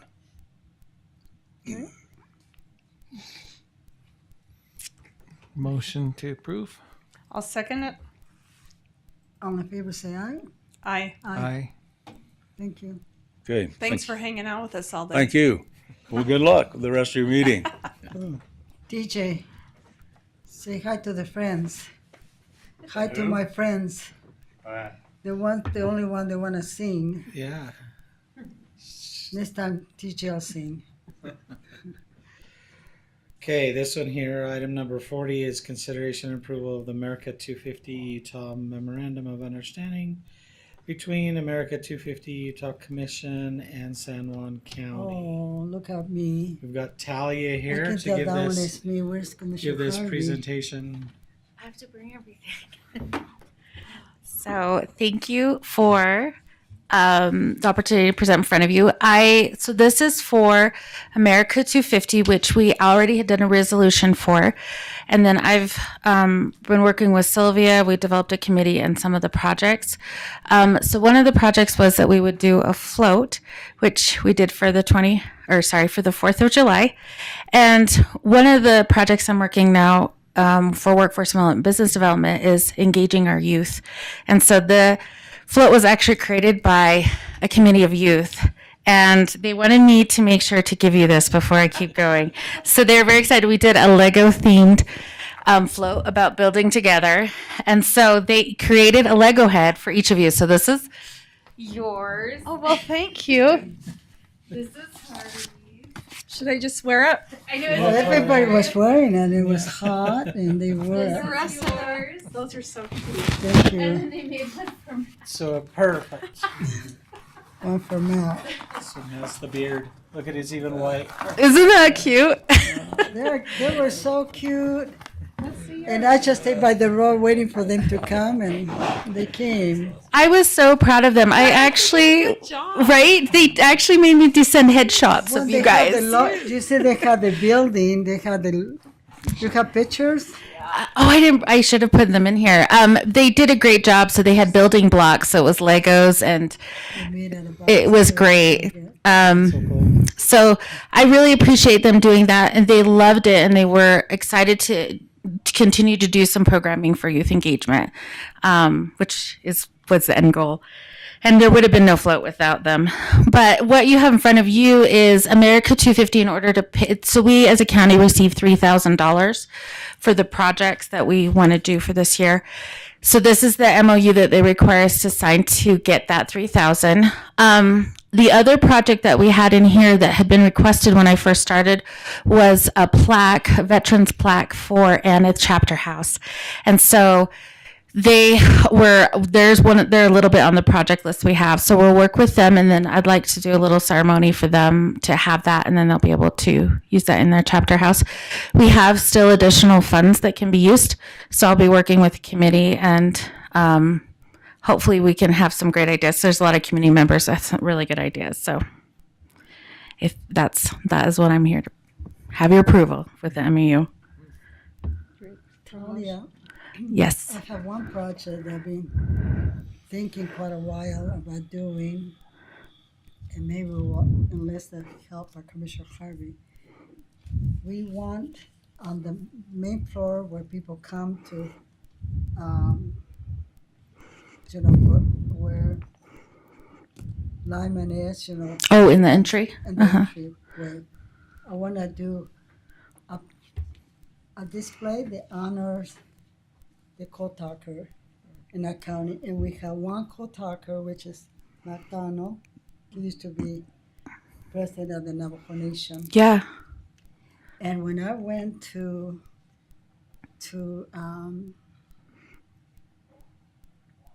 Navajo Mountain, they have all the co-talkers in the walls, beautiful, big art, but the school was closing, so they ran out of it. And so I'm gonna try to get one of those portrait, but I wanted to go sometime. I think he lives by Moneyville, somewhere maybe in Cayente, somewhere I heard. I think it would be nice to go and visit with him, get some family picture. I saw one time a lady that's related to him came to the family genealogy center, and she was the person that was in charge of the memories and things like that. But I thought if we can go and find it, and I can get the information maybe from Willie Brigade, see if they know where he lives. And I think it would be so nice to be able to have not only honor him, but also to have an article and in the paper, but to have a representation here in the county to recognize him as a co-talker. And Okay. it probably is one of the last still alive, and so I- it's something we have to do soon. I can work on that. And then I also know he works with a tour guide out of Monument Valley that they have been doing some speaking engagements over the years. So I can see if I can maybe find him that way too. But we can talk about that more Yeah, for sure. So I just want to kind of add Okay. that to the list, and so. Yeah. So I'll make a motion. So you ready for a motion? I'll second. All in favor, say aye. Aye. Aye. Okay, item 41, consideration and approval of the $50,000 sub-grant agreement between the National Association of Counties Research Foundation and San Juan County to participate in the Rural Leaders for Economic Mobility Initiative. So we have kind of presented a little bit about this in the past, but this is a initiative that was driven by Commissioner Harvey and Mac, and then I have gotten to come in the middle of it. This is just to approve the initial round of funding for us to now implement. So the first half of the grant, we were really spending a lot of time gathering the data, finding our gaps and what our needs were within our community. And now we're ready to implement the strategy that we came up with of what we needed to do. And a lot of that is we are working on better communication with our stakeholders specific. So let me preface this. The grant is specific to Native American tribes, so it's targeted in that regard. But what we were trying to do initially was see if we could get more Native Americans into government positions, so we have leadership in those roles too. And what we found within the scope of the grant was that what we really needed to start with was our communication of what is going on and how we're coordinating the county, and also how we're reaching a really isolated residents that may not have all of the information.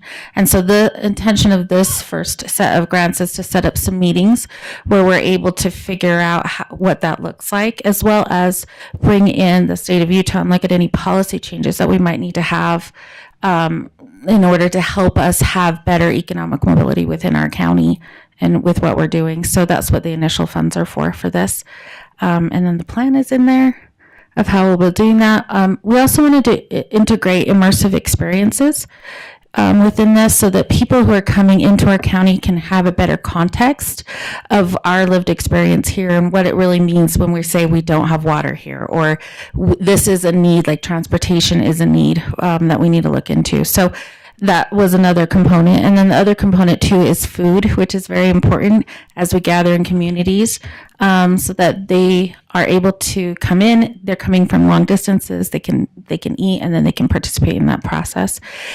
We do have this categorized too, so that there is a interlocal government component to it, but we're also looking at youth peer-to-peer to see what their needs are, as again for business and workforce development process in that. So yeah, any questions? You want to add anything, Commissioner Harvey, since you were? Since I was just the drag. Yeah, Mac and Talia actually did a really good job with getting this proposal. And as much as they actually sat down with NACO, Madeline Santana, and Jennifer Cooper to really flesh out the grant award. And they took that extra step to get the grant proposal tied together with NACO's scope, and I think it's literally ready to go.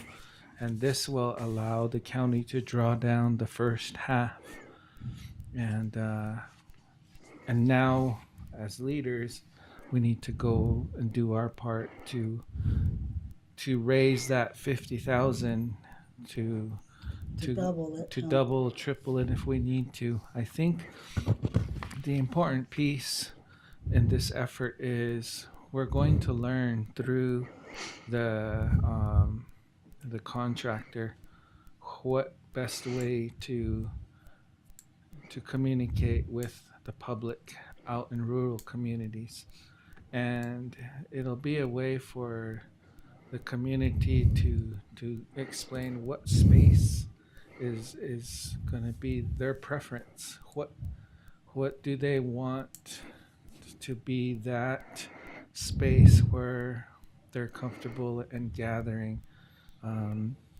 Ultimately for us, our end goal would be we can bring down our elected leaders, congressmen, senators.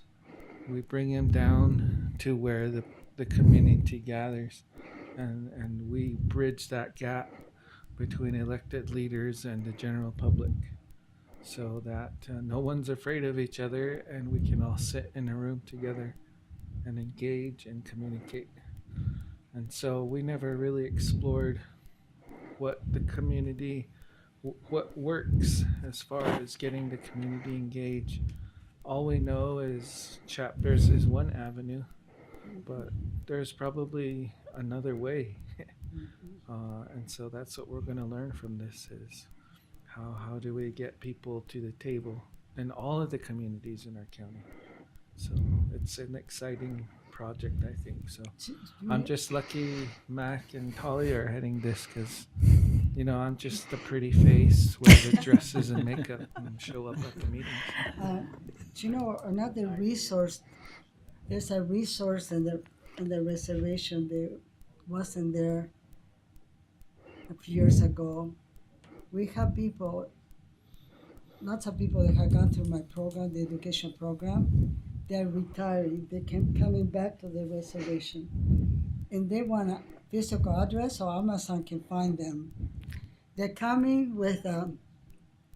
They have left the reservation, but they're coming back, and they want the amenities that they used to have, and they're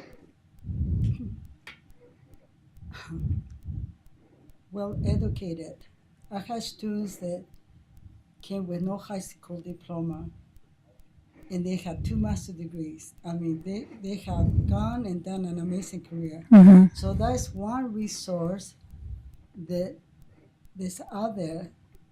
These are people that have managed school districts. They have done different things in bigger cities, and now they're coming back to the land. And I think if we somehow we can pull them together with, you know, to make things happen, because they know what it feels like to have been successful and gone and got a career, and now anyway, so They can contribute back. they Yeah. can be a role model to, you know, to the younger people. And anyway, No, I love that. And I think mentorship is going to be very important throughout a lot of the projects that I'm working on. Well, I know it is. So they appreciate that. Thank you. anyway, are we ready? Okay. All in favor, say aye. Aye. Aye. Who made the motion? Oh, yeah. I did. We I did. thought- I think I we thought you did. made the motion. You guys are getting fatigued. Motion to approve the I thought, sub-grant agreement. I'll second. I wondered if we had her. I was ready for the yes. so all in favor, say aye. Aye. Aye. Okay, the next one is consideration and approval of the subcontract agreement between Weber State University and San Juan County for the Wildcat Microfund Program. That's a good one. Yeah, so I had come before and we had presented to become the sub-grant contractors. It's been approved through the EDA, so now this is the EDA's contract requirements that we need to have. We are going to, one of the things I think is really important is I don't want to write grants just to write grants. So all of them are interconnected. So this grant is actually part of our economic mobility grant plan, so that we are building up new business development through that process. But then it's also got a technical assistant component that is very needed in our county that will help walk them through that process to get the grant, as well as afterwards how to start managing what they said they were going to do. And so I'm trying to figure out replacements for the loss that we have of an in-person SBDC component. And so this is, technically it's 3 years. We're behind the ball because we're coming in a little late. So we have for 2 years, but we want to see if we can develop some sustainability. I will be doing an RFP for this once this is signed out into the community for individuals, nonprofits to apply for. And our end goal is to see if we can find a place to house this technical assistance. I'm responsible as part of that to train them, which is kind of nice because I actually used to do it anyway. And so once we get that person trained in, then they will be running those grants. But that's $3,000 for the businesses that apply and are approved. And that's very significant when you need startup funds, and it can be used however they just determine it within their pitch that they want to do that. So I'm very excited about this program. But now we can finally, after we sign this, we can finally actually get started. Motion to approve. A second. Any questions? No All in favor, questions. say aye. Aye. Aye. Thanks. Okay, thank you. Thanks for my Lego head. You're welcome. Talia, I'd come before back you and take a go- picture. Before you go, I just want to thank you for all you do. Oh, I know thanks. you have lots on your plate, and you sometimes don't say no. That is a problem.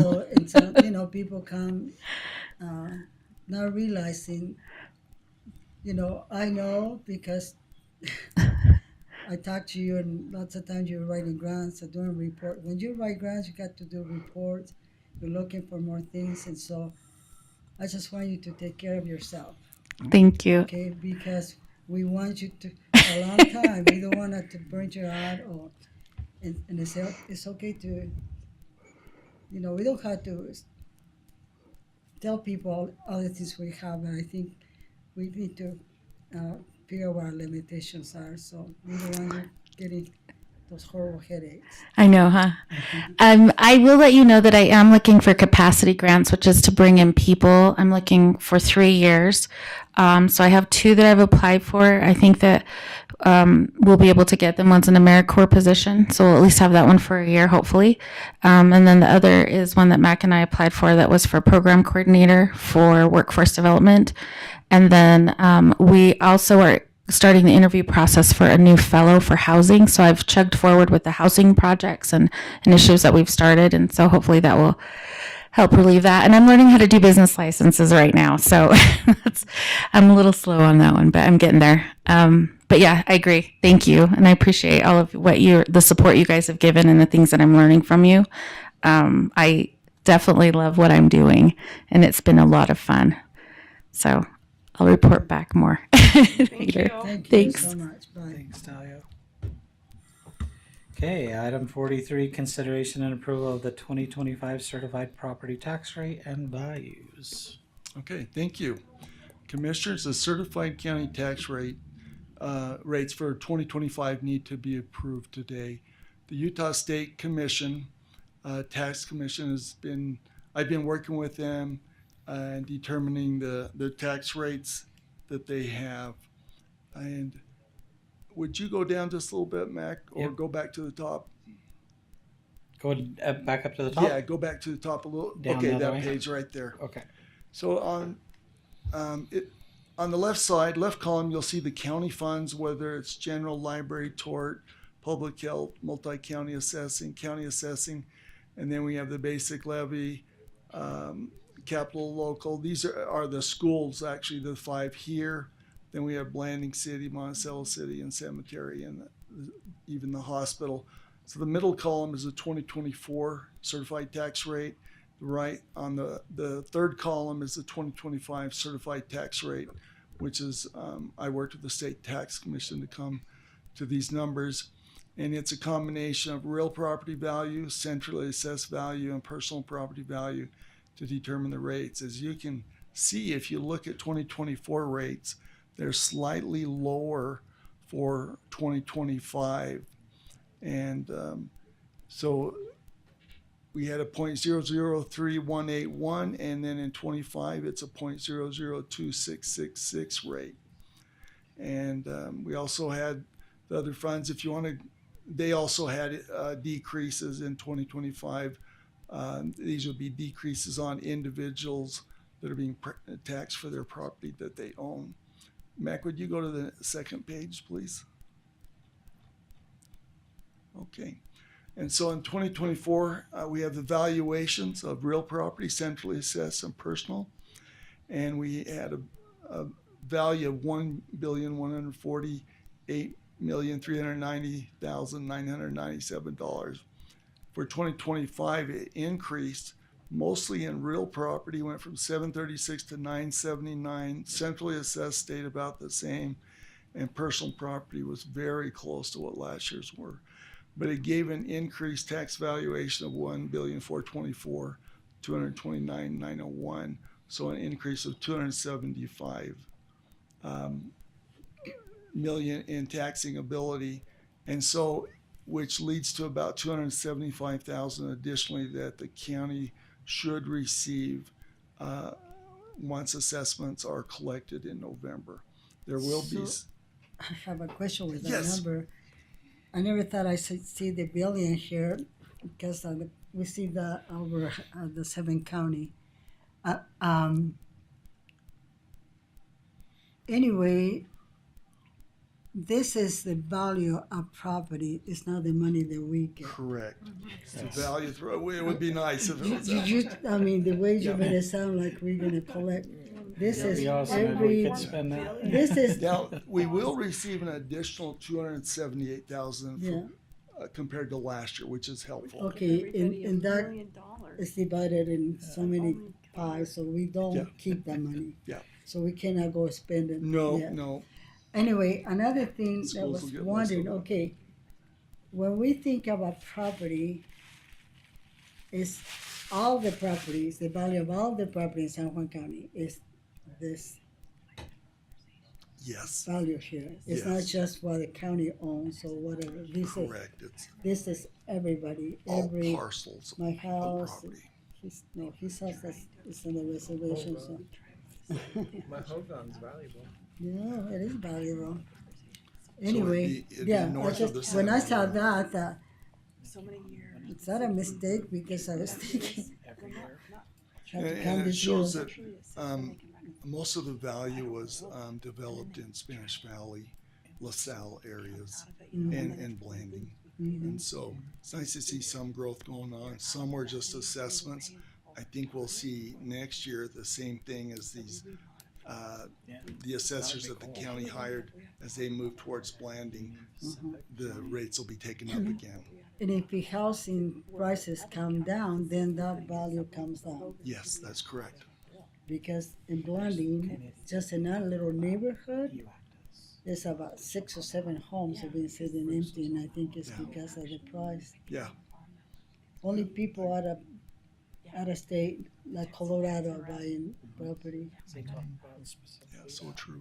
Anyway, So we hope we get more growth throughout the county. That Yeah. helps the county overall. Any questions? no, I just had a question about all those numbers before. I was thinking, whoa, we can go shopping. Yeah, We that's should how tell we them, shall be let's doing. hire all the lawyers to help to do our work. 1.4 billion would be nice, but you ready for a motion? Yeah.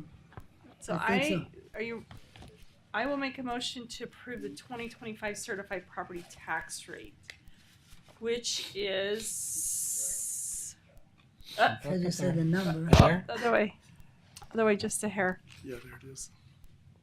a little more. That was it. Other way. Sorry, I don't know which way you're driving. I know which way. Keep you're going. Which This is one I stop know. right there. Yep, 0.000445 for San Juan County. That's what That's it the felt like. difference. Oh, I mean, excuse me. Where is my tax rate? Do you have it on there? Tax It's a rate is 7 back and up here. It'd be on 2025 column Oh, right there. yep. Sorry. 0.002666. Yep. 0.00266 is the adopted Well, tax that rate. is- Round it to 7. That make us look poor, all the zeros. I know. I'll second the motion to approve. So all in favor, say aye. Aye. Do you have questions? No questions. It's almost, I can't believe it's almost 4 o'clock. We only have I've been up 5. I have been up for 11 hours. Mm-hmm. I know. With only 2 So hours am I. of sleep, so. So this I woke up at next one 4. here, now that we have that one Mm. approved, is item number 45. Consideration and approval of the U.S. Department of Transportation Federal Aviation Administration grant agreement for $444,000 for rehab of the access road and to construct and upgrade taxi lane at the Cowblack Airport. So this is in addition to the apron. Yeah, Okay. so I was going to get to that. Let me find it real fast. So this is the one we already did. Just so we can get the right terminology in your Uh-huh. head so you can picture what I see in my head.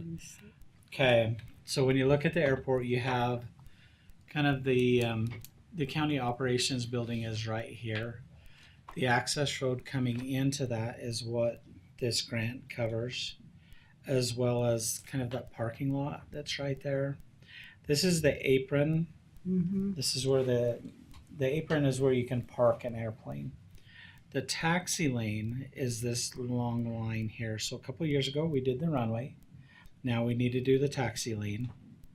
And then the apron is what you approved earlier, and there's an amendment to that amount. The apron is still an old apron, which they crack sealed just to maintain. You still have to maintain it no matter what.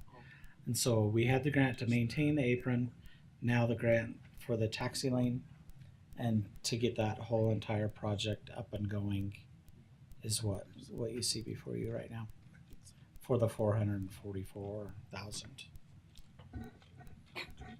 Any questions? I got some question, Mark. Okay. You know, I don't think many people know what we're doing over here as a county. And just for my personal knowledge, how much money,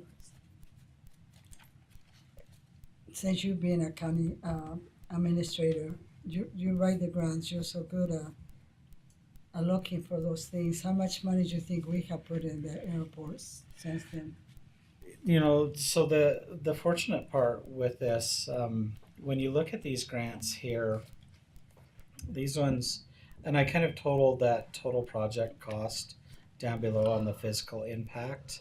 The FAA pulls, they provide 90% of the funding, which is a huge amount. And then the county and the state split this 5% each, 5 and 5. And so for this project in itself, you're looking at $95,000 for the county's portion. Now, the tricky part, and something to keep in mind, is once you take FAA money, you're obligated to continue for 20 years. Mm-hmm. And so if we ever want to stop, because we can stop, but you've got to wait this 20-year window when you do stop. And so they want to make sure at a federal level that we're putting money in. So typically, and I don't know if you noticed when you've traveled here recently, almost every airport, major airport that we've gone through is under construction.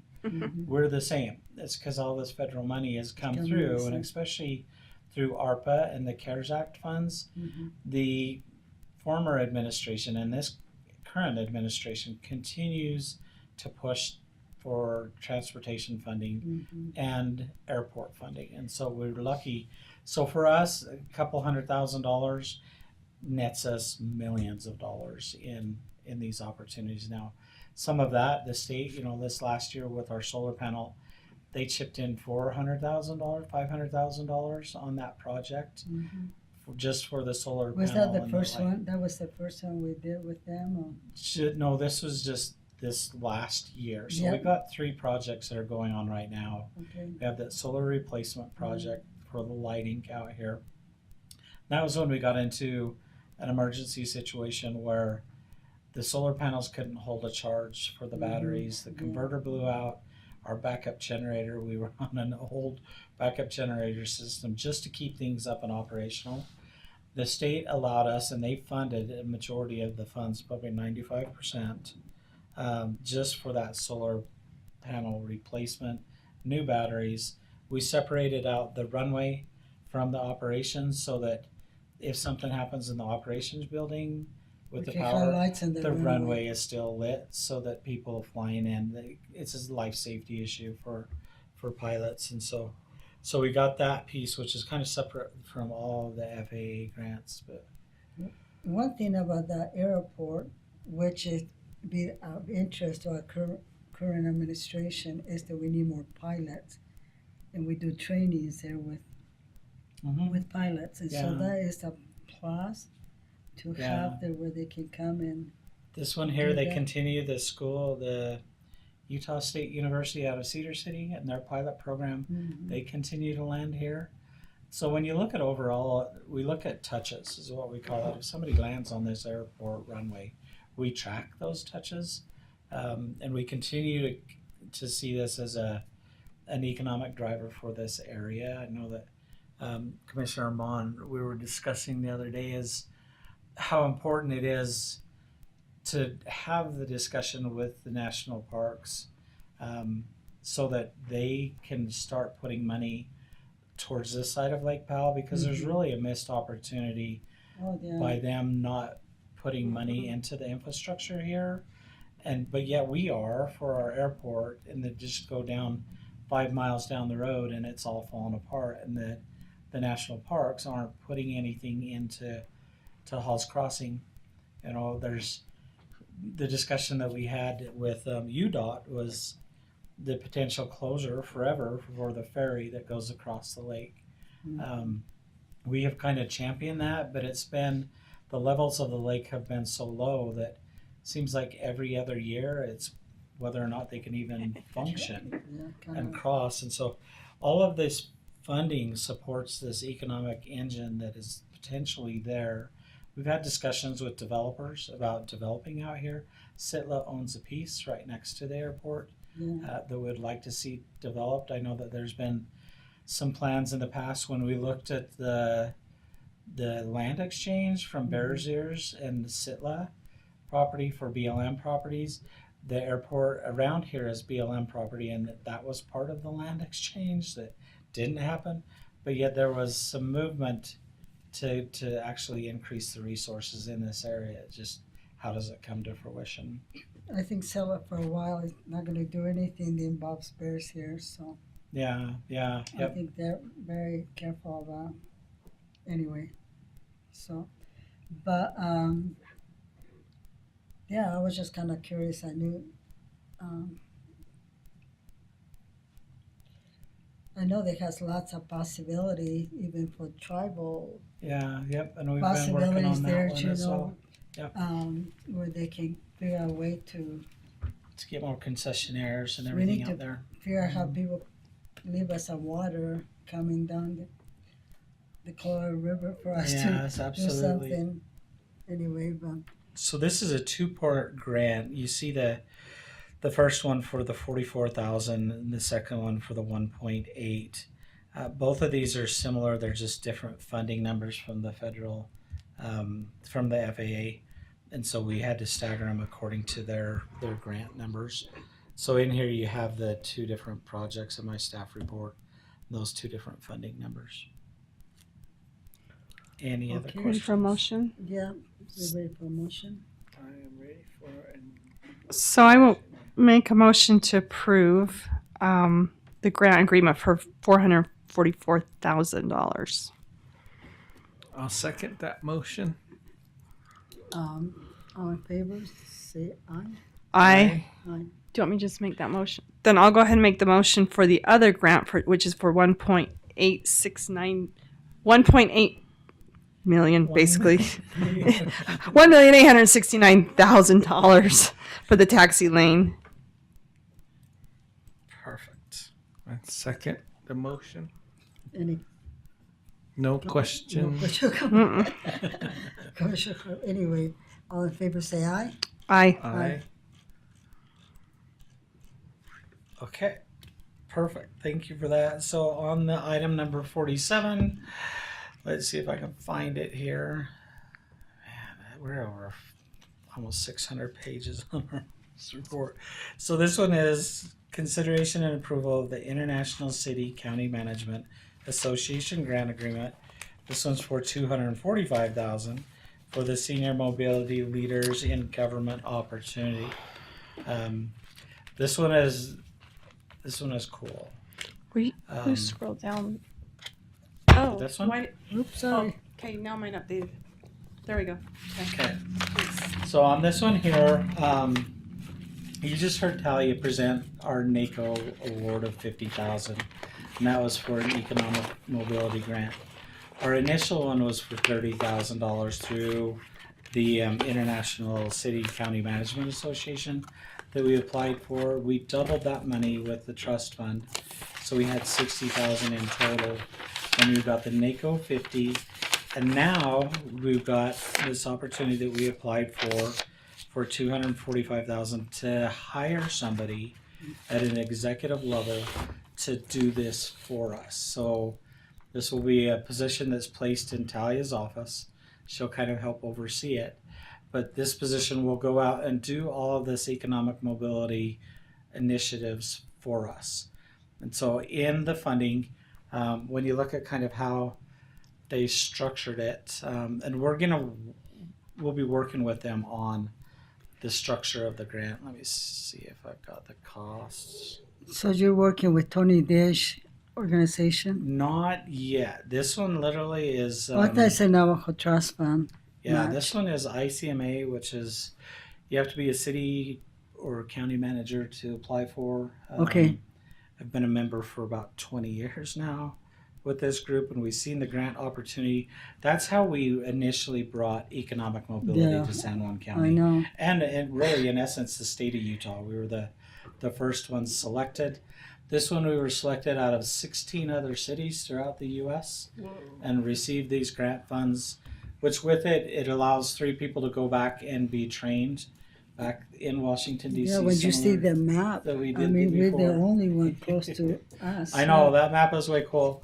Yeah. But part of it is to hire somebody. Now we have to hire that individual before December, which is the first conference to get back there and set up the structure of what they're going to be doing for the next couple of years.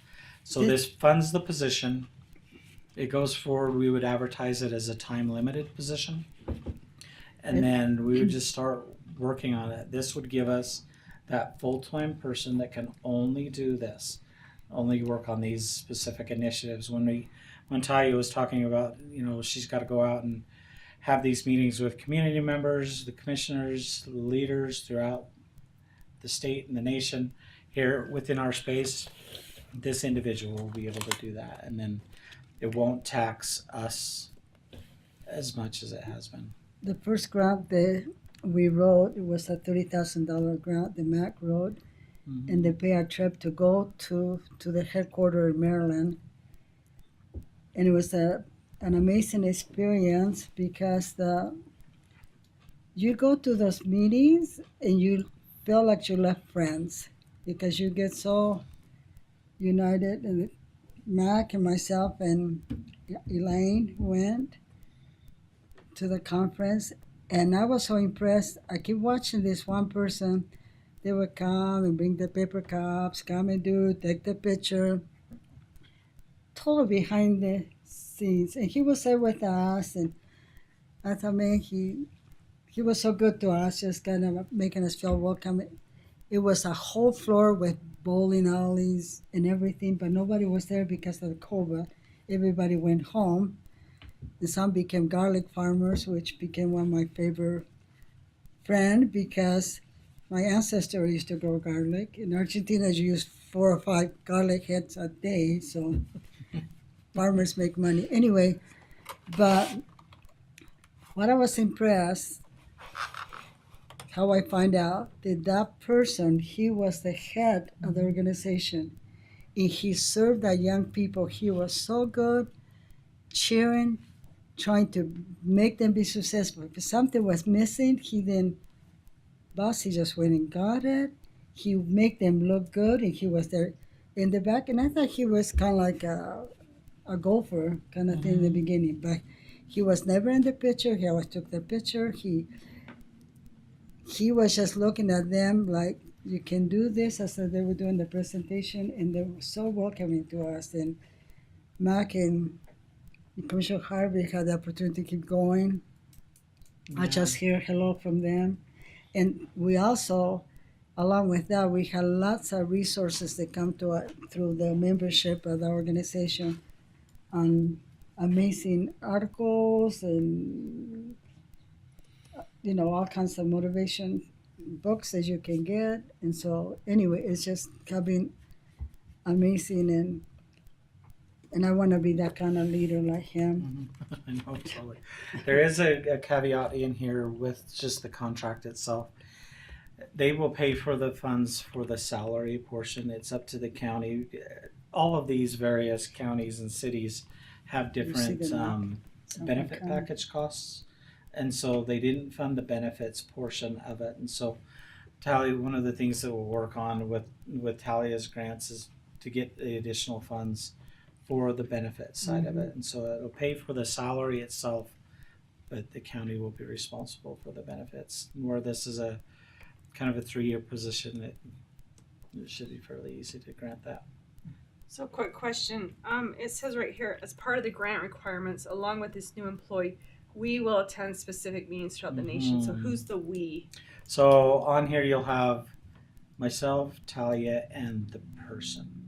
Okay. And then with the funds on there, they also anticipate hiring an intern for that person. We'll have to really see if we need the intern or if we can take and allocate those costs up more into the salary. But that is part of when you look at the grant agreement and the amounts that they've put.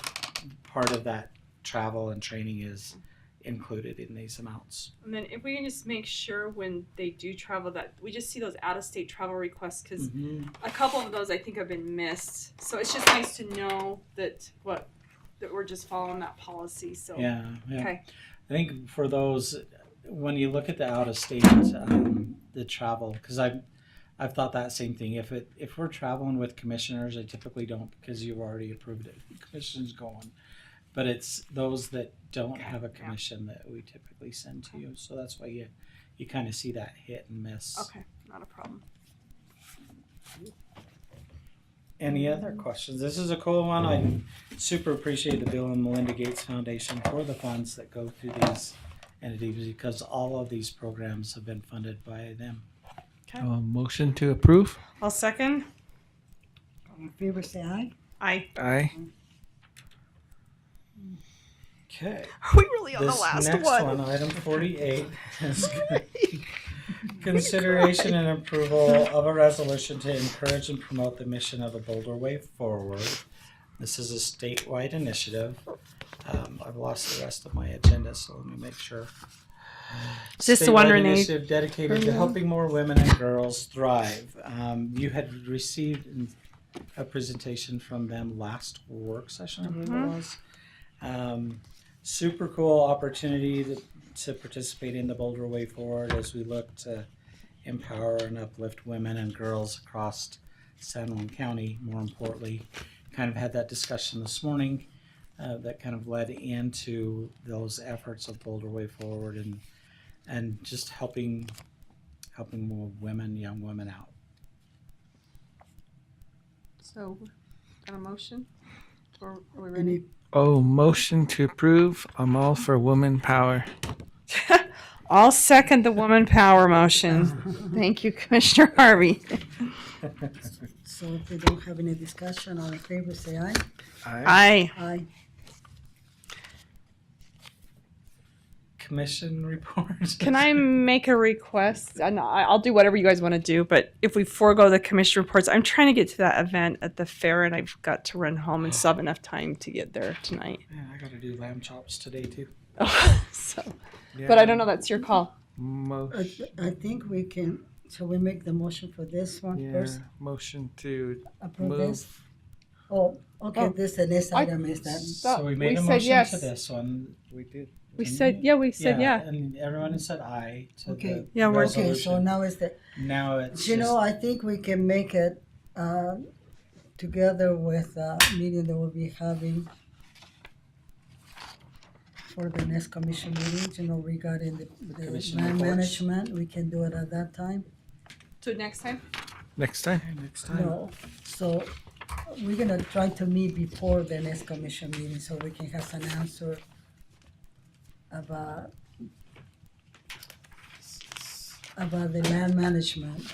And we're gonna get together and talk Next a little bit so commission we can have, so maybe we'll be together then and we be good because Tranner's gonna be there. It'll be a good thing to have him present. Yeah. So what she was referring to is the Well, we just just, on our agenda. The next item on the agenda is typically commission reports. you know, Would oh, you're like to- talking just a report. Yeah. Yeah, just the Oh, I commission thought you were reports. talking about the No, meeting. the that was executive coming meeting. after. No, well, I would Okay. agree with you. Is let's not hold it this time. It's late in the day. Yeah, we and don't want to if- beat. We don't want to beat Grand County's record. Yeah, we don't. How long we been in a commission meeting? They get grumpy then. Anyway, no, I thought you were talking about the meeting that we Oh, had. No, it's just our last item Are on the we- agenda. Motion to adjourn. Yeah. What? Oh, yeah, me. What's Yeah, that? so Hi, we wouldn't bud. meet after this meeting. We're not meeting? That's what you just said, isn't it? Do you want to forego that until next Well, time? if that's what we were talking about, but I guess we're talking about two different things and both things we're gonna do next time. Yeah, because Tranner's gone today, Well- by the Well, way. he was waiting for us to call him. He would Oh. have John in line, but this Okay. way he can be in person, be better, Yeah. so. Yeah. I would agree. Anyway, so, Motion to adjourn. okay. Second. All in favor, say aye. Hi. Aye. Aye. Okay, thanks.